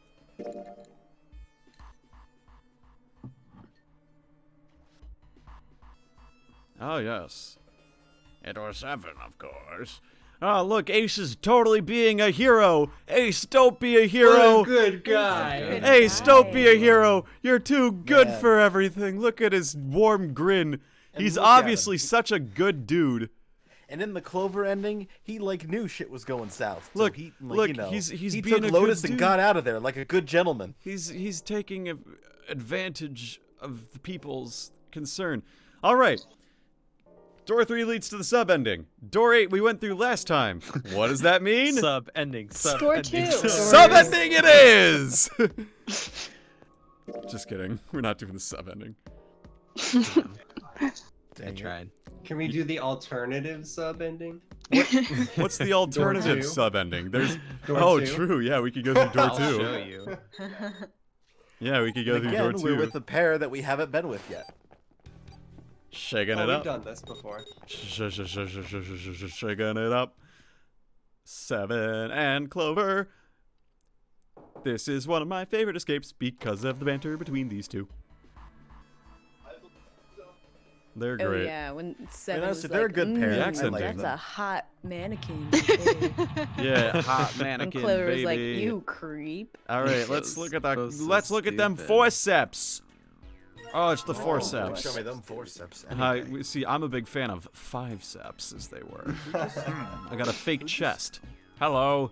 Hey. Hey, it's Lucy. Hey, All right. Giggles. Hey, Giggles.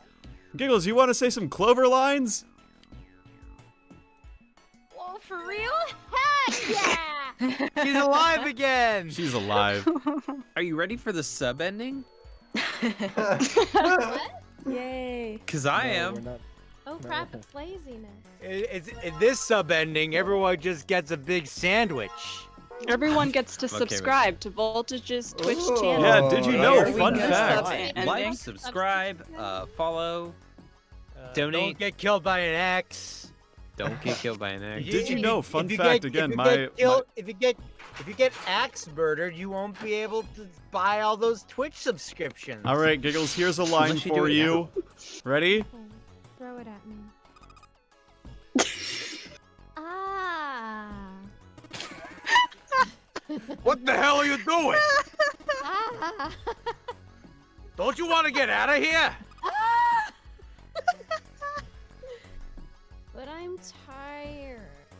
Cool. You did That was it. great. Thanks. Thank you. Hey, Wow. You did Alright, great. guys, see you next week. Yep. I'm so immersed. Man, you made Alex and Seth look like fools. Like That acting. How am I supposed to compete against competition like How are you this? supposed to Yeah, like compete my against a level. professional creepypasta? I'm just a gotcha light voice actor. I can't compete with I this. could go. I'm really hungry. I could go for some of that creepypasta. Oh, that's right. I have So to go. funny you just said that because I was just talking to some of the other narrators and I narrated the whole thing just now. Oh, wow. yeah. Nice. Nice. All right. Hey, we got drugs. What's this? Was it Is something that like Ice called? 9? This is why I don't go to the supermarket to get the canned beans anymore. Is that the title of it? This is one. I two- took a walk down the street Oh, and I fuck. It saw was, a white bird. Is that. that the title of it? 349. There we go. 999. Hey, hey, look, it's a heart. Don't go playing with my fake heart. And there's an arm. Don't go breaking my heart. Don't go to cutting off my arm. All right. All right. Hey, you get to read the name again. Ethylene diamine tartrate? Yes. I wasn't Nice. here for this part. Oh yeah. Okay, so You basically. went over That for was me. even more This impressive. is the one with all the waters. Oh, Wait, hang one on. more for safety, please. Hey. Oh, yeah. Like the molecules were communicating with one another? Transmitting information in a way humans couldn't perceive? Oh, God. This phenomena spread throughout the world. Phenomenon.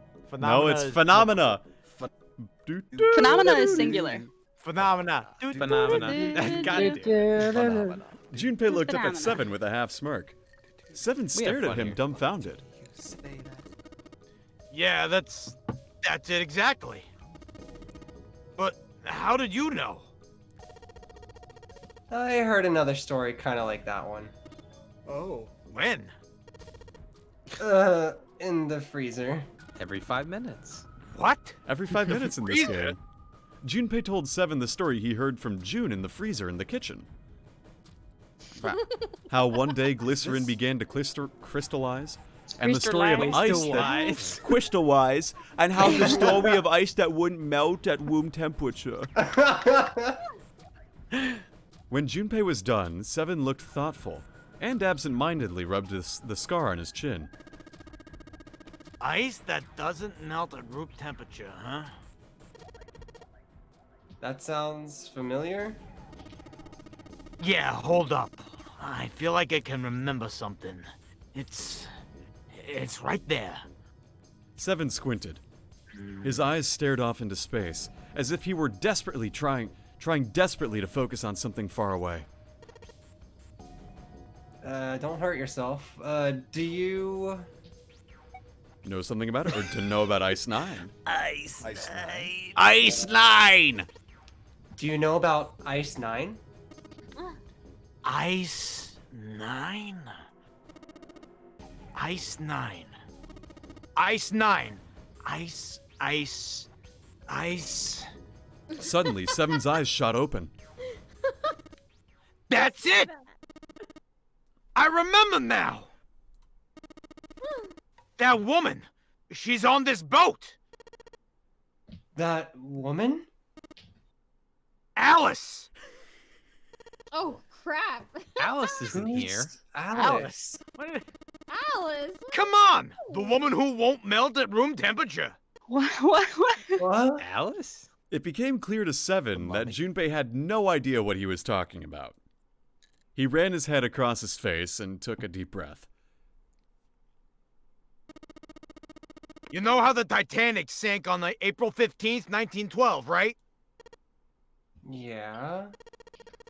More than 1,500 people died. Worst maritime accident ever. What about it? Have you ever watched Ghost Ship? Did you hear about the boat that was sent to collect the dead bodies? I think that was the RMS Carpathia, right? Carpathia. Whatever, it's the same thing. It was a cruise liner, just like the Titanic. No. That was the ship that picked up the survivors. The ship that collected the dead bodies was the CS McKay Bennett.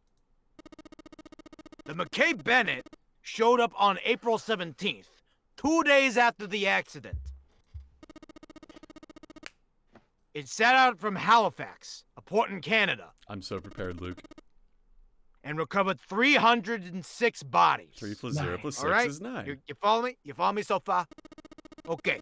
The Atlantic that far north was really cold. It would have to be for there to be icebergs and stuff. Anyway, the bodies they pulled out of the water were frozen solid. This isn't a very nice story. Yeah, 1,500 people died. So, what happened next? Well, they say the McKay Bennett recovered something more than just dead bodies. There were various bits of stuff floating around in the water. Things the drowned had carried with them, and stuff dislodged as the ship sank. Icebergs. One of the icebergs. Icebergs, yeah. Icebergs. One of the things they found was a coffin. Oh, here we go. A coffin? Ice 9? Yeah. Nanomachines? A wooden one. Micro engineer. Dio! Fuck you. I think this is still 7. The craftsman who made it must have been pretty skilled. Surprise, we're actually playing a JoJo's Bizarre Adventure game? I knew it. It wasn't just a wooden coffin. It was all wood. There were no nails or reinforcements, and there were no gaps in the wood anywhere. It was airtight. Or really watertight, because it's on the sea, you know what I mean? Anyway, the crew got pretty curious about what might be inside and opened it up. You had to get a wedge and hammer it open, and it was so well made. Inside they found a woman. Or I guess you should say, they found the dead body of a woman. Her hair was thick and black, and her skin was deep brown and didn't show any signs of age or decomposition. They say that she looked gorgeous, like a goddess. Alright, keep going. She was obviously dead, but everyone who looked at her said she looked just like she was sleeping. Her skin was so lifelike. She looked like she might wake up at any minute. She didn't, though. Like the rest of the bodies they found, she was frozen solid. Eventually, the McKay Bennett finished the search and returned to Halifax. The 306 bodies were unloaded and taken ashore. However, it was warm enough that they began to melt. They say that the stink was horrible. But there was one body that didn't thaw. The girl in the coffin. That's right. Everybody thought for sure that, that's my line. Neat. Everyone thought that for sure she'd smelt and start to rot like the rest of them eventually. Oh no, this is 7 line. Wow. Everybody thought for sure that she'd melt and start to rot like the rest of them eventually. But weeks passed and nothing happened. Then a month had passed, and another, and it was summer, and she was still frozen solid. After a while, people started to say she was some sort of miracle. Rumors about the girl started to spread, and people came to visit Halifax from all over. After a while, people started to call her All Ice. Alice. Of course, those rumors didn't last long. Why? Well, she up and disappeared.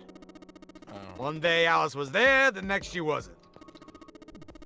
They say someone snuck into where they were keeping her and stole the body. With the body gone, the rumors followed pretty quickly. And after a while, no one remembered her. You might be able to find something about her if you could find a newspaper from back then.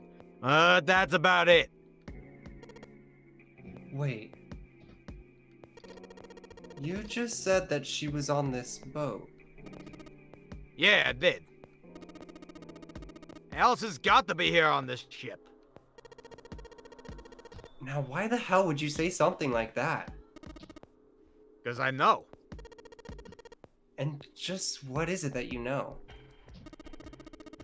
What happened to Alice after she was stolen? Junpei gulped. Alright. Coward. Tell me. What happened to Alice? 7 nodded, slowly, and took on the look of a... Jeez, I can't read anymore. Took on the look of a man recalling something long buried. Well, around that time, the word was that there was a thriving black market in New York. Hence the accent. I mean, I'm sure there still is, but this was special. All millionaires from all... I've heard that Alice went up for auction there. The person who won the auction was... Lord Dashiell Gordain. You've heard that name before, right? We have. Yes, Sir Gordain. I'm very familiar with him. Isn't he the guy who bought the Titanic sister ship? Yeah, that's him. Although, I guess he hadn't done that yet. What do you mean? Gordain bought Alice in 1912. That poison. Then, 4 years later, in 1916, he bought the Gigantic. And he hit Alice somewhere on the Gigantic. But nobody knows where. He died in 1931. And apparently, he died without ever telling anyone where Alice was hidden. However, what? well, he did have one close friend who asked him, "Where is Alice?" And he said, "Alice sleeps in a small chamber past the forest of knowledge, beneath the navel of the gigantic." What the hell is that? Is your voice okay?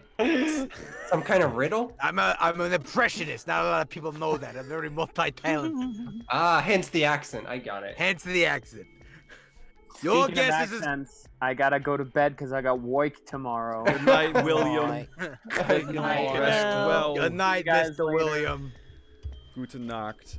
Your guess is as good as mine. Seven threw his hands up in defeat. So, that's it. Whenever you think, I believe it. An impressionant? I thought you were an amnesiac. She's hidden somewhere on the gigantic. In other words, she's hidden somewhere on this ship. Don't you mean in other voids? Another voids. Another voice. Voids. I'm Digit D Boyd. Adam, you're doing great. Thank you. Before Junpei could dispute Seven's rather bizarre claim, they heard Clover's voice from the door. She did not sound pleased. Hey. What are you two doing over there? You do not sound pleased, Giggles. Stop wasting time and get over here. Okay, we're I coming. was trying to be all serious, and people are like, Seven looked at Junpei. Yeah, so, anyway, that's the story. Might be useful someday. Don't forget it. With that cryptic remark, he turned and left the room. Junpei was left behind to ponder what he'd just heard. He tried to remember what June had told him earlier.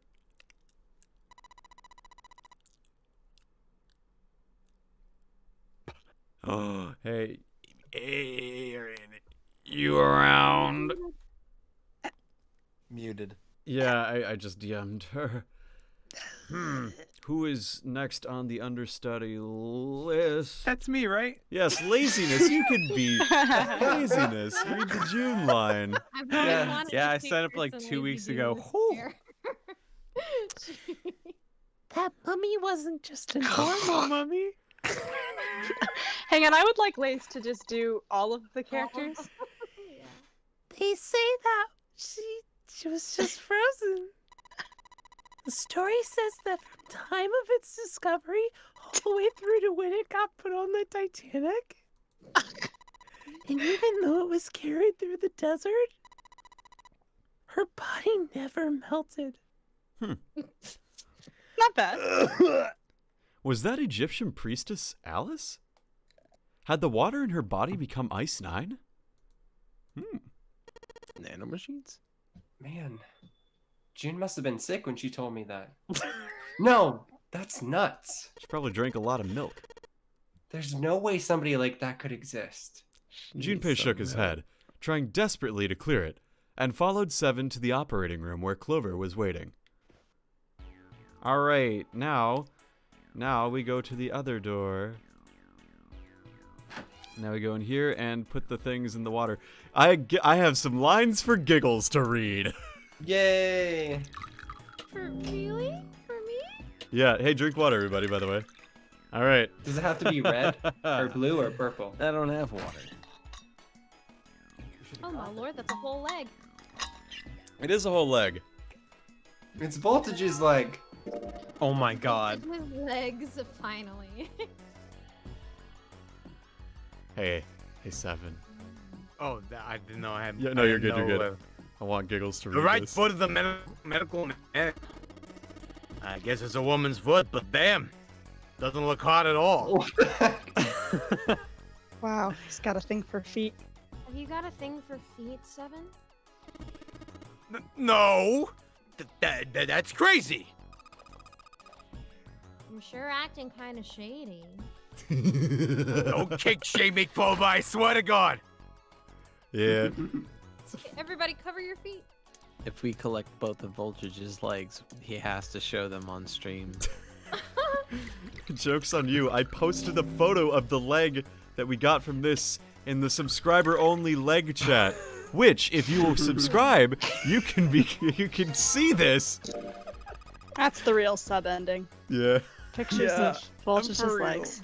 Sub for subscription. This is the left foot of the mannequin. Do you think I'm better? What? I don't know. Do you think my legs are skinnier? I love I this think about game. that all the time. So now you're okay with judging the quality of legs. Yeah, it's my legs, stupid. Stupid. Alright, purple water. Woo! The jump. Yeah, that jumping icon is, again, my sub emote, which you can see if you subscribe. Hey, look. Oh my god, he's really pushing for it. This is a really big nose. That's no nose. It's a stomach. Oh. A stomach. Yeah. I freaking love the writing in this game so much. It's so fun. I think my favorite, like with games like these, was specifically one part in Danganronpa 2. Oh, I yeah. can't say what it is. You know what game I came to love the writing for was Monster Camp, Monster Prob and Monster Camp. Oh my. Yeah, Yeah, I it's had pretty it good. Yeah. Yeah. Hang on. Thank you, come again.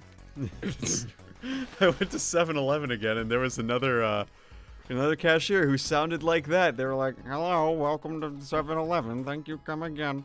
And it was like, okay. I don't get why you sound like that, but okay. What's the frickin' password here?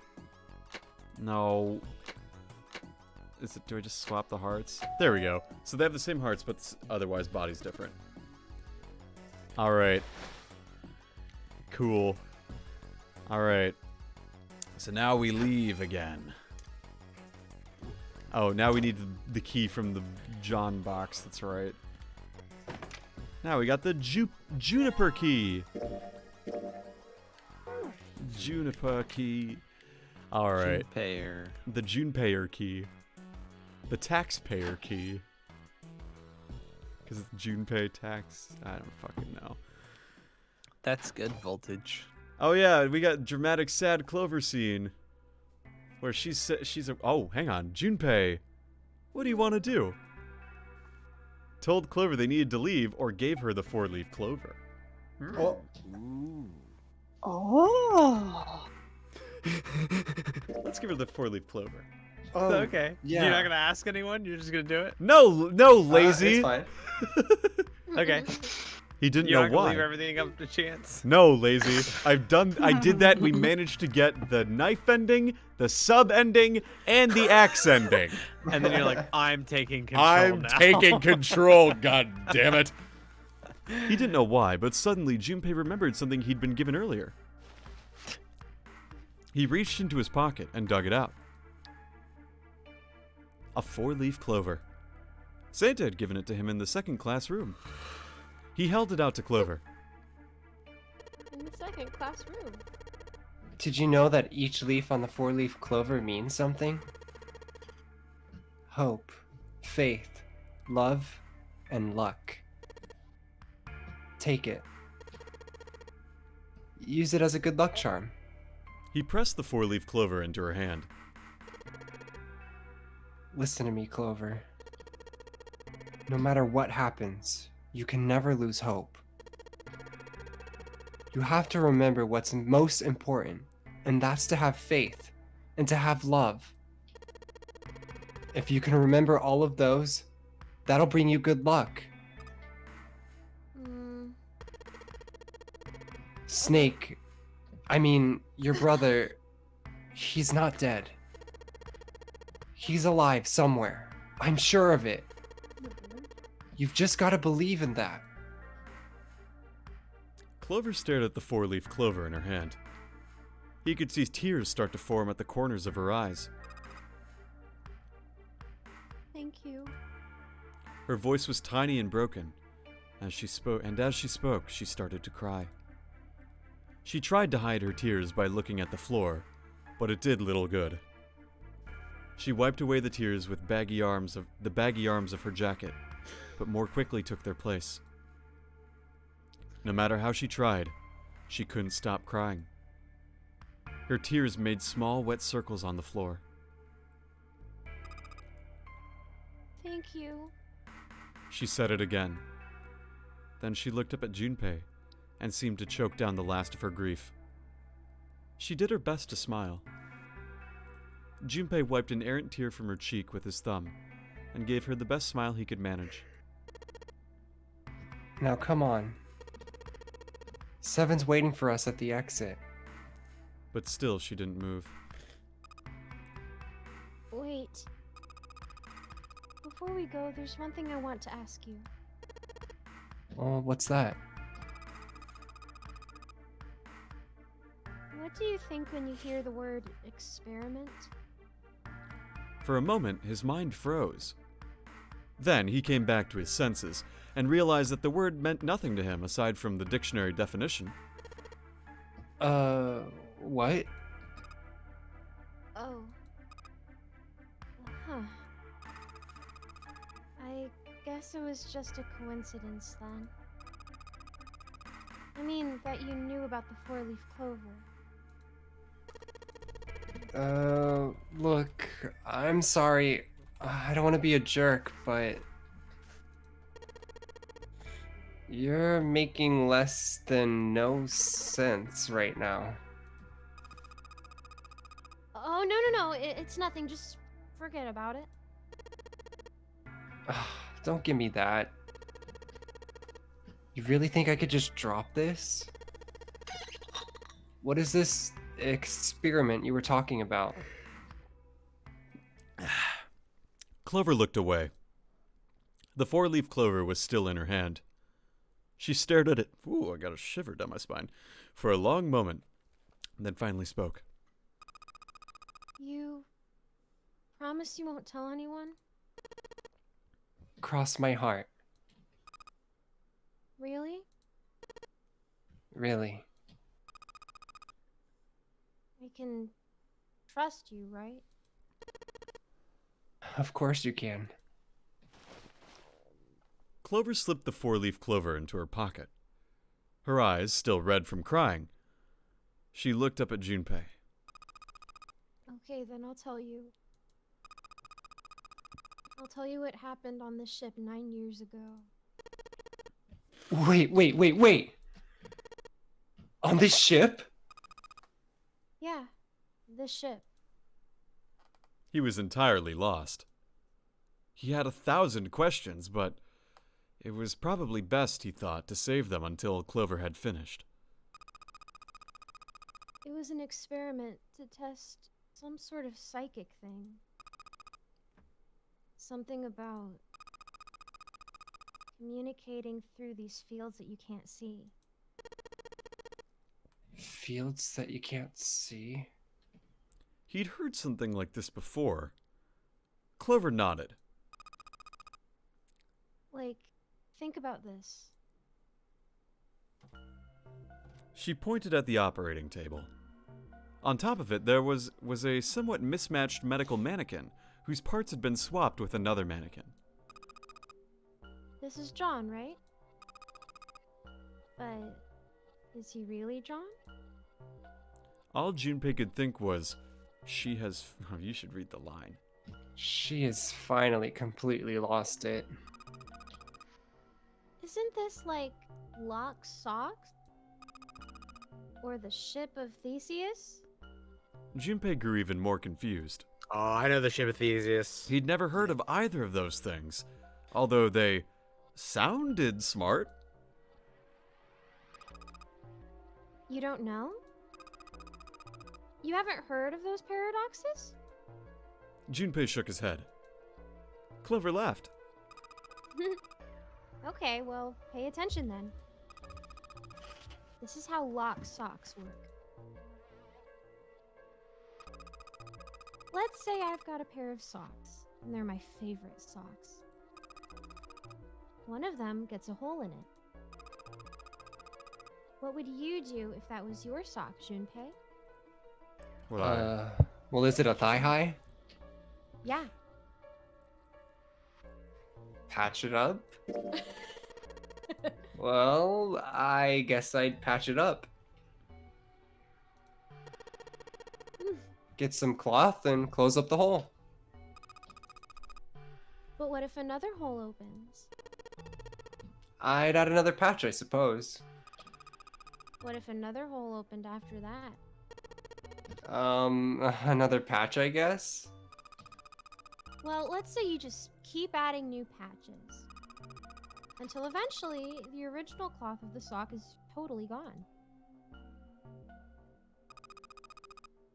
Once you get to that point, can you really say they're the same socks you started with?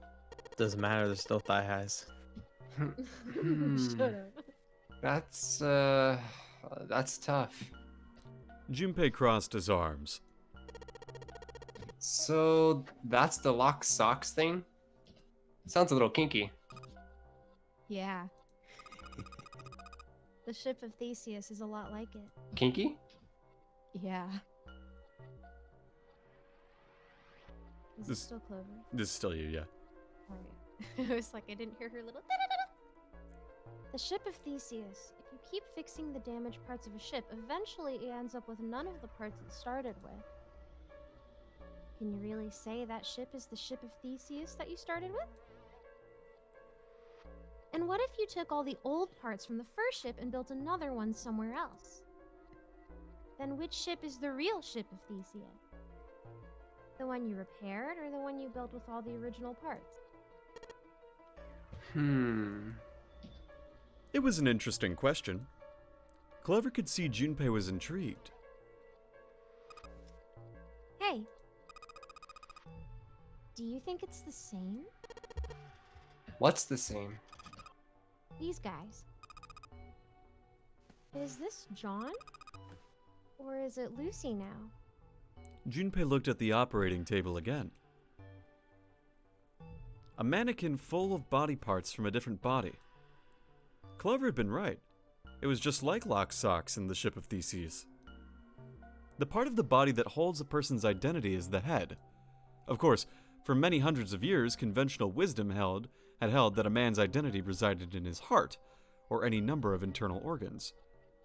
John's head and heart were both his, but apart from that, and a single arm, the rest of his body had once been Lucy's. Was that mannequin really John? We're just like these mannequins. She looked at Junpei again. Think about it. The cells in our body change every day. Old ones die, and new ones are born. Maybe part of my arm is made of stuff from a fish I ate once. Or maybe part of your right side is made from a cow you ate. If you take it a little further, those cows and fishes are made from something else too, right? That's how we're all connected. Through fields that can't be seen with the naked eye. The silence was broken by Seven. Hey! What the hell's taking you two so long? Talking about philosophy and shit? Seven's head appeared in the doorway. I know, it's kind of like a pointless conversation. He was not happy. How long are you gonna make me wait talking about existentialism? We don't have time to screw around with your Freuds and your Youngs. Okay? Junpei and Clover looked at each other. Clover looked at Junpei as if to say there was more that she wanted to tell him. The kink of Theseus. Oh, Geo. Oh, Geo. That's a good one. She shook her head. Whatever she had to tell him, she didn't want to tell him in front of Seven. Seven seemed to catch on. Oh? What were you two doing? I like how it uses the number 2.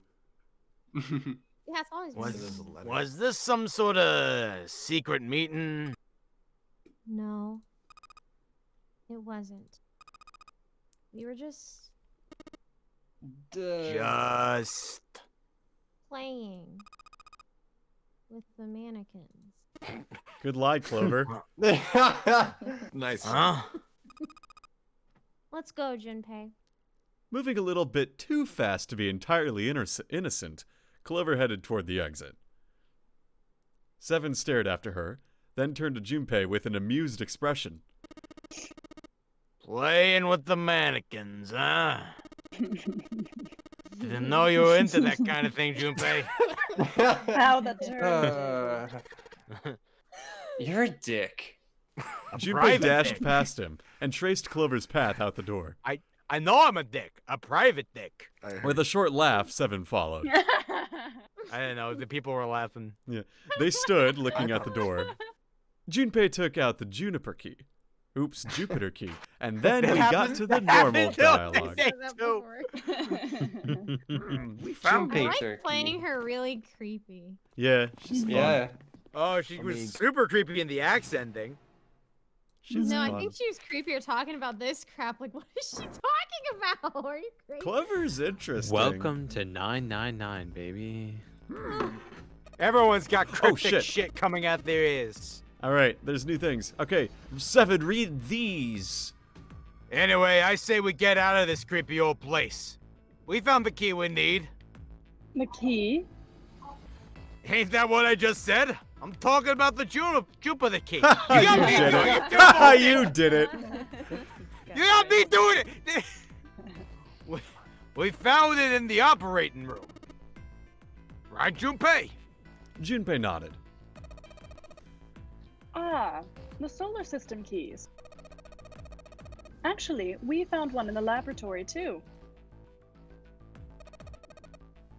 Here, the Earth key. We did this dialogue. Lotus already. did a still warm key with But an now Earth it's symbol new. on it. It's new. It's slow, so it's new. It's similar. It's similar, but not the same. She's talking about how she doesn't have anywhere to put it. Can't fit it in her boobs. I might lose it. It's probably better if you hold on to it. That way it won't be my fault if it gets lost. And with that, she pressed it into Junpei's hand. He felt slightly less than honored. As a group, they now had 3 keys that had not been used. The Juniper key, which had been found in the operating room. Wait, shit, I did it again! Did you? I thought you were doing it on purpose this time. Doing it on purpose. The world may never know. The Saturn key card, which had been found in the kitchen. And the Earth key, which Lotus had just handed to Junpei. Now we have different keys to different places. Ace, don't be. You're awake. He's going into door 3. Oh, It's man. me, Ace. I'm doing the thing. Hey, speaking of in the meantime, of course there's a reason. All right. Hey, look. There's going to be another fun dialogue moment. Excuse me. Gosh. That was my sneeze. What was June afraid of?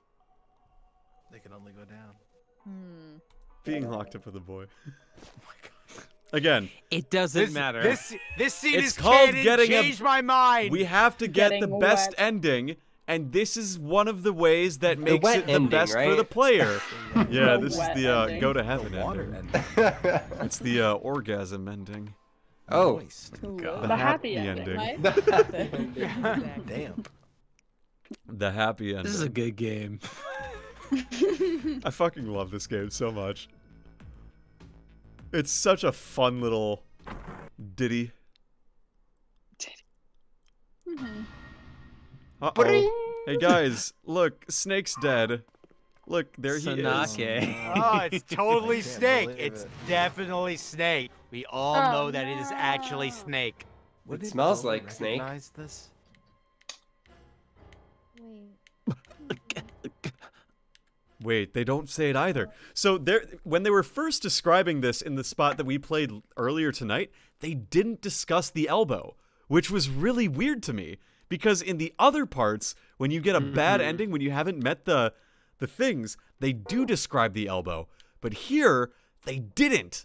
And I was like, wait, did I miss something? Because that's a hint that if you play bad endings, you'll know that when you see that Snake's got a prosthetic, you'll realize, oh shit, that's not Snake. Oh, that's why, wait, maybe the ship of Theseus thing. That's not Snake. Yeah, I think so. Maybe. It's such a creepy thing to think about. I don't Because like it. he was there 9 years ago. They probably experimented on him. There's a book called there's like a teenage young adult novel called Unwind that really explores that idea where basically like abortion is illegal, but instead at the age of I think 16, children or like teens are sent to be unwound, where like all their body parts and organs are harvested for like use as if they're an organ donor when they're young. Jesus. So like yeah, it's kind of the same idea. What happens if someone's entire organs are unwound and then put in different bodies, and then everyone with those new organs goes into the same room? What? Door 2. Who needs two? We're not going through door 2. We're going through door 1. Door 1. But yeah, so that's one of the young adult novels that I read in middle school. Have you ever read The Third Twin? I've not. That's such a good one. It's so good. I'll You have would to read like it. it a lot. I'll have to read it. Wait, we're going to this door again? Yep, we're going to this one now. Axe ending, baby. Yep, we're getting the axe ending. Oh, it's gonna be. It's different. How do you know? We're not getting the axe ending, actually. Find a way out. Because we gave her the 4-leaf clover, so she's okay now. Exactly. That's actually why. Yeah. Hello. That was the one line she needed. Is there a problem? Hey, who wants Yeah, to... there is. Lazy, can you fill in for Ace? Oh, okay. Oh, I just thought I'd come up. Let me read this first. Hold on. Oh, I just thought I'd come check up on you two. Up on the two of you. Jesus, I've drank a lot. Is there a problem? Is there a problem? Hell yeah. Yeah, there is. You drank too much. Ace's eyebrows went up. You checked on us now? Get out of here. Wait, oh, you checked on us. Now get out of here. Wow. How much have you drank? Water only. We split this stuff up for a reason, alright? It was a lie. There was no reason to split up the work. Junpei wanted to talk to Clover, privately. That was why he'd sent Ace to the wheelhouse. There was something he meant to ask Clover, and he didn't want anyone else to hear him ask it. He also knew that Clover would likely remain silent if there was anyone else around when he asked. That was why he was so desperate to send Ace back to the wheelhouse. Ace opened his mouth, then took another look at Junpei and shut it. A small smirk appeared on his face. And that's all. Oh. It's like, fun. Junpei let out a sigh and brushed a few drops of sweat from his forehead. He turned and found himself looking straight into Clover's eyes. She'd heard what Ace had said. She regarded Junpei with caution. Hey, gigs. Oh, sorry, I was muted. You're good. What was that about? She was clearly suspicious, and with good reason. Junpei's eyes widened, and he held up his hands in a gesture of innocence. Oh, no. It's not like that. What's it like then? I just wanted to hear the rest of that story. I didn't get a chance to ask you about it until now. What story? You know, the kink one? About the experiment? Remember? The one you started to tell me in the operating room? You said something about an experiment that happened here 9 years ago. Clover bit her lip. She stared down at the floor for several long moments, and when she spoke, it was barely audible. I'm sorry, but I don't want to talk about that right now. I'm just not in the mood, okay? You understand, right? I'm just I keep thinking about my brother. I can't stop. I mean, who would do something like that to my brother? I can't forgive them. I'm not gonna let them get away with it. They're going to pay for it. I promise. So... Her shoulders were shaking. Drops of blood had sprung up on her lips where she was biting them. She wiped it off and looked up at Junpei, her eyes fierce and angry. Junpei? Who do you think did it? Her voice was cold, scarcely above a whisper. Junpei gulped. Well, if what Seven said was right, then there would have to be at least 2 of them. You need at least 3 people to open the numbered doors, and if you subtract Snake, that means there were at least 2 other people. You're right. So what does that mean? Well, if we just look at the bracelet numbers, we should be able to figure it out. Who could have opened door 3 with Snake? Well, really, who and who, or who and who?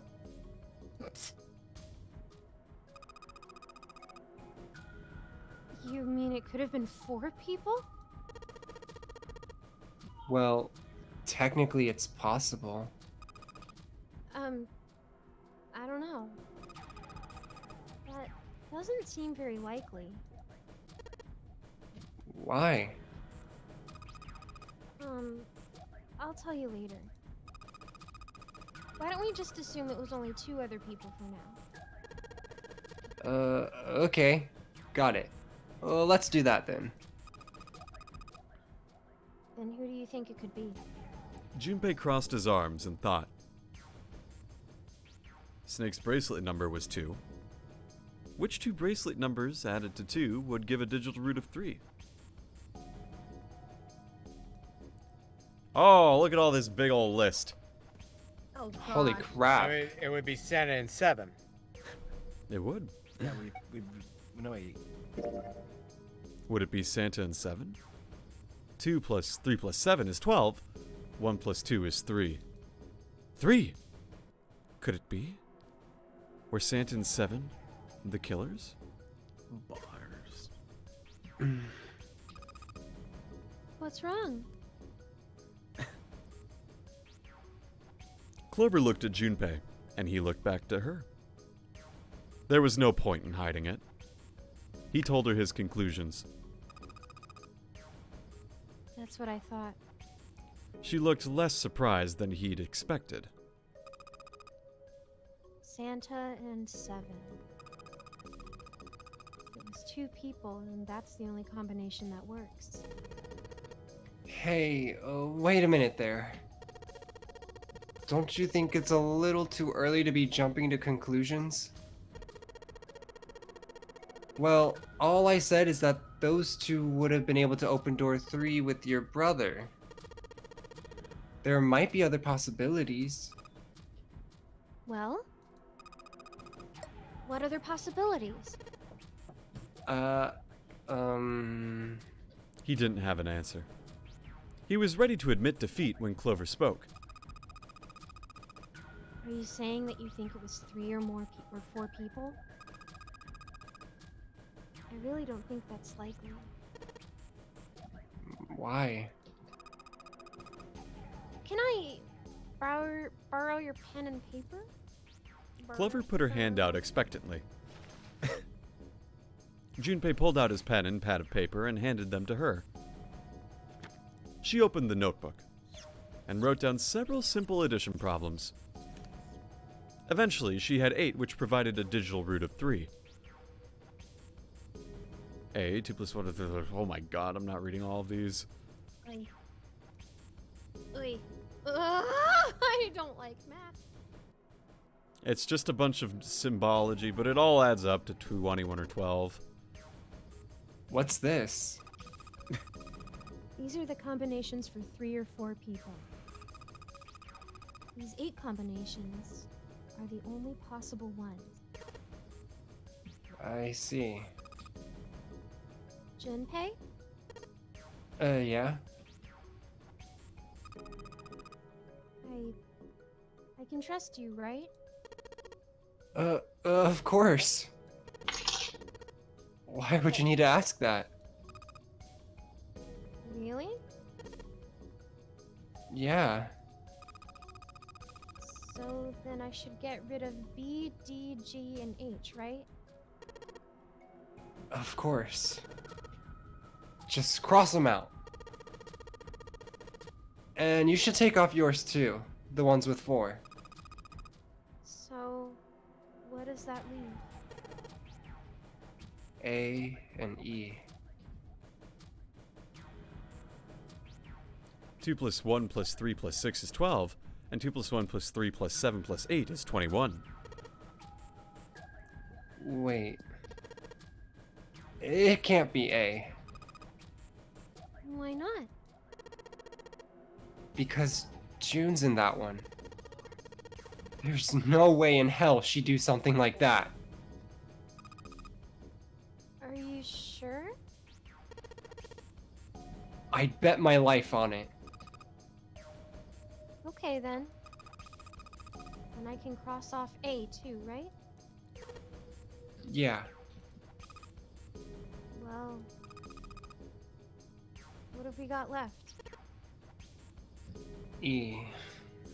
Literally everyone, but Clover, Junpei, and June.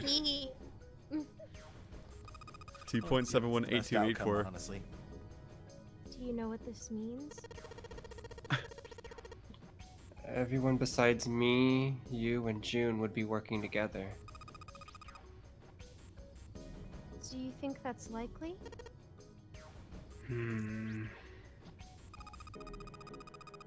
there were 4 people working together, they wouldn't be very cautious. I don't think they'd try that hard to hide what they were doing if they outnumbered us, right? Well, you do have a point.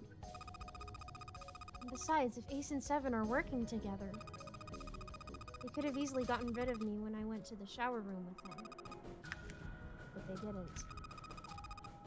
They didn't even try anything. If they were the killers, why wouldn't they? Her voice was calm, but Junpei had only to look her in the eye to know it was a forced calm. There were tears forming at the corner of her eyes, and she was blinking furiously to keep them back. Perhaps by attempting an objective analysis of who might have killed her brother, she had been able to distance herself from the harsh reality of his death. The more she struggled to act unconcerned, the more Junpei felt his heart tighten. Okay. Yeah, well, that does make sense. It seems pretty unlikely that it was as many as 3 or 4 people. Yeah.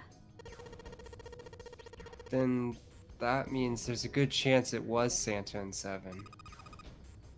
That's how it looks. But why would they do it? There was a moment of silence. I think I know. What is it?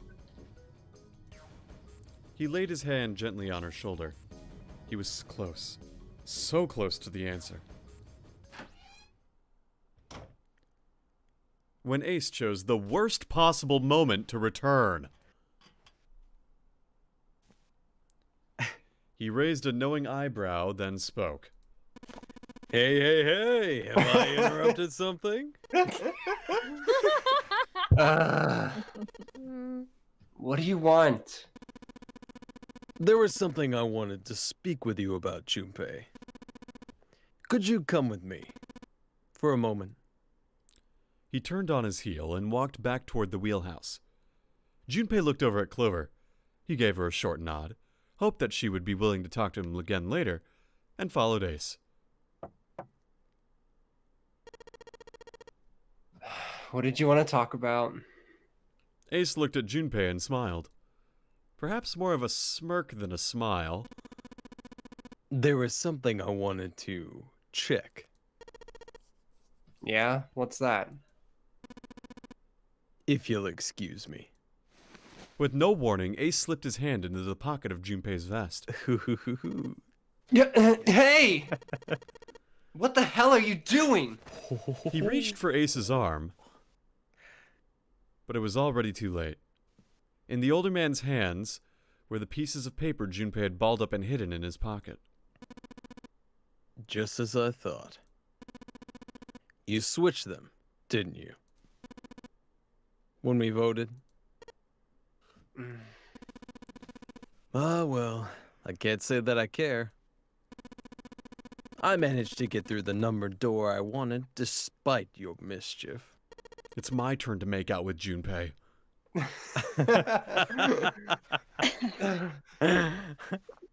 Ace, I didn't know you felt that way towards me. Oh, yeah. When?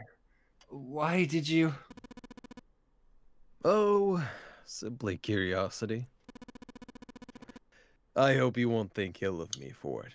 There's a lot of ways we could think ill of you, and this is not one of them. Ace smiled, gave Junpei a friendly pat on the shoulder, and then turned on his heel and left. Goodbye now. Bye-bye now. Bye-bye. It was a small defeat, but it was a defeat. Junpei had lost the upper hand, and he knew it. He could feel his stomach begin to tense. 999 is a harem anime in the true ending. Gio is on a roll tonight. Side note, we have been going for 5.5 hours. Oh my gosh. Damn. Don't worry. I didn't know what you were getting me into. Don't worry. There's You didn't read that, sir. Read what? I don't think you read that. Huh? Or I wasn't paying attention. Read what? Would you like to read this? Those one? are nautical charts. Great job, Several Blaze. points on a map. Connected by a line, yes. There seem to be several maps there. They're clipped together on one side. Alright, well, I don't give a fuck. Yeah, okay. Well, steering wheel, ice 9. What? Ice 9. Wait a second, what do I need to do the thing? Oh, wait, do I... I hated this puzzle. I hated all the puzzles. Why don't I play puzzle games? Where the hell is the thing that I need to spin this ship thing? Where the hell is the thing? Nope, not here, but if I investigate this guy... Hello, look, need to do something first. Okay, cool. Now, where is the thing that lets me unscrew... I want to... No, where is the thing? No, I may not be able to help you unscrew, but... Hmm? Where the shit is the thing? I have the nautical table. Oh, do I need to go back into the fucking... I need to look at this map. Look at the map. Alright, now that I've looked at the map, let's go through the door. Let's turn the wheel. Wheel of 999. Wheel of fuck. I need the ship's log too, don't I? Oops. Alright, hey Clover. Nope, that's not the one. It's the bookshelf. Alright, now I can turn the wheel. Right? Oh, fucking really? Okay, I have the ship's log, I have the nautical things, I have a nautical table. Do I need to look at the thing? This puzzle's so stupid because you can solve it without I know doing all the steps if you know the answer, but it makes you go halfway through before you can actually do it. I know. Where's my Like, thing? Would do with wheel. What And then does it's this like, now I know what to do with wheel. What is this thing I do?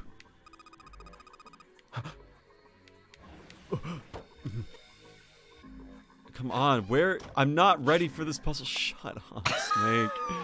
I want to take off the thing. Where's the button? Where's the thing that lets me turn the wheel? Let's just go ahead Like, and we're so restart this long. one. That was rather cruel. Let me turn you. Oh, yeah. Ah, here we go. Now I can just spin the wheel. Now I can spin the wheel. All right, Let's who go, remembers baby. this one first? Nobody, because you just did Yeah. it. It's south first. And then it's west. And then southwest. Then northwest. So good. Then east. Then north. Hooray! So does anyone in this stream actually understand what he's doing, or is just everyone No. like, yeah, that happened? We're following Yeah, the I'm just direction on kinda the nautical along. chart. You're along for the ride. All right, I'll tell you. Fine. Look, we're No, following no, this direction. no. We're going south, then We don't west, have to then know, I'm just southwest, curious. then northwest, then east, then north. Next we're gonna go full half slow, full half dead.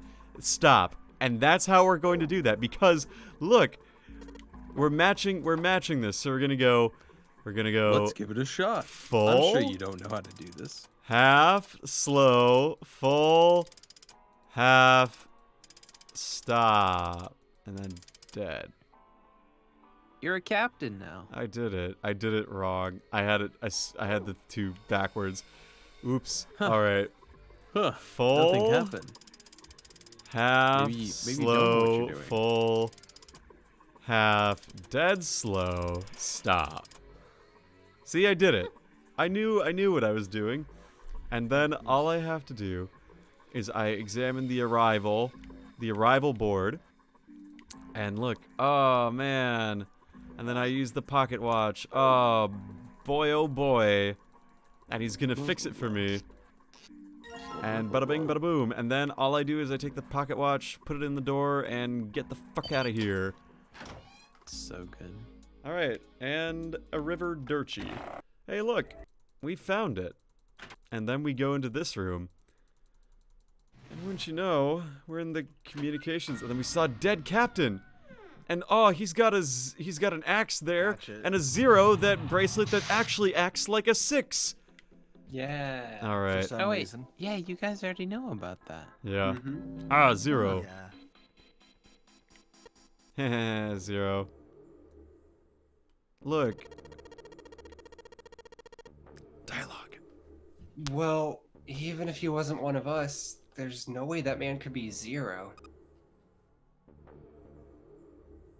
Giggles, you're muted, by the way. Nani? Hello? She's so surprised that she's not making a Question mark. Hello? Alright. Good to know. Don't you? Oh crap! Don't you get it, Bryce? One of the kitties. The letters that spell 0 on the TV screen. The captain's clothes he's got on. And of course, the bracelet with the 0 on it. It's too obvious. It's not, by the way. Look, this is 0 right here. This dead body is 0. Doesn't that seem kind of funny to you? Yeah, it makes me chuckle. You're right. Only an idiot wouldn't see through something like that. No, that's not the point. I'm not trying to make fun of them for thinking a trick like this would work. I'm sure they didn't think it would work. Which makes me wonder, why did they do it? I think this is a challenge. A challenge from the person who's really behind all of this. He's making fun of us. It's Voltage. Yeah, I'm just making fun of you. Voltage, you were 0 all along. Yeah, I was. No. Don't you get it? If whoever killed this guy really wanted us to think this corpse was Zero, they'd never have put a bracelet on him. Walking about with a Zero bracelet would be like hanging a sign around your neck that said, "I did it." Anyone with a brain would be able to see that this guy is supposed to look like everything Zero is supposed to be. Just like we did. The killer must have known we wouldn't think he was Zero, and put the bracelet on him anyway. Do you know why? Why? Like I said, he's mocking us. The real Zero must have been watching us the whole time somehow. Then everyone faced the camera to see Voltage playing as Zero, controlling everyone the entire time. Too bad, suckers. This isn't Zero. It's the same bad joke a lot of criminals like to play. They'll just sit back and watch people run in circles. Look, here I am. What's wrong, guys? Come on, catch me if you can. The real Zero is the friends we made along the way. It's really twisted. But it almost seems kind of childish. Yeah, you're right. It's really childish. It's like it's just a game to whoever this person is. That's what seems funny to me. Maybe the real Zero is the girl reading this. Junpei bent down next to the corpse. That's mean. Alright, let's get back to the point. Who killed this man? I don't know. And what's this guy's deal? Who is he? How would I know that? If I knew anything, I would have told you. Thanks, Lazy, I will. You have no idea who he is? I said it earlier, too.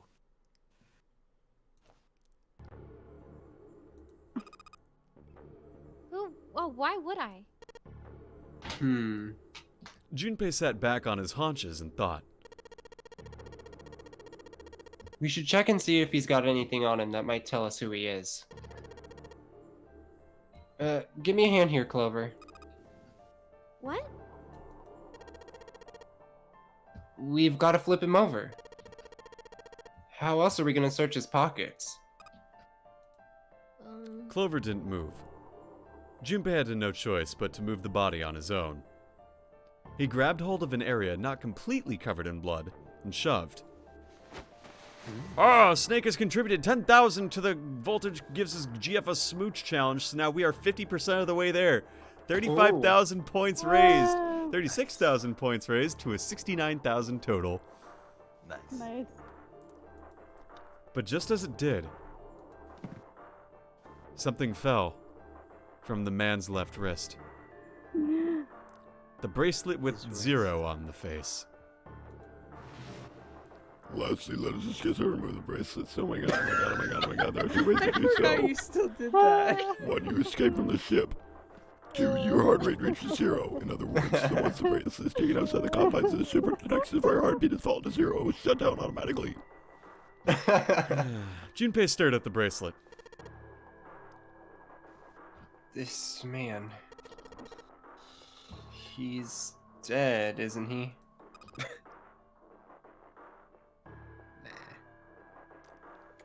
Giggledy.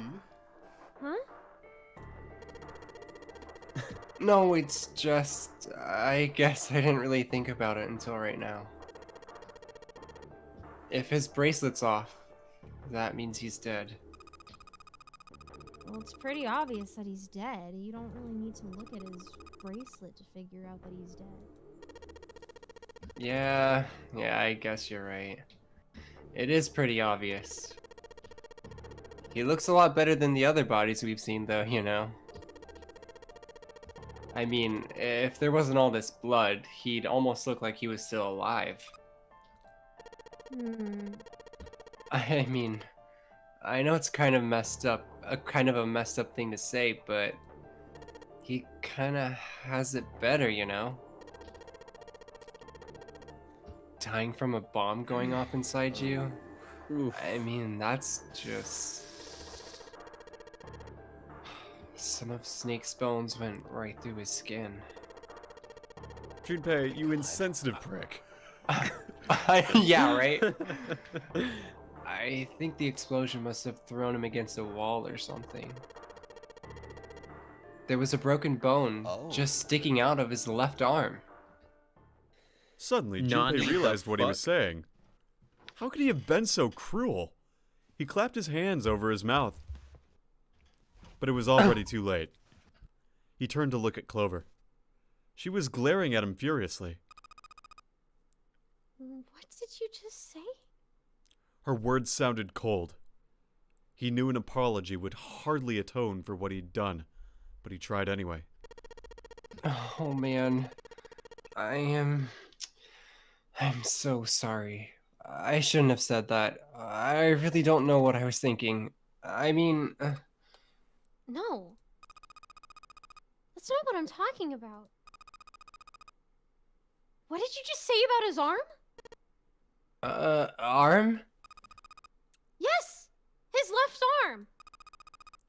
You said it, didn't you? Well, yeah, I did, but... I mean...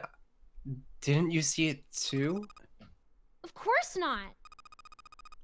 I could barely look at him. Clover took a quick, deep breath. Are you sure it was his left arm? Junpei thought back. Ah, yes. Yeah, I'm pretty sure it was, right next to the spaghetti. And he... Oh, what am I reading Clover's lines for? Yeah, what are you reading, Zero? You don't read the top half. Yeah, you're right. I only read the bottom screen. That's right. My job is the bottom screen only. Not unless the ninth man comes back from the dead. Yeah. And he had a broken bone, right? What the hell are you getting at here? Just shut up and answer me. She shoved her face closer to his. Sorry. He could see the fire in her eyes. Junpei winced, cringed at Lazy's joke, and swallowed. Yeah, he did. It was pretty bad, too. Alright. The bone was sticking out of the arm. No sooner were the words out of his mouth than Clover's expression changed. Suddenly, she was crying. Junpei wasn't sure what to do. Thank you. Why am I thanking him? What's my It was motive? close to the last thing he expected to hear. Junpei had no idea what had just happened. Because she still has hope. He didn't think he'd done anything worthy of thanks, and he couldn't understand why she would have chosen that moment to begin crying. Maybe Clover just wanted to make out again. So he simply stood there, confused. Thank you, Junpei. She thanked him again, and then something even stranger happened. I started making out. Oh. Yeah. Clover threw herself into Junpei's surprised arms. Hey, what's going on with you?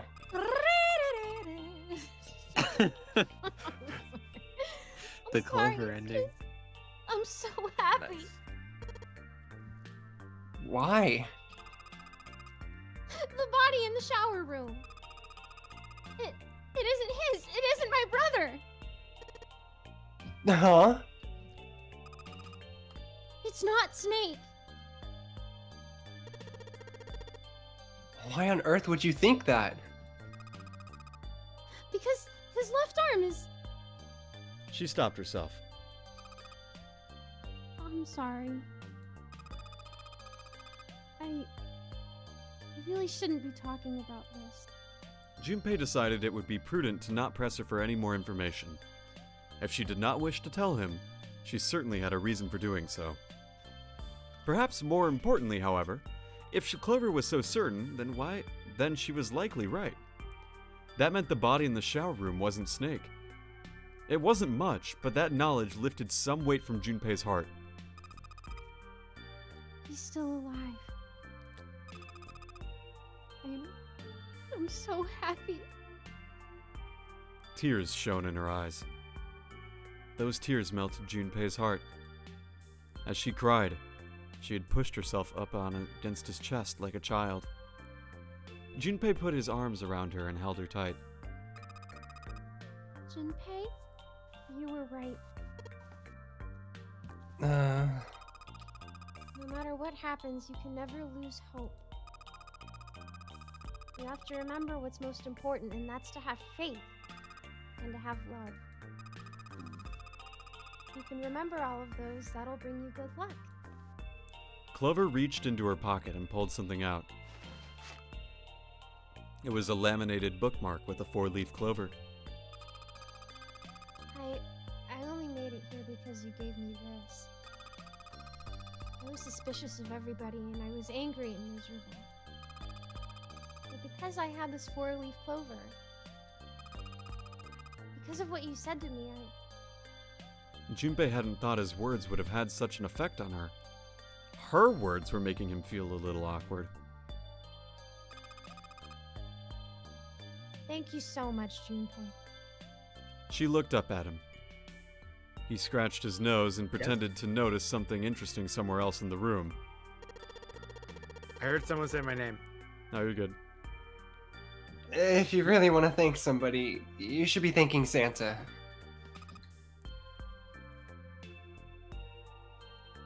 Santa? Well, he was the one who gave me that thing. And the words for each leaf, I got that from him too. Oh.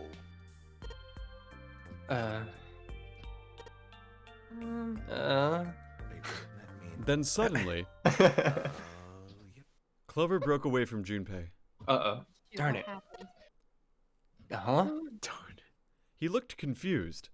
He hadn't thought she'd react that poorly. Clover began to pace around the room, across the room. 6 steps to the left, 6 steps to the right, another 6 steps to the left. And then she stopped. She's the devil! Actually, that adds to 18, which has a digital root of 9. Of course. God. Did Santa really tell you those things? Her eyes were serious, but not angry. Yeah, he did. Did I, say something wrong? Oh, no, not at all. In fact, this could be really good news. I think. You think? Santa knew about the words in the clover. The only people who should know about that are the other subjects. Oh crap, you were right. Oh crap. Yep. The other people who were in the experiment 9 years ago with my brother and me. But he's blind. And I was part of the Nevada test group. So neither of us would be able to recognize the faces of the people who were on this boat. Whoa, whoa, whoa, whoa! Time out. Junpei held up his hands. He took a deep breath and let it out. Let's just calm down for a second, okay? Start from the top. Plot dump. Don't start with the end and then jump to the middle. Oh boy. You gotta start at 1 and then move to 2 and 3 and 4 and so on. If you don't tell me stuff in the right order, I'm never gonna be able to figure it out.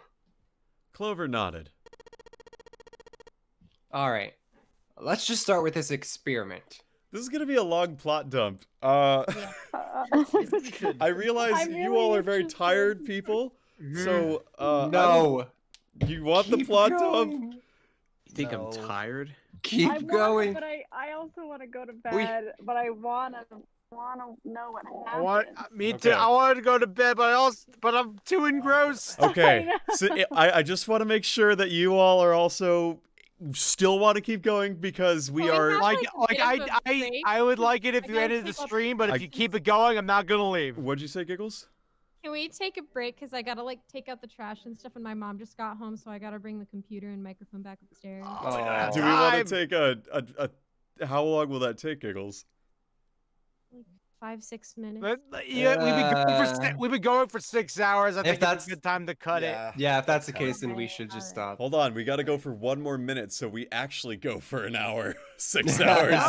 Okay, one more minute. Get it in your outro. I feel all gross. Dang. I'm sitting in a booth. Oh, get it in your outro. Come on. Hang on. Let me save. I don't feel gross. Let me save the state. Let's see if there's anyone to raid at fucking You haven't been here the whole time, Lays. Let's see if I'm there's taking a anyone shower to raid today. at midnight tonight.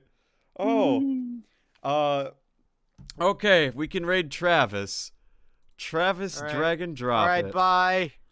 Goodbye. Good night. Bye, everyone. Bye, Adam. Good night. Good night.